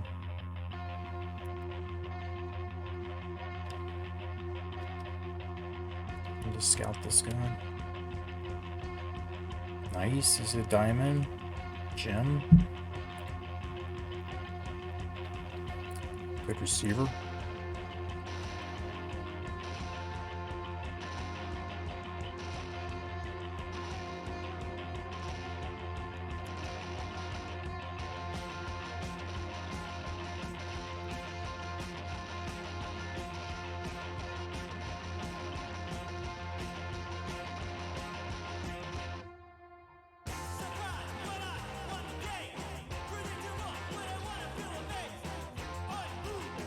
I feel like a lot of these first weeks is just about not getting too far behind. So like if I'm not giving enough points, I can adjust it next week. But it's like when you see that, I feel like I gotta give that dude this full 700 or we're not gonna get him. This guy, I'm not really feeling it. Like I don't feel like throwing a bunch of points at him.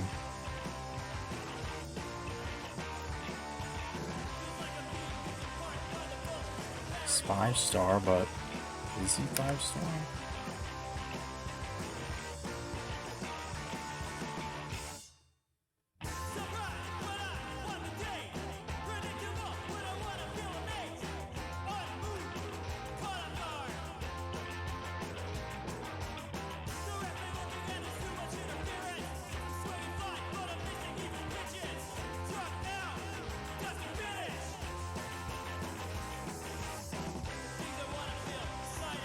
see if we have to give him more, or some of these dudes we just have to give up on is what ends up happening.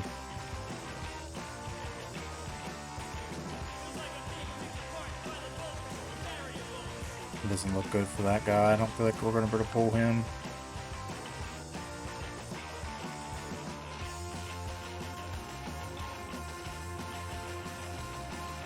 No, it doesn't seem like either one of these guys are going to end up going our way.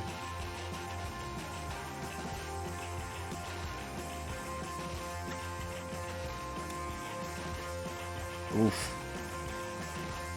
Maybe it's for the better they don't.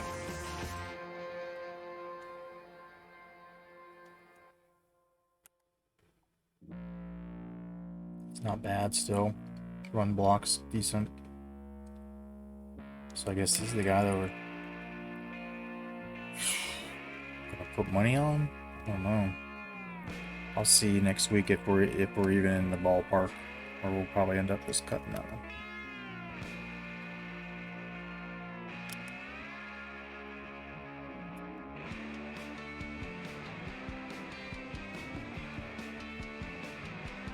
I mean, we've got our receiver, that dude, that athlete.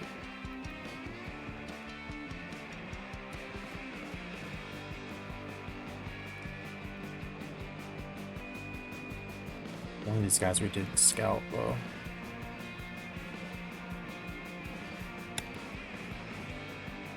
Oh, that changes things.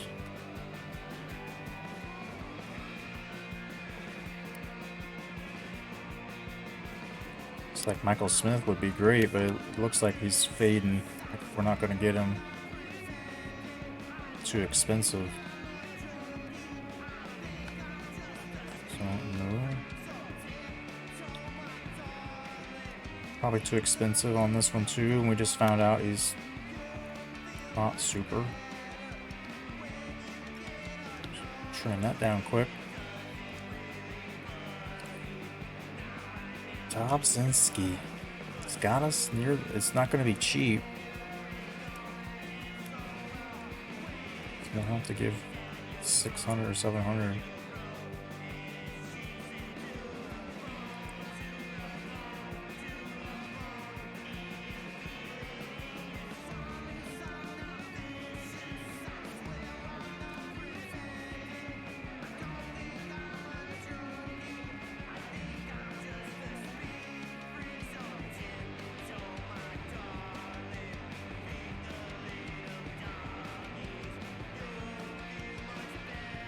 No, we're gonna do both these guys. We gotta see which one reacts before we can make a decision, and then Brant might be a guy that we can take along for the ride and get later if we need to, but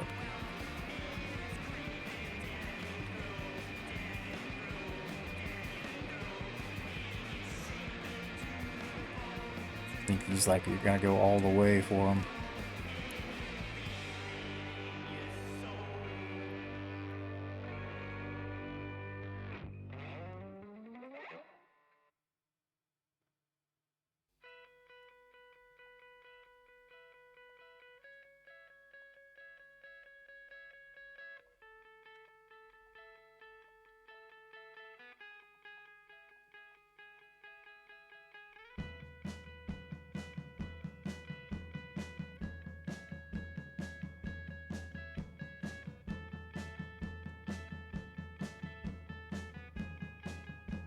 We're hoping we can get this guy for kind of cheap, so let's see.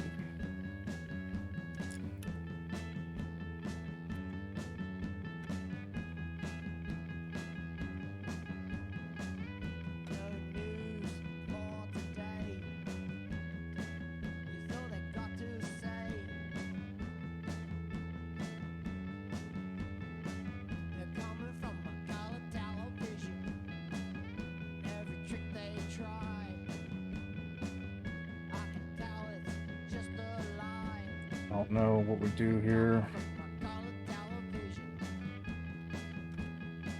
This is the one we need the most, so give Ivy a little bit, I guess, in case, but there's these dudes who are unscouted that just thinking we might end up landing. And maybe there'll be a surprise, but see how these react. If one of these we can add points or put Ivy up instead. I don't know. I don't want to give them a bunch of points that the other guys are coming. I'd rather give them to them. Gallagher's a big deal.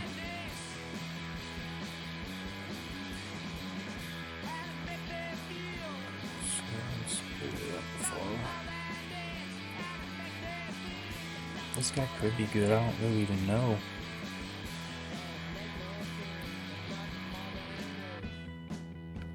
Guess I better check. Damn, so this guy, I mean, this guy might end up just coming here like no real coin needed. Another wheel of fortune. Another million tortured. They're coming from a color television. Another story televised. Another million hypnotized. They're coming from a color television. Now I'm hearing voices. I got no real choices.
we're about to welcome him to conference play right off the bat. Season kickoff game is conference game as well. So let's do it before I get even more sleepy. On paper, we are the better team, 97 overall versus their 91.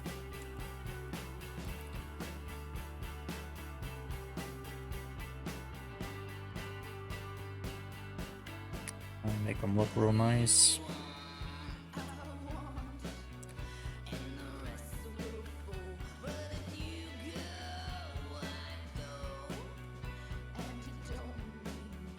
All right. And let's get it on here. Kicking off the season. Year 16 here. And this is, oh shit. 1 second. I told you all I needed to do this and I almost forgot. It's screwing with our recruiting.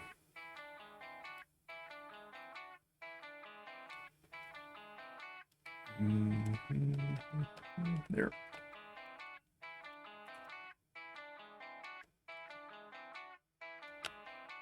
Change that defense so play style or whatever.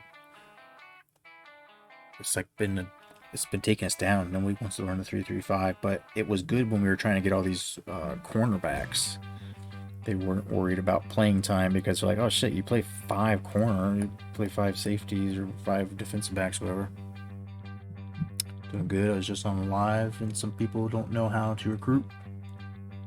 Tell the young lady the wrong position to put guys in. Oh, jeez. People trolling. Is it a female playing the game? That's pretty interesting. You don't see that too often.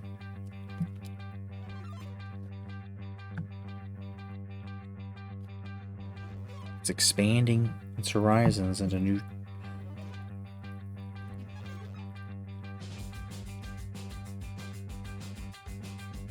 We'll get this game going in just a moment. I need to do that defensive playbook change because I noticed like a lot of the guys, like I said, it was good for getting corners because they're like more defensive time, more secondary minutes on the field.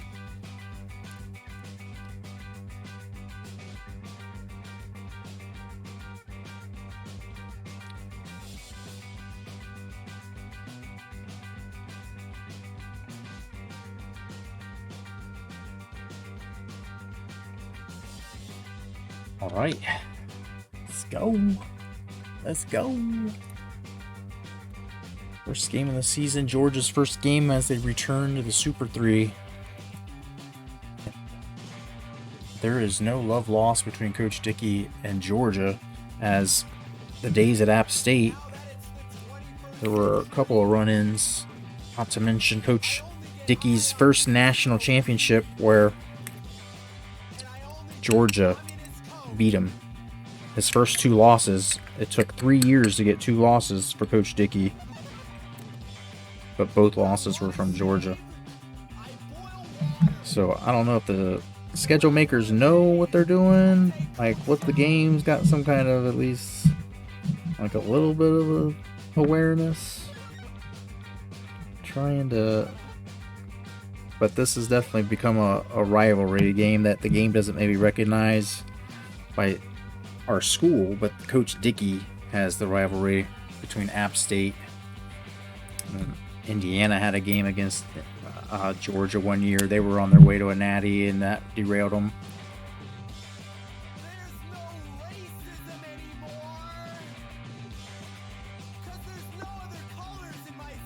Let's get the game started. Here we go.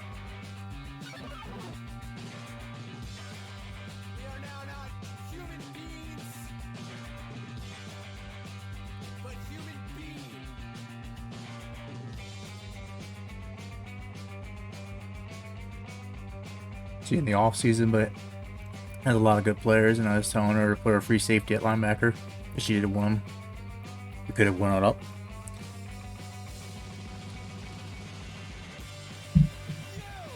Yeah, sometimes those safeties go to linebacker and they end up playing better. Like they were always kind of not the best safety, but then they become Pretty good backer. I had a few guys in this dynasty that made the move.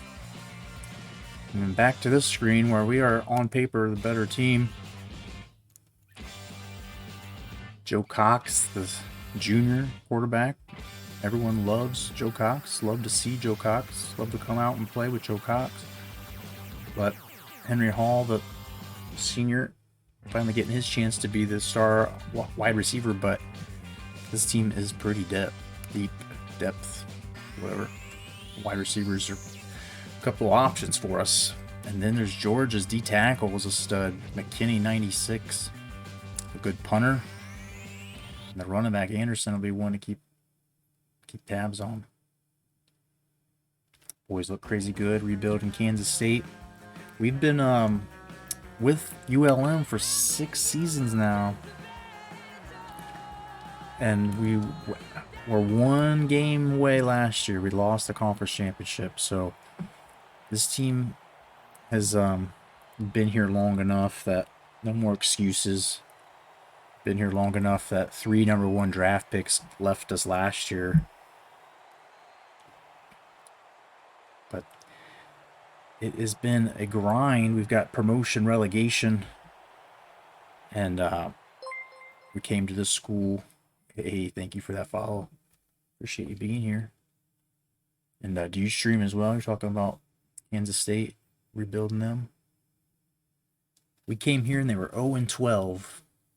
And we that's when we started doing promotion, relegation. We ended up shifting and switching up all the conferences so that there's 3 basically Premier League region by region. So like all the best of the East, all the best of the Central or Southeast, it really.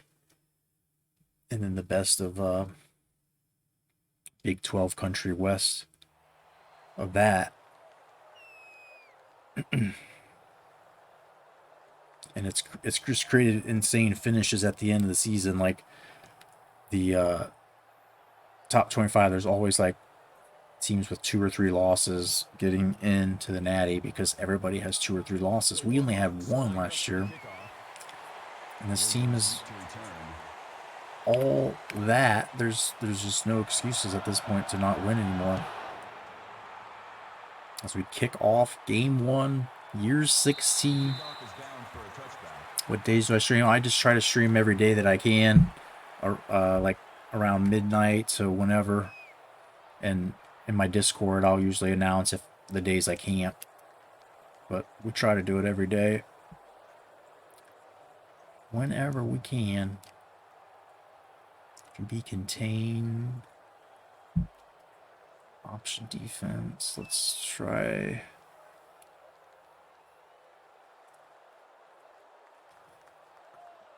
Do that.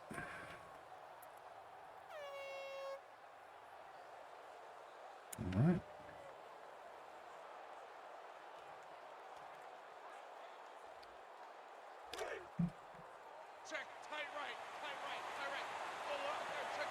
I don't even know who to expect out to see on the field here. Oh, Morris, I blew that tackle. I think Morris is going to be just fine, though. That guy is a 91. He's played, he's waited, he's done special teams the last 4 years. What state am I in? I'm in Ohio. Well, sometimes Michigan, depending on if I'm visiting family or not. But we're camping quite a bit up there. But my house that I'm in currently and where I most of the time is Ohio. Defense just kind of teeing off on them, let the computer do what they want for now.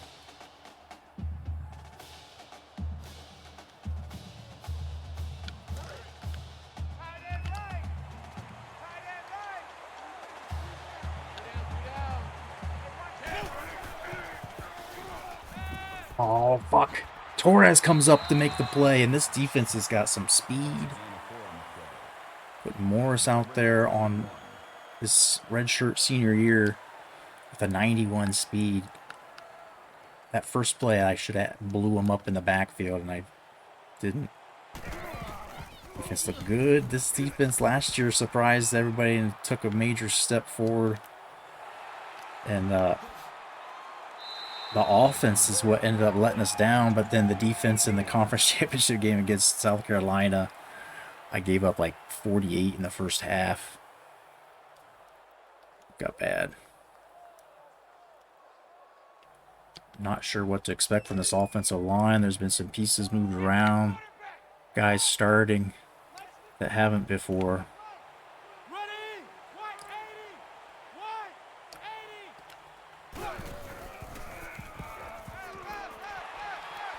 And Saad Ferris starts the season off with a nice catch and run. How's recruiting looking so far? We just started. We just trimmed off a few on the recruiting board, but we're trying to key in on a middle backer and some offensive line. We've been coming up with just big gaps in our offensive line, our guards. I don't know how we've been missing. And Joe Cox gets loose. Older guys are younger. We've got the offensive line's got upperclassmen across the board. A couple of 2 seniors at tackles, and then wide receivers, 1 senior. But we've got a lot of depth at all of that. Cornerbacks, we've got a lot of depth and young guys, but our linebackers are just a real hodgepodge this year. Linebacker situation is not certain.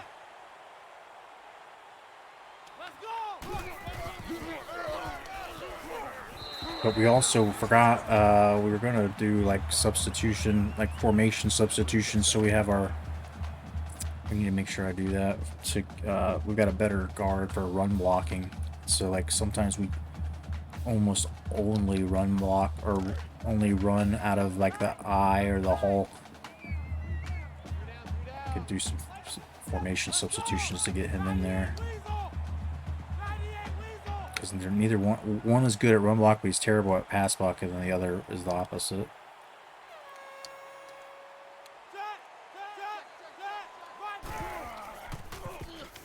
Oh, what was that? It like hiked it on me and I wasn't quite ready. I was trying to do hot route and audible. Third down.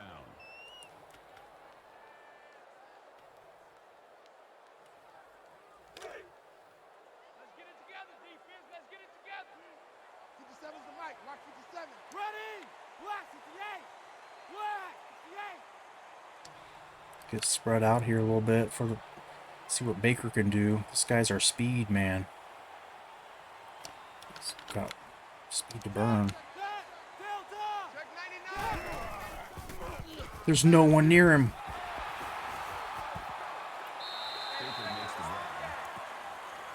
Our QB's a junior. He started all first 2 years and not real good with left-handed quarterbacks, but he's made me better at it. He was an athlete coming in. Might have been a linebacker or a safety if we hadn't have played him. But he kind of disappeared in the conference championship game. He's turnover prone, which is just me throwing with a left-handed quarterback.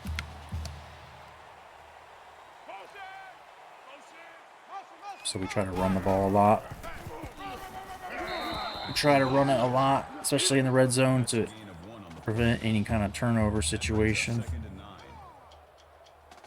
It's been a problem, especially Joe Cox's freshman year. Red zone turnovers. See national champs South Carolina lose to Texas right off the bat.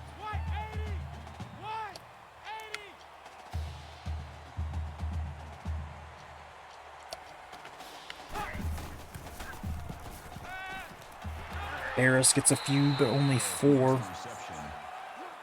He ain't got no speed. We'll run a QB read option here, see. No, actually, I need to throw it. Try to hit him on a drag route.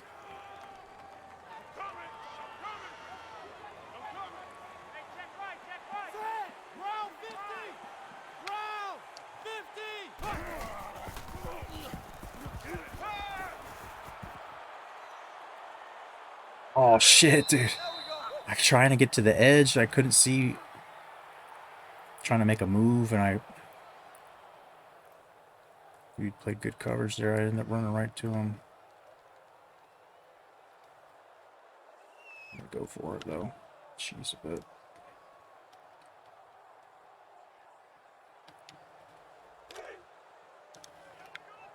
That's not a good example of his speed, was it? If I had run sooner, I was just kind of like fucking dazed watching him, trying to find somebody to get open.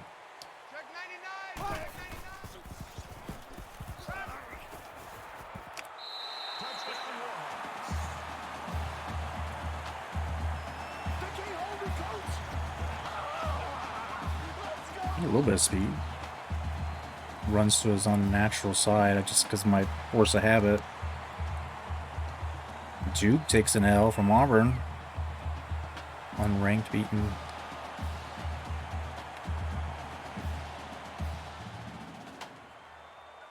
Read play, yeah. Just try to use it at the right times. We're not running the ball up the middle like we're known to do. It just doesn't feel like the team that's going to be able to do that. So at least do that position formation sub and get Brown in there on run plays.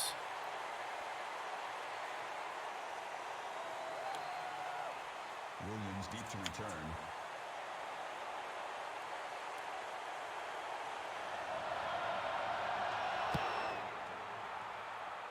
Start the season off with the lead. ULM's offense kind of sputtered, figured it out eventually.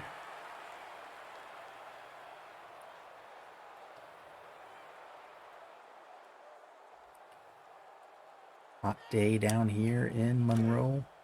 Man left, man left. Two down. Hey, watch that. Check right. Ready? Big room for Anderson there, but it closed up quick. Only gets 3. That'll make it 2nd and 7. It's the difference between this defense from last year is that those would just be 8 yards over and over.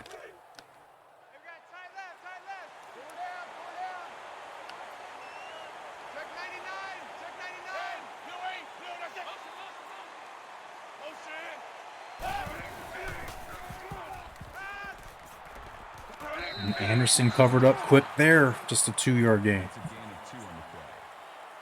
3rd down.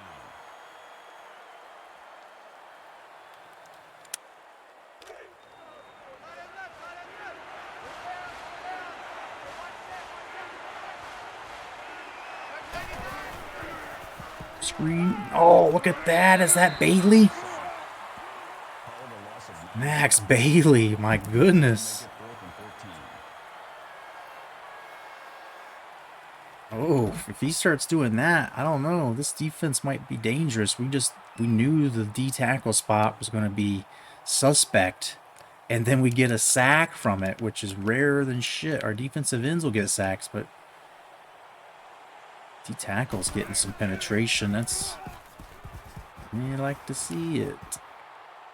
Oh my God! What the fuck? 39-yard punt. I just took off running. I guess I didn't have it.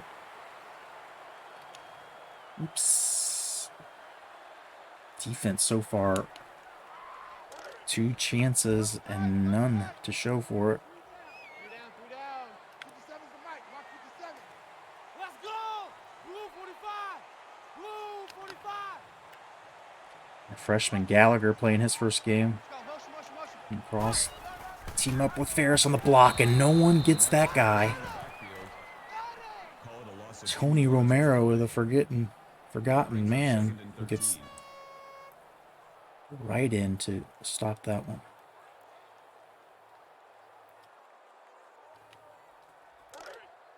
Want to be a cornerback in the recruiting class if I can. We can give you well, the recruits like have already been generated, but if you're saying like once we sign one of them, absolutely do that once we sign one of this year's recruiting class. Oh shit, Baker stops in the middle. Gain of 6 on the play. That makes it 37.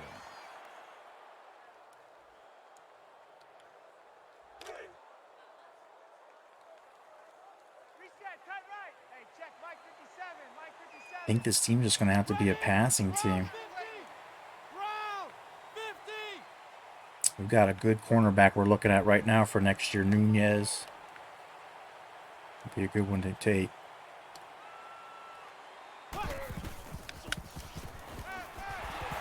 Barris gets open.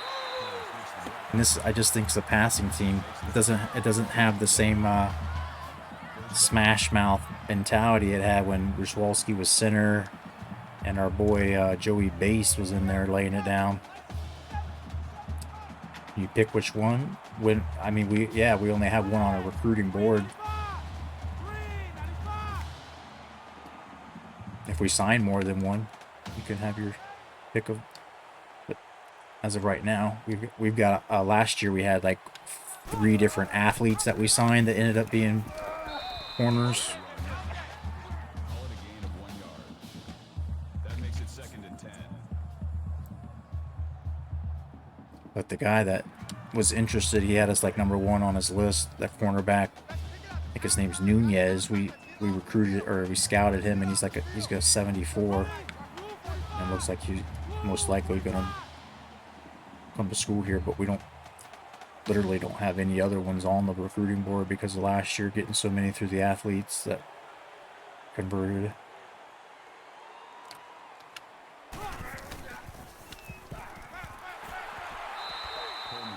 Should have promised Damian Baker more things to get him to come back. Maybe we can do it next year. I could promise him first round pick. Because I mean, he's fast, dude. It's almost guaranteed when we run these plays, he's going to get open. Here we go. Black 90. Black 90.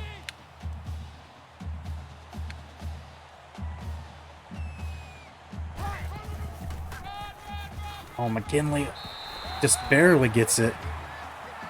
I mean, Georgia's probably got a really good run defense. There'd be games when we can do it better than 4 carries for 5 yards. I don't know. Try running something more run power friendly. Two times. Down. Ready. Red 18. Red 18. Motion. Hey, motion backfield. Courtney Joseph have no problem running when he's in. That'll make it 2nd and inches. They're so far so good. 7-0.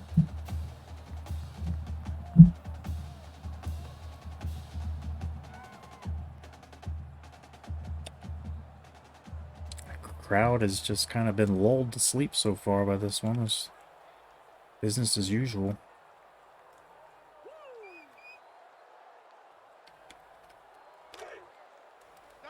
Double tight.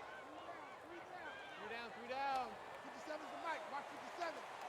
Ready. Green 88. Easy. Over. Baker again, just impossible to guard. 0-yard reception. 37-yard line. First down.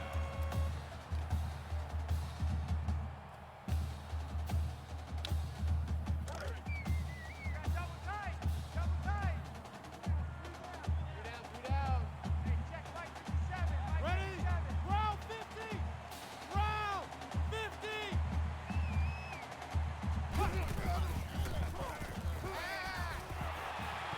Henry Hall getting to the out of bounds, gets 8. Call it a gain of 8 yards.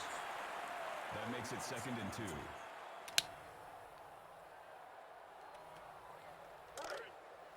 Double tight, guys. 3 down. Mike 57's Mike. Let's go. Blue 45.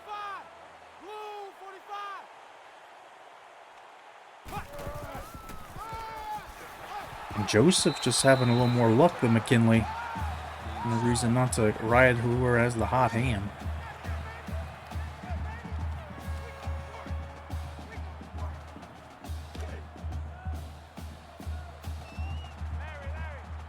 Just kind of taking their time, imposing their will. Here's Gallagher, the freshman again. Keep an eye on him. And Gallagher up the middle. Almost breaks into the end zone. That's his first catch. And he looks like he's going to be a good one. Physical beast there.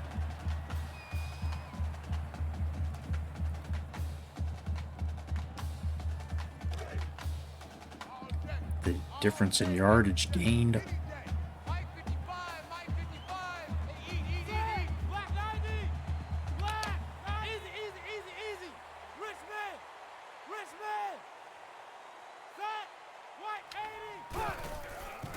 McKinley's in.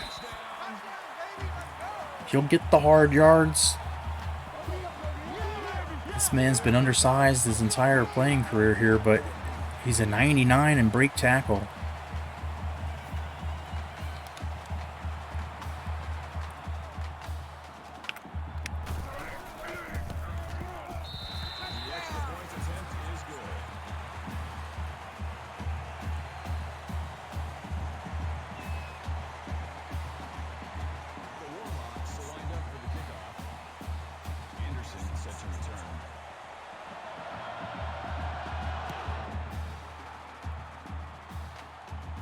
This kicker got a big boot over the year. Offseason added some distance. Again, you see the national champs from last year taking a loss. Bama getting smashed out by LSU. North Carolina edging Florida.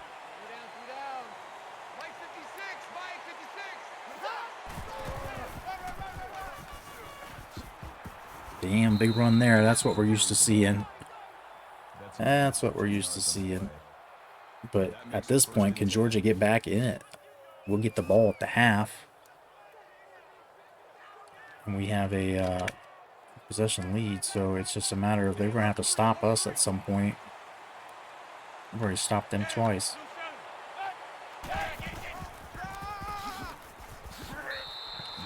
Another big run. Anderson takes it from Nolan at the end, though. Pay the price. He may be concussed. He looks slightly concussed.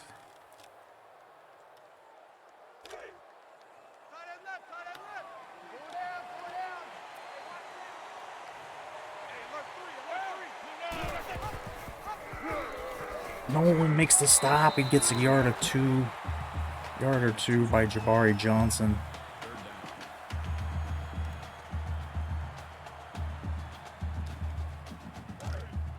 Three-step pass.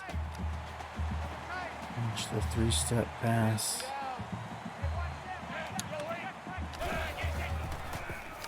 Oh, it's right over the middle to the tight end. Shit. That's good for a gain of 14 yards. First down. Sitting in the middle of the field with no one around. So I sent that backer on a flat.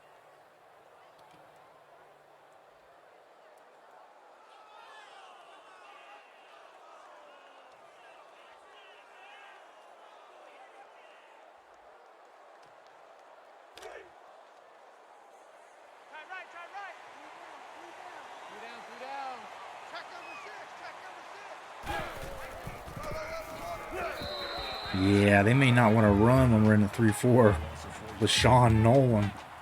This man's going to the pros. We promised him at least a second round.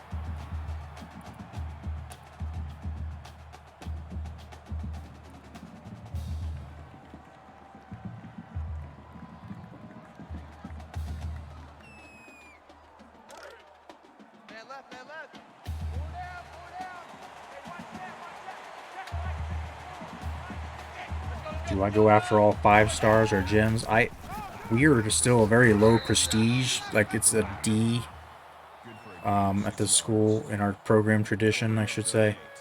We can't get we still aren't getting whatever we want. And so this class that we just got was 1 5-star, 2 4-star, 10 3-star. That's been pretty much how it's gone. We've had some 5-stars, like Joe Cox is a 5-star athlete, and some 5-star backers. Oh my, they sliced us up on 3rd and 8. I don't know if I was picking the right defense. It was just kind of smashing buttons for a second.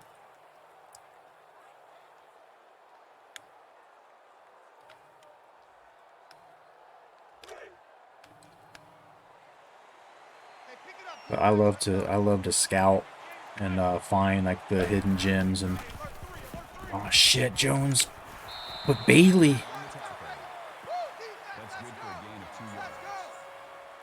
Was that Bailey that helped us out there? I think that was Bailey. That was their D tackle.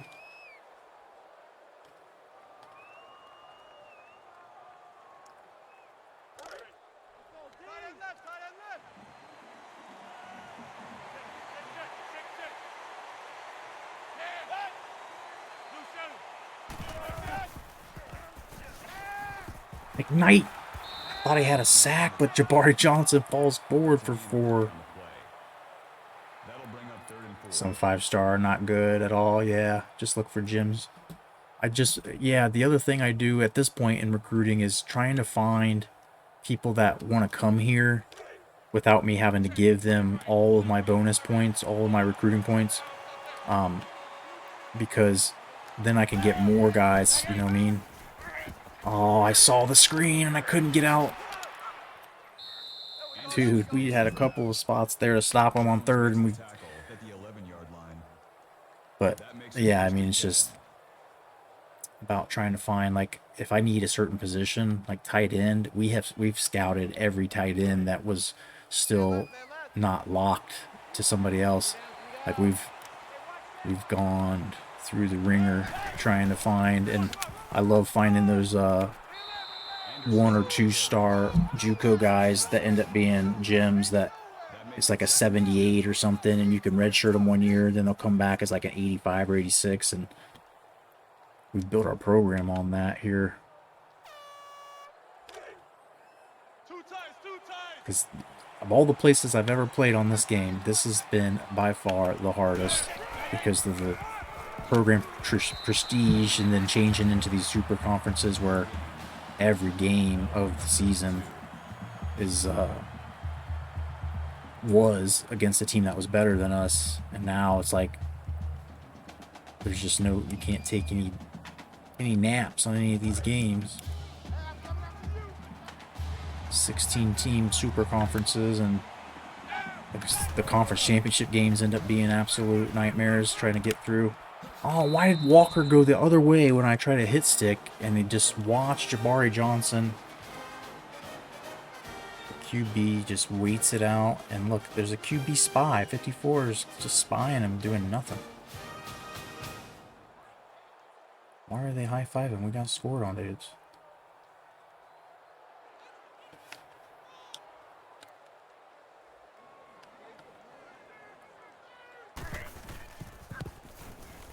So we give one back.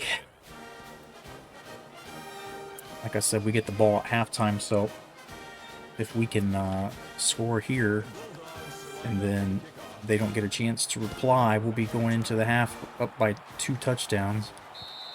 With the ball coming back to us, it's pretty much kiss of death at that point. If we're able to start running the ball, control the clock like we generally end up doing.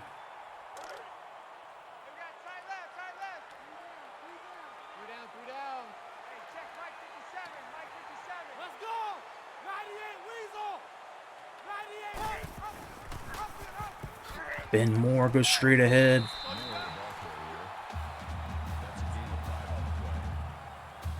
He's a throwback. This kid got some carries last year, proved himself worthy to be on the field, and now he's the main man in the fullback position. Yo, Dark Spectre, motherfucking hot rod. You know it, man. Starting the season finally. streaming at stupid hours of the day. You know it. What's good? We're just first game of the season here. This is a revenge tour after their shit we went through and how it went down last season. This is nothing short but personal. And so every team in the conference schedule just team we want to hate and beat, and so we can get to the national championship. This is year 6 with ULM now. No more excuses. Coach Dickey's got his guy here with Joe Cox, whatever his name is.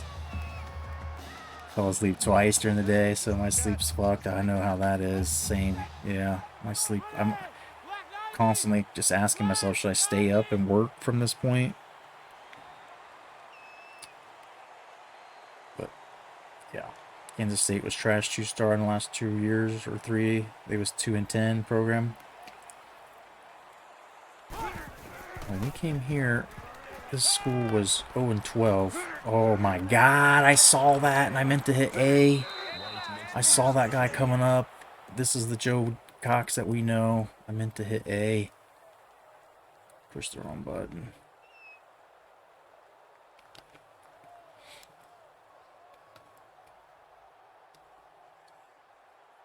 Gotta take a nap at least. Got 3:45. Yeah, this is afternoon. That's like tricky part of the day. As long like if you're able to get a nap though, that's the best. I feel like I do best when I sleep like 2 times a day, like for 3 hours or so. And they're just running on us now. We gotta stop this shit. Gain of 7 yards.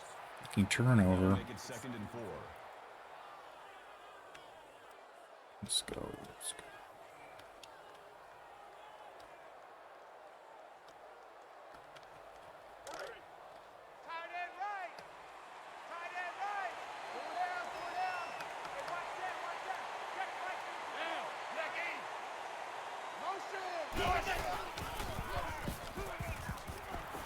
Guys just run away from the guy is coming across on a crossing route and he's tracking him with him, and then he just goes different direction. To start a dynasty with ULM using the updated rosters.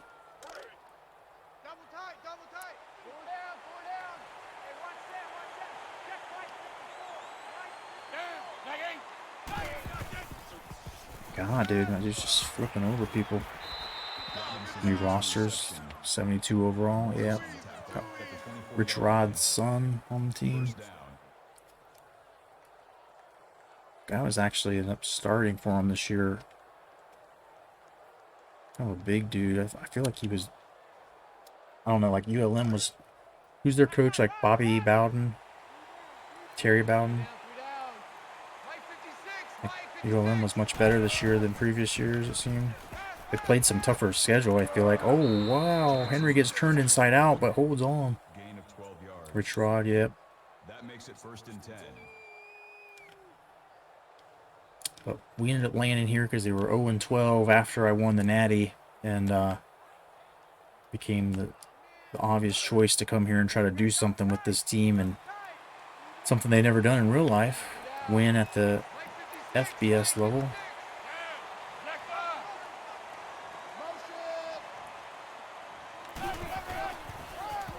Georgia getting all the running they can take here. Call it a gain of 3 yards. That'll make it 2nd and 7.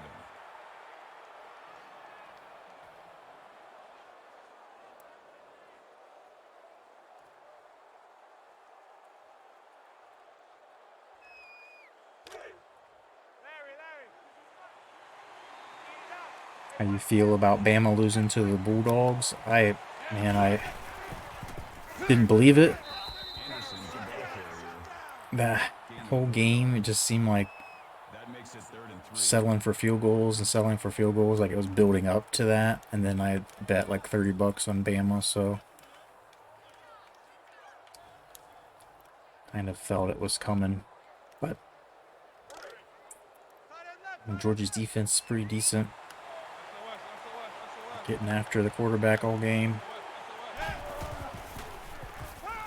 And there's a sack for Jones. forget he's still alive. He's led the nation in sacks last year. Keep him contained for once. He's a big boy. Be able to keep contained anytime he puts his mind to it. And we'll be better next year. That the team's got a lot of the people coming back. Same quarterback, of course. And they're going to go for a field goal, I guess. We've been able to stop them. We still might have a chance to score. Our defense is better than last year, and that's saying something.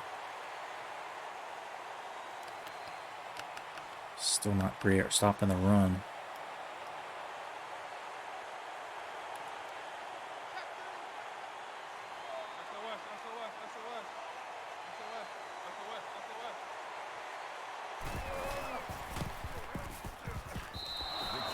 Georgia bleeds the clock a little and gets the field goal.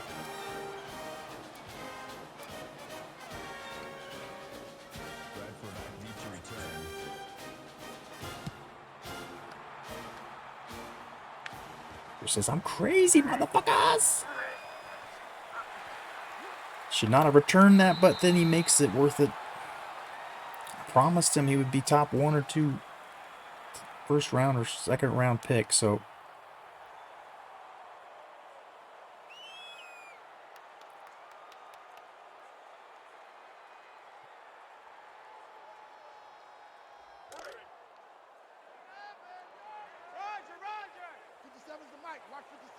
I gotta move quick here.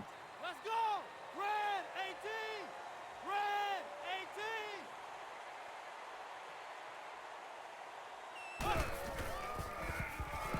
18! I'm back to that. Oh, that was not good. Not good. Yikes. So they give us a free pass. Georgia one and done. Now they're loaded. I feel like that quarterback is going to be back, right? And I don't know, some of the offensive linemen, they had a bunch of big boys. That seemed to be the difference in the national championship. They were playing dirty too, like piling on after plays, just nasty. Kind of shit that Saban's guys usually do. He's usually got the fucking D line or offensive line and like monsters.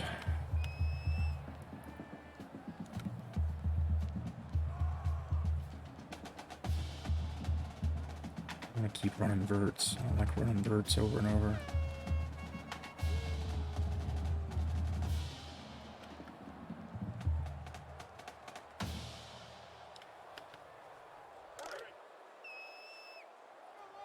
Nasty only works on Bama once per team.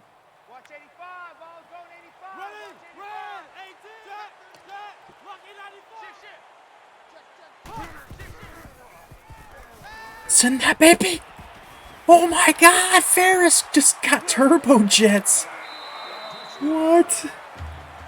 What was that? Joe Cox puts it out there where no one else can catch up to it but Ferris, who catches lightning. Damn. Of higher gear there. That's our tight end, boys.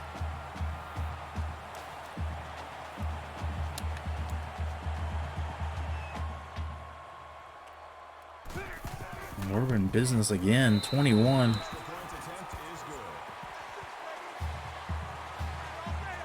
Slot Ferris, the greatest pass-catching tight end.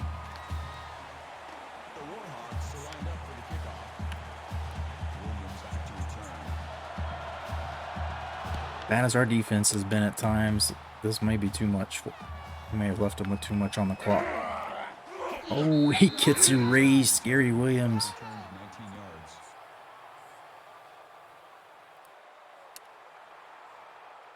All right, D, don't blow it. Don't blow it. Don't blow it.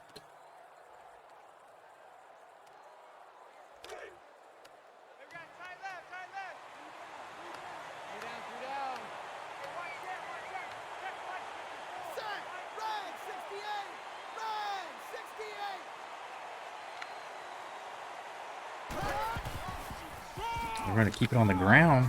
I bet they'll thaw him out now. They always do that. They get a big run and they say, well, now we'll use our timeout.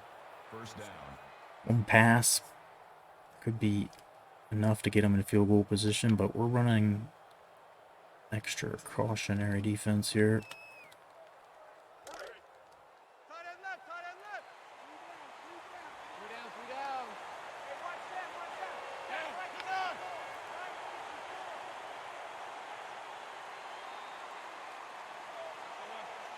No, shit, Right makes the reception. Well, they were able to save that timeout, so First down. a little bit closer.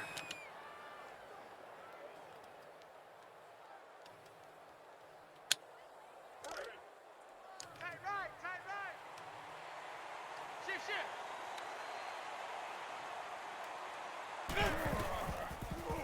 Shift, shift. And he's gone, damn it. Walker gives him a parting shot. Gain of 11 yards.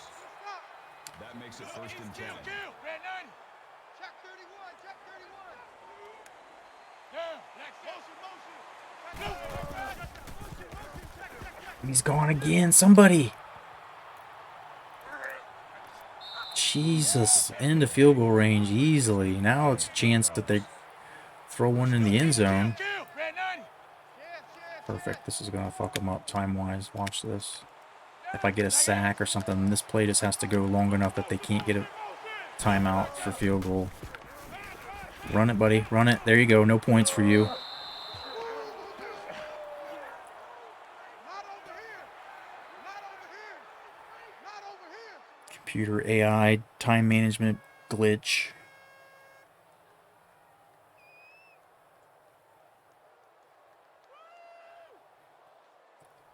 So we'll go into the half with the lead, getting the ball back. Outside of that turnover that gave him a field goal. Joe Cox errantly throwing the ball to the wrong man.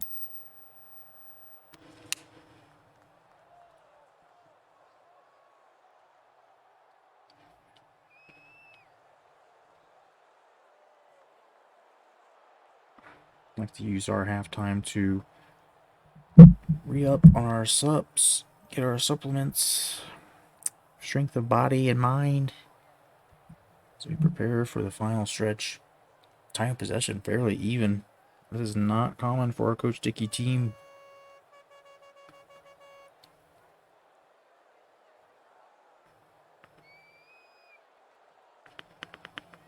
But I think this offense is one that can just score fast and makes a decision if it wants to try and run the ball or not, but passing seems to always be an option.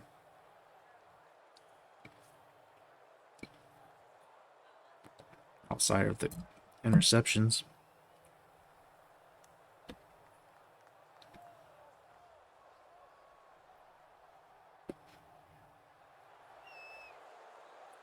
Here we go as we prepare to get the ball back. Get offense on the field again.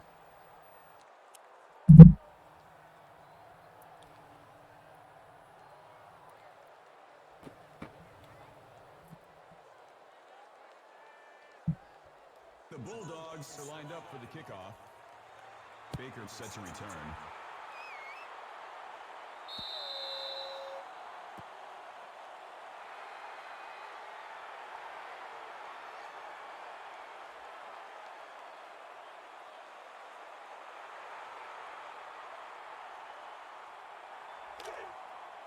Tight right, tight right. Three down. I see 47, 47. Ready! Woo, 80! Woo, 80! Run!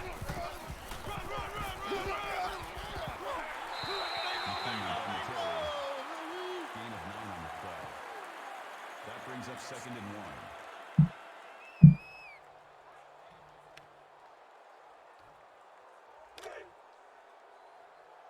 Reset, tight right. 57's the mic. Mark 57. I got one. Let's go! Green 88. Green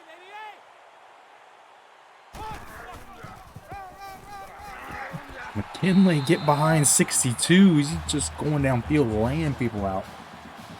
First down.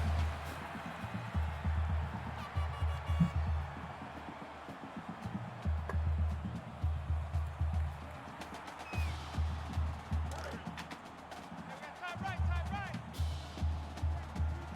Three down. Hey, check Mike 57, Mike 57. Red, red 18, red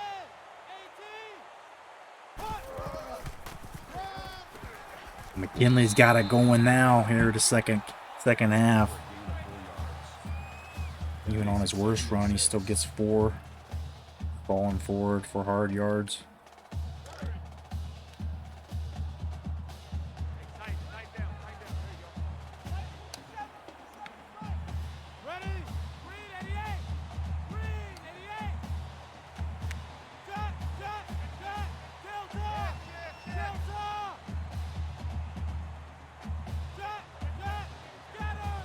Got her. Easy. Omaha.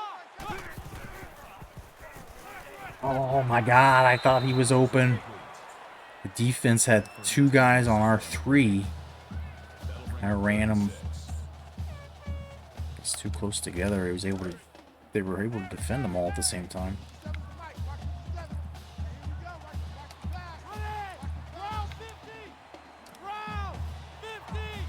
Easy.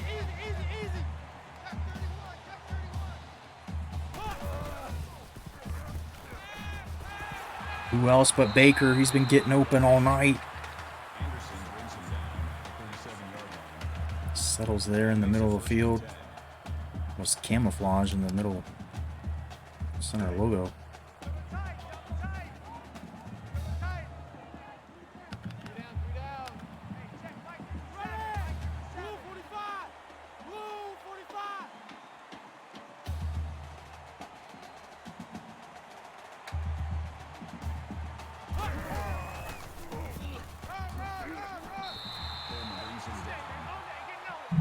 It's a little something we'd like to call That'll bring up Zen in the art of power O left.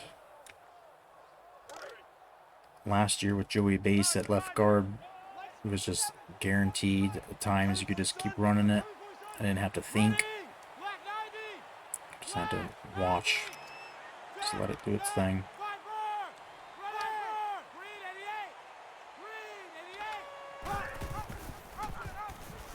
Joe Cox gets on the left side with 9.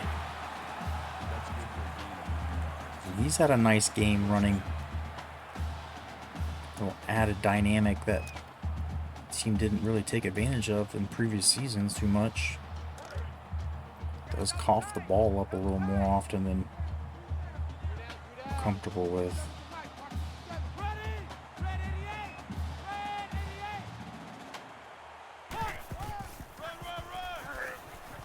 Joseph in for a spell, gets 3. Might have been more there if he had tried to break it out. That'll make it 2nd and 7.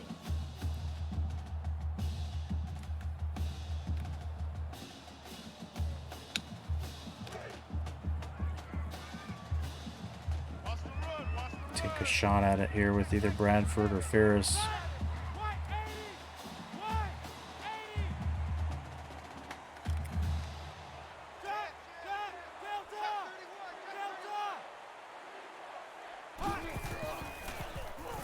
And there it is, Bradford.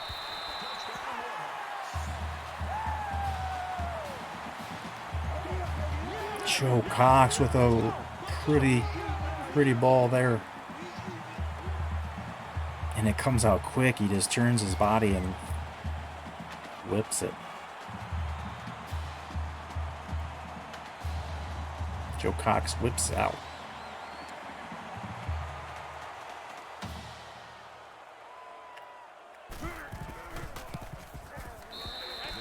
18 points, Georgia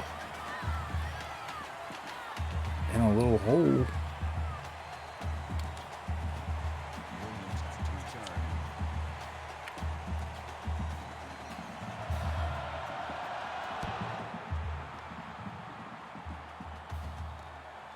Not going to try his luck. Is down for a touchback. Let's see if this Louisiana Monroe defense can keep doing what it's been doing.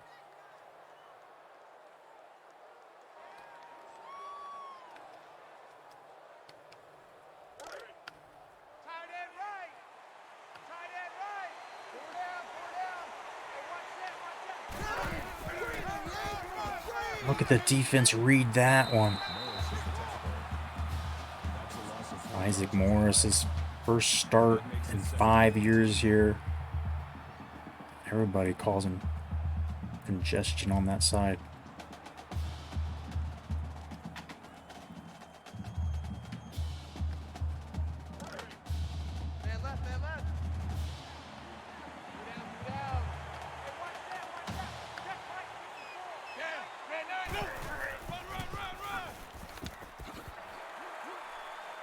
Pursuit, everybody on this team just racing to the ball. That'll make it 3rd and 13.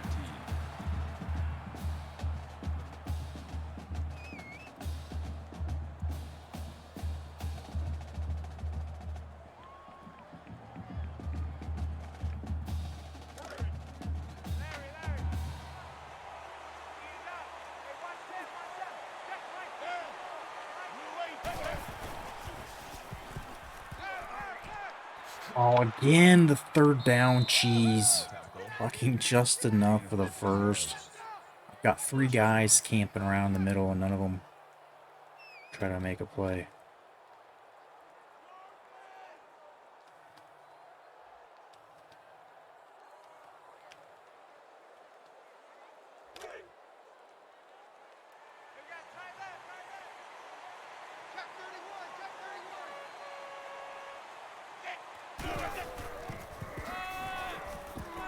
We know the run's coming. We're all doing our thing, and he still gets 6. That'll make it 2nd and 4. That's not a good sign.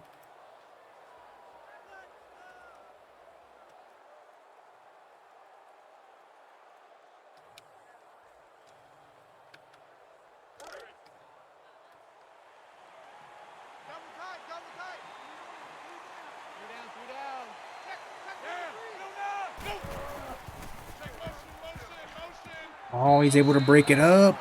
That's the first incomplete pass for Georgia. Was the intended receiver on the play. That'll bring up 3rd and 4.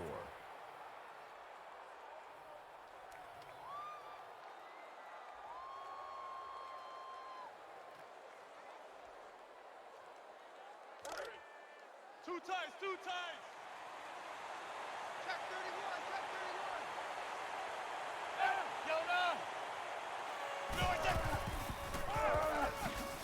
Walker stops it. The safety comes up and the tackle for loss. Man, this team's got some hungry hunters, dude. Some hungry wolves. People with things to prove.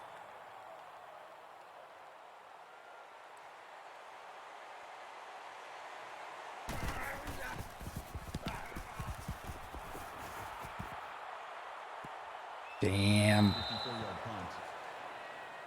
Wow. That was a good one. I don't even know why this team showed up. Mike's 57's Mike. Ready! Blue 45. Blue 45. Motion. Getting more off the guard, running for 3. Hit him with that shit again. See it again, boys.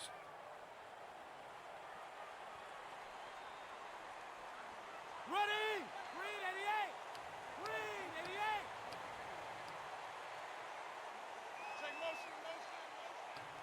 88. I say you gotta get Phillips when he's in motion. That's a gain of 5 on the play. That'll bring up 3rd and 2.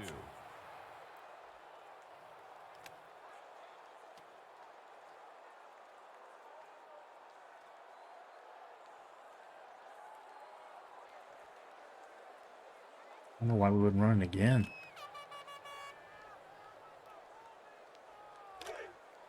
Double tight, guys, double tight. mic. Mark 57. Ready. Blast at the 8. Blast at the 8. Motion, motion, motion. Watch the motion. I don't think there's anybody that can stop that. It's just if I time it right and I've got the guy in motion cutting through there.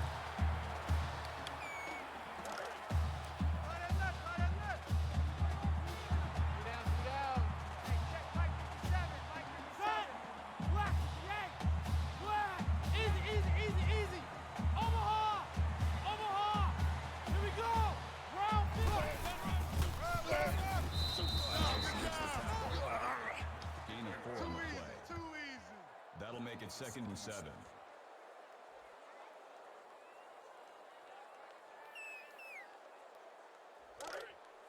Double tight, double tight. 3 down, 3 down. Mike's 57, 57, Mike. Ready. Green 88. Green 88. Check, check, Delta. Check 31, Delta. Check 31.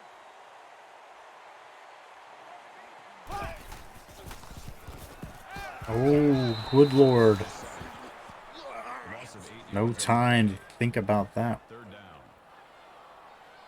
Holy cow.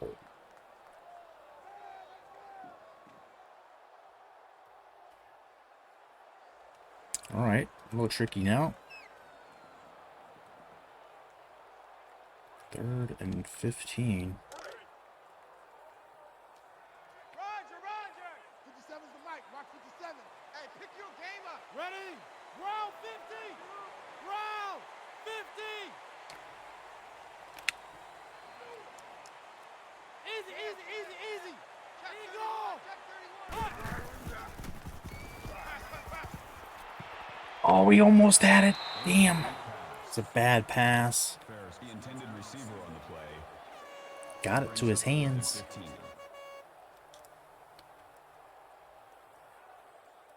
And that would have pretty much sealed it if we got that. The defense from Georgia with that sack changed our plans.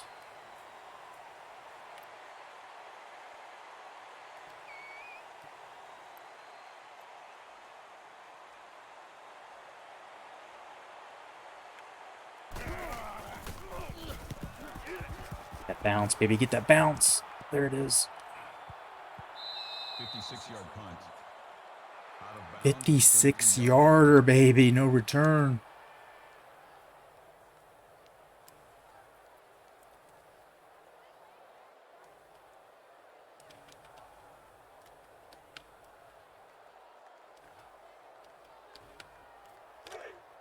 Man left, man left. Go down, go down. Check 31, check 31. Hey.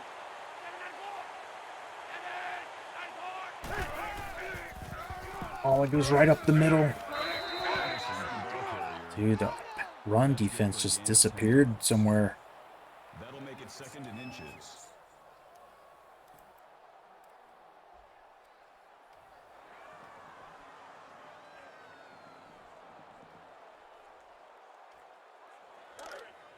Number tight. 27 runs to 11 passes.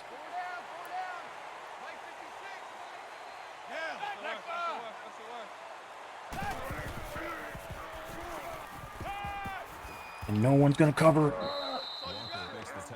Kenny Walker gets another kill shot.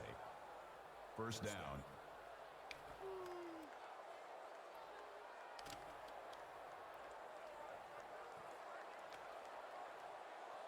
Here we go, here we go. Right. SOS, SOS, SOS. SOS. Yeah, next in. Motion. Damn it, I was in the backfield. It's so frustrating when you try to hit stick and they just go the wrong way.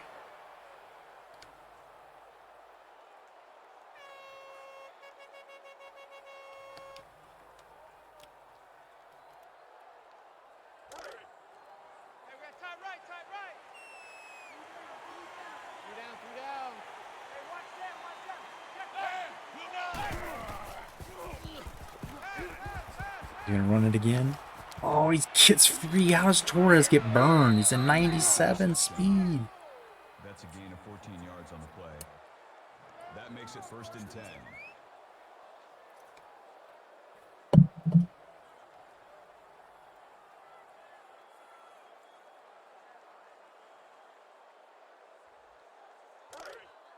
You got double tight. Double tight. Three down. Mike 56. Mike 56. Motion, motion, motion. Hey, alert cat, alert cat.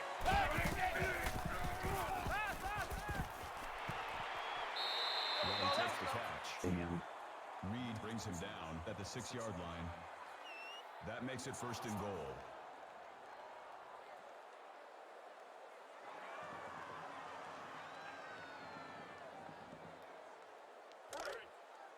Double tight, double tight. Three down. Mike 56, Mike 56. Black 80. Easy, kill. Motion. All defense actually gets in the way. Robinson was the intended receiver on the play. That brings up 2nd and goal. Another look at that beautiful ball to Bradford in the corner as he sneaks it in the pylon.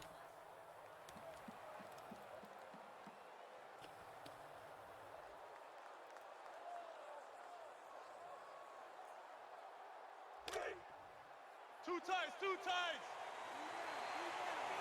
down. Mike 56, Mike. Nolan, dude. This guy is not one to try and play. Cuts him down. Pursuit angle on point. He's got 8 tackles. And now it's 3rd and goal. Not going the way that Giorgio had hoped.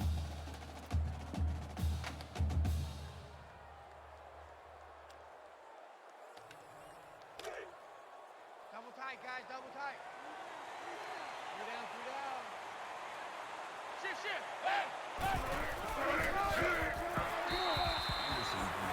And because of the time, they've got to go. That brings up 4th and goal. Insane to see how much better revamped is. There's just some weird things with like lighting and shit on here. Goes a long way too. They're coming back out here with the offense. They have to score. They're 3 possessions behind.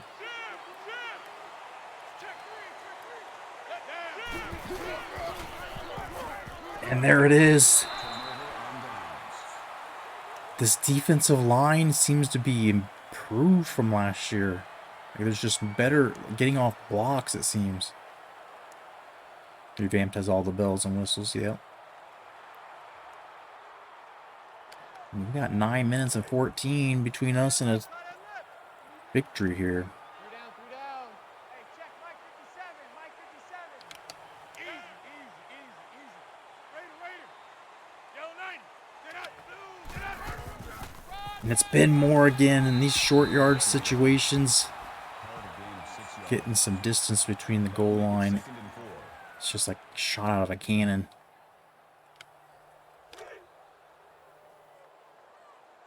Come on, D. Mike 57, Mike. Ready. Green 88.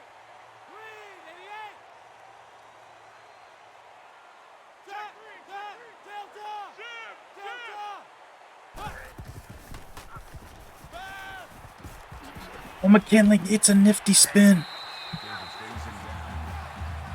Wow, turns a 1st down out of what might have been a loss of yards. Ready? 57 for Mike. Mike 57. Ready? Black 90. Check green. No way they can defend Bradford with his speed, dude. Watch this shit.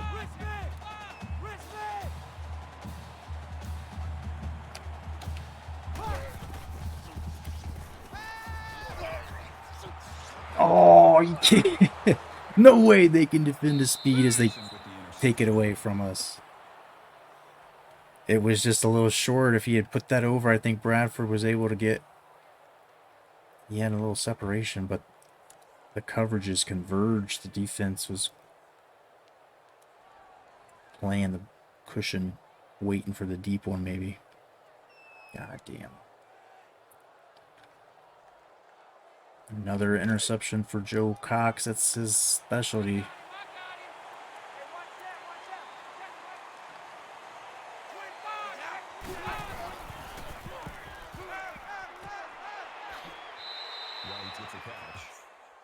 Gain of 7 on the play. I just don't see them being able to score 3 times without me scoring. They should have taken the field goal back then. That would have made it 15 points, two possession. And now they fucked themselves.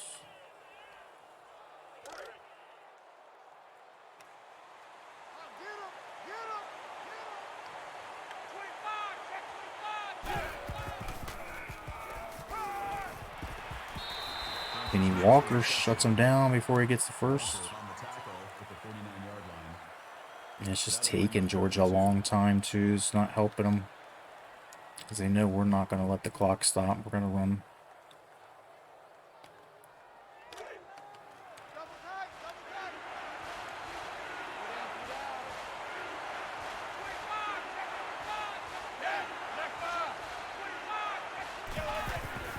Oh, Kenny Walker, why'd you run right by him? I tried to make the tackle. And it's like they're magnets. They like go stick to the dude. They go stick to somebody's like a blocker or somebody. Ran right by him, dude. Right in the backfield. Chance to make the play and you just walk by him. Man left, man left.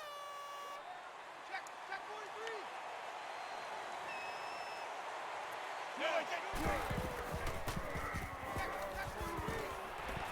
There's a flag on the field. Personal foul. Face mask. What? Defense. You see it, dude. 15-yarder. Automatic first down. They're trying to make this a game. The referees being part of that. They.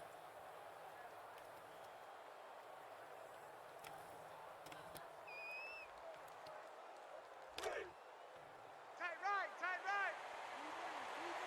3 down. White 56. Yeah, easy, kill.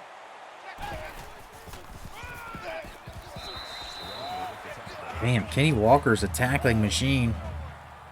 That brings up 2nd and 9.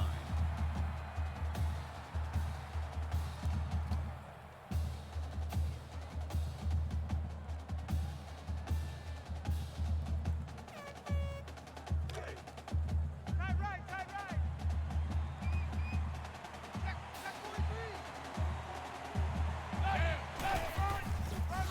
43. Did it again. I ran right by him. Touchdown Bulldogs. I'm just tired of playing defense.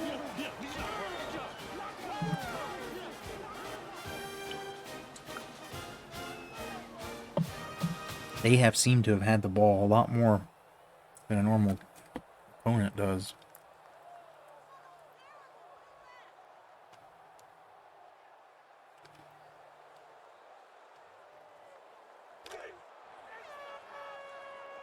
Hey, watch Sam. Check Mike 54. Oh my gosh, what was that? Nobody assigned to the tight end at all. And Mississippi State starts off with the lead. This year's national runner-up. Georgia is lined up for the kickoff. Baker back to return.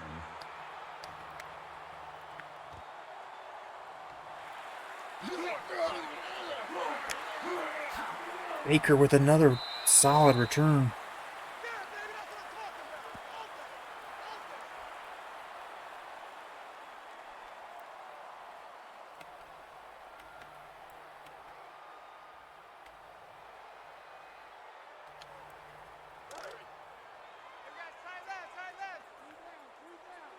Three down. Hey, check Mike 57. Ready? Black 90.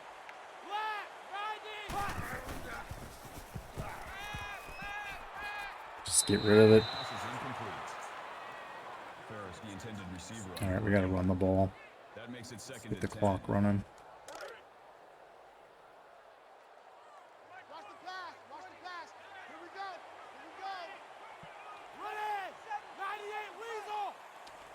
98. They're going to eventually start shutting down the Joe Cox run, but That's good for a gain of 8 yards. not that play. They didn't. That'll make it 3rd and 1.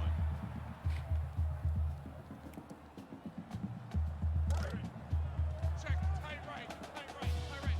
Solo out there. Check the outs out there. 3 down. 3 down. Ready. Red 18. Red 18.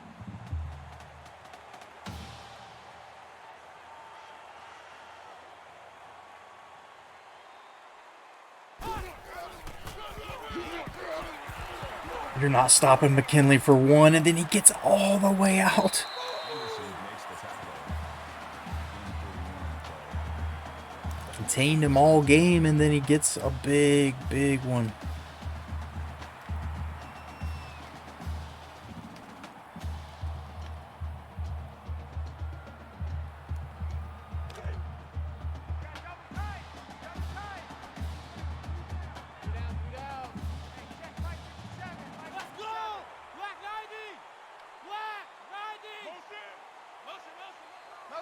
Motion. Easy. Omaha. Let's go. Oh, Cox With the sack. can't roll out to his opposite hand side. That makes it 2nd and 14. Just knew that they were stopping that run. Easy. Eagle. Ready. 98 Weasel. 98 Weasel.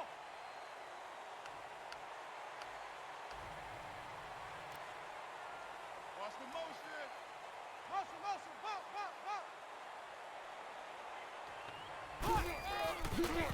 Oh, baby. The blocker's ahead for Joseph.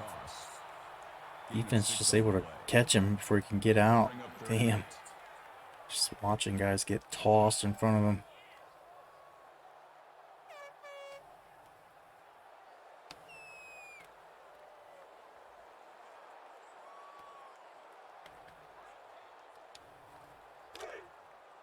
Reset. Tight right. Light 55. Watch the slant. Ready. Black 90. Black 90.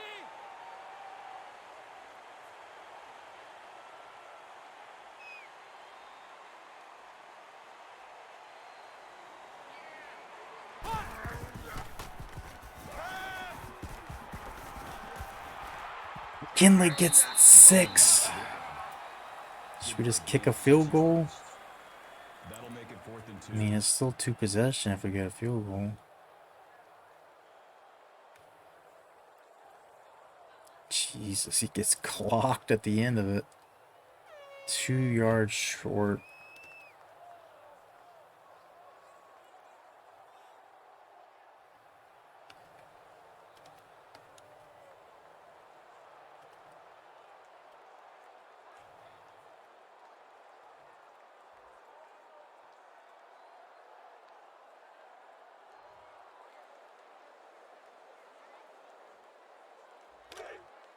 Tight right. 3 down. 57's the mic. Mark 57. Shot. Ready. Red 18. He ran right through him. Defying all logic of physics, his body just creams through there somehow.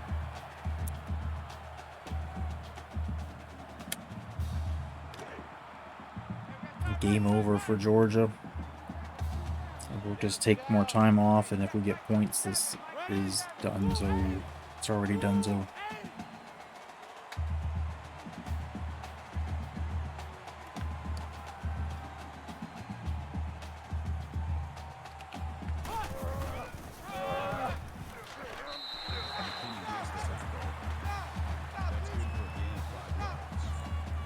That brings up 2nd and goal.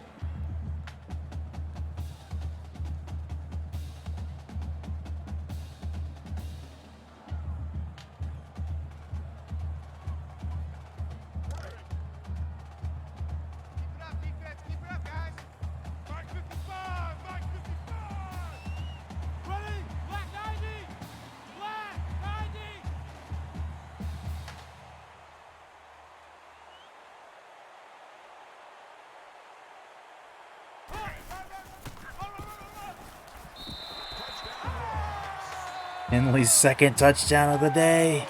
Seals it here.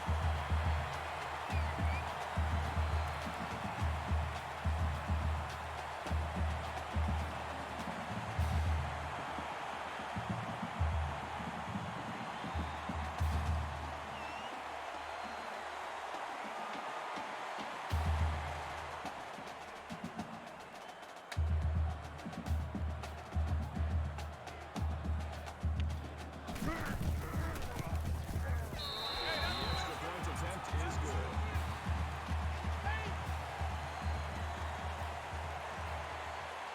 A Maroon Bowl to start the season. Mississippi State tied with A&M.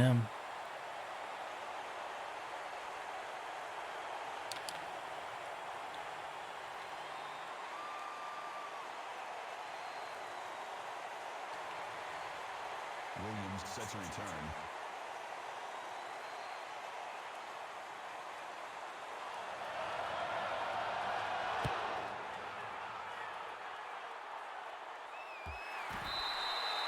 They fall down over each other.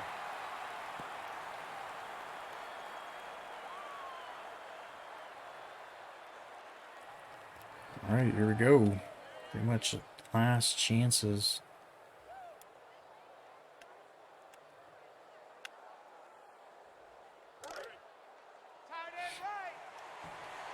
Probably too late to get 3 possessions.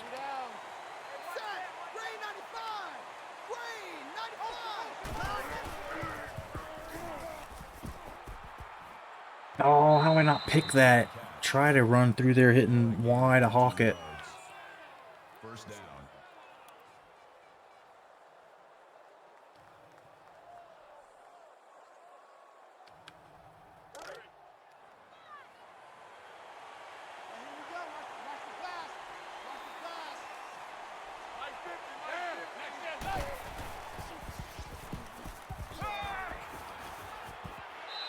Jones was coming, bringing some heat.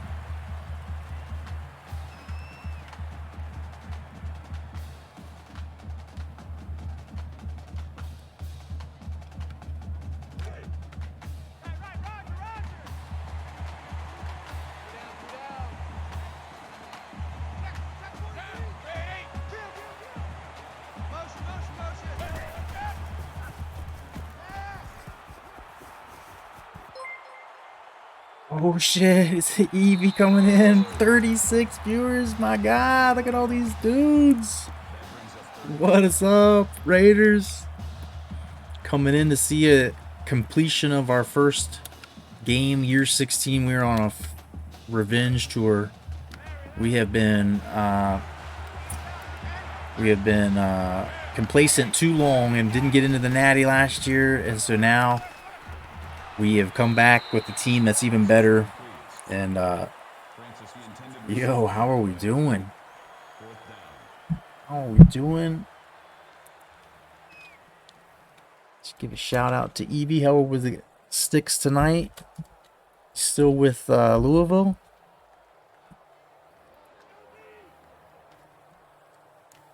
Check out Evie if you're already familiar with them. Anyone in here hanging out? Evie streaming some revamped Louisville. Last I saw might still be there, I think.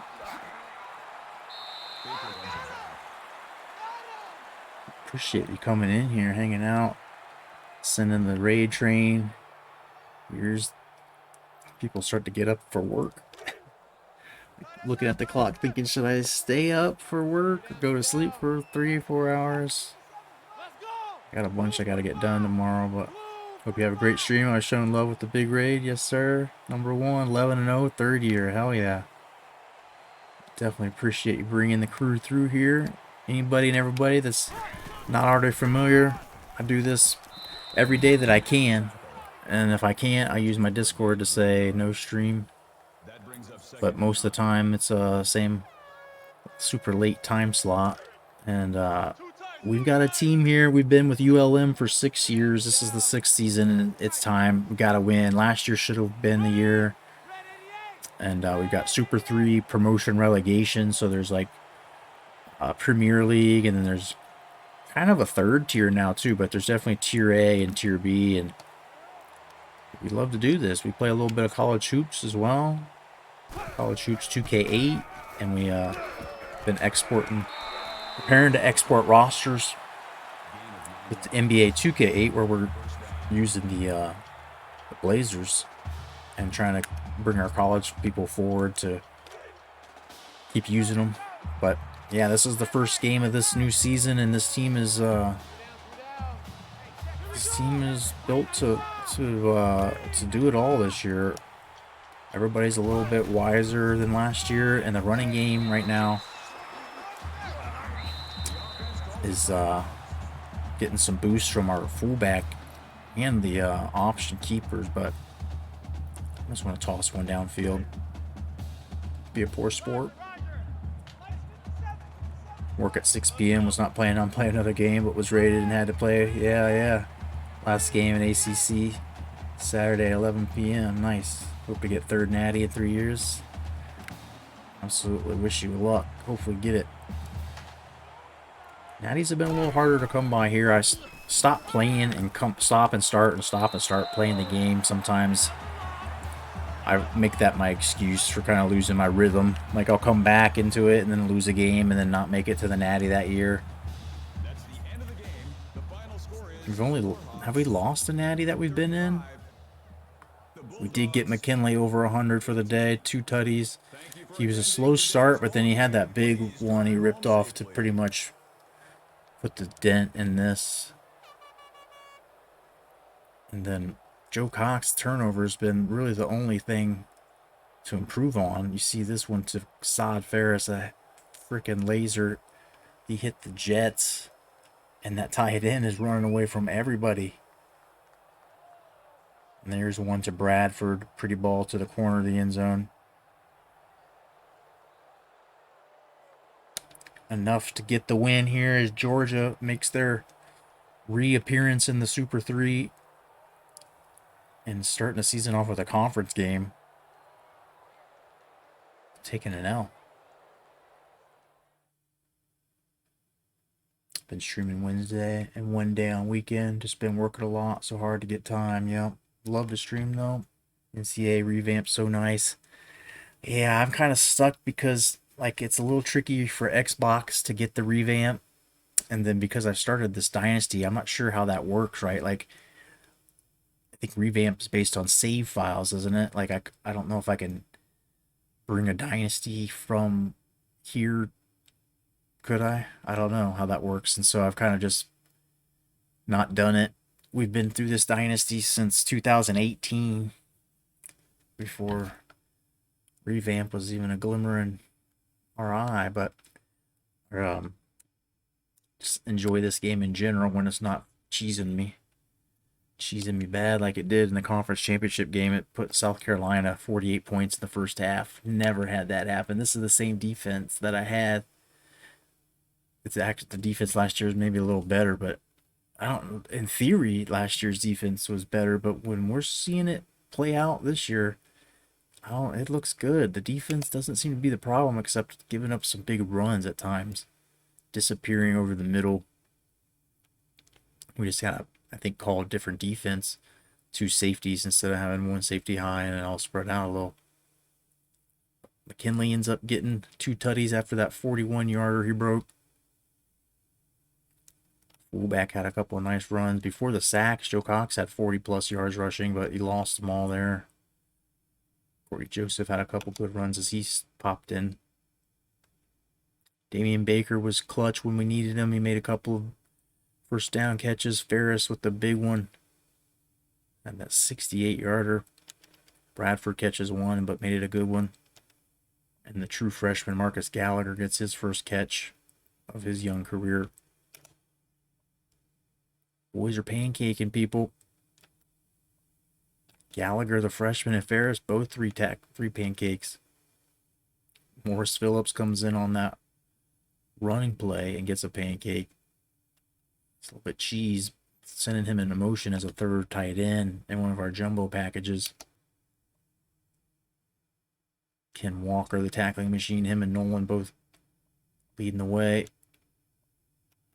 Morris gets his first start after 5 years with the program. It's a tackle for loss. Sack for Max Bailey. Matt Jones, last year's leader in the sacks. No interceptions. I think we had a deflection or two. Tony Franklin, the senior, first start. Ken Reed, top cornerback on the squad right now. No field goals attempted. We had one 56-yarder, Kevin Sullivan.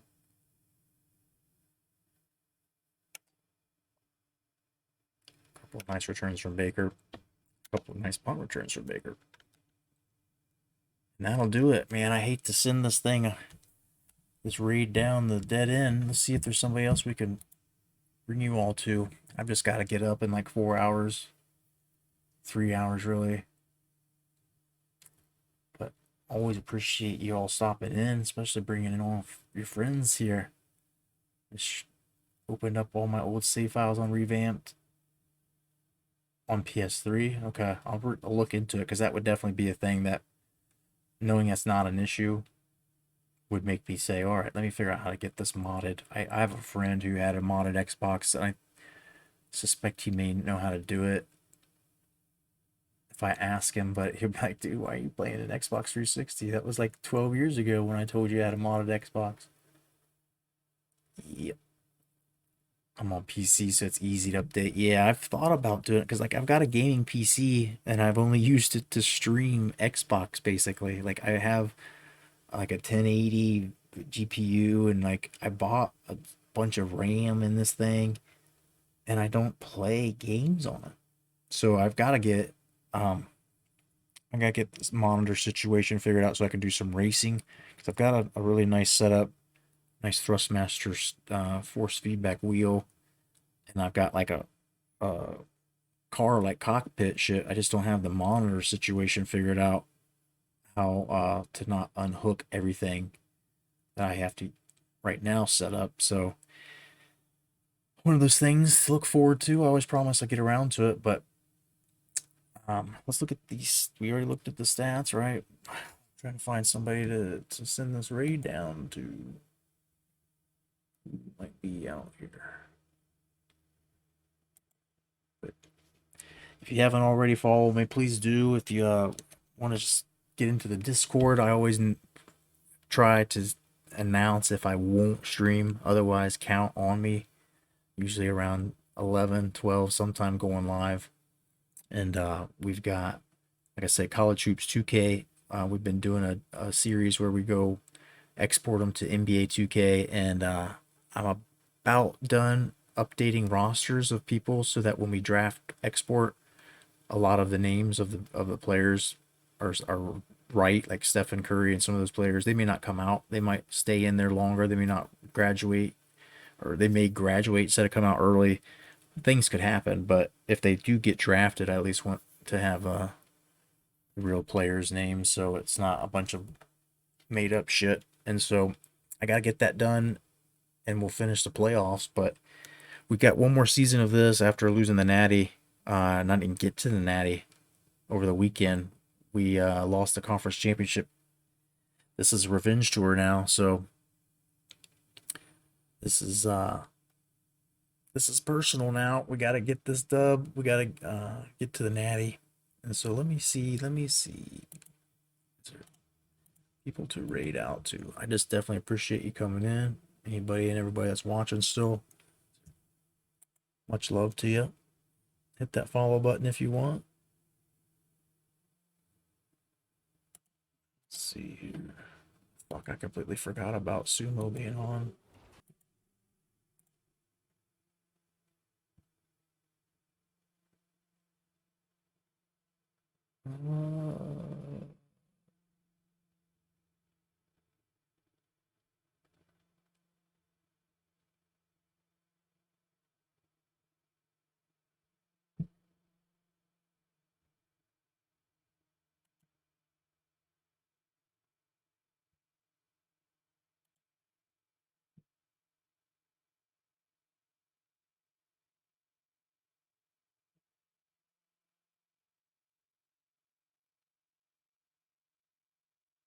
Trying to see if there's any other people in the NCAA football category.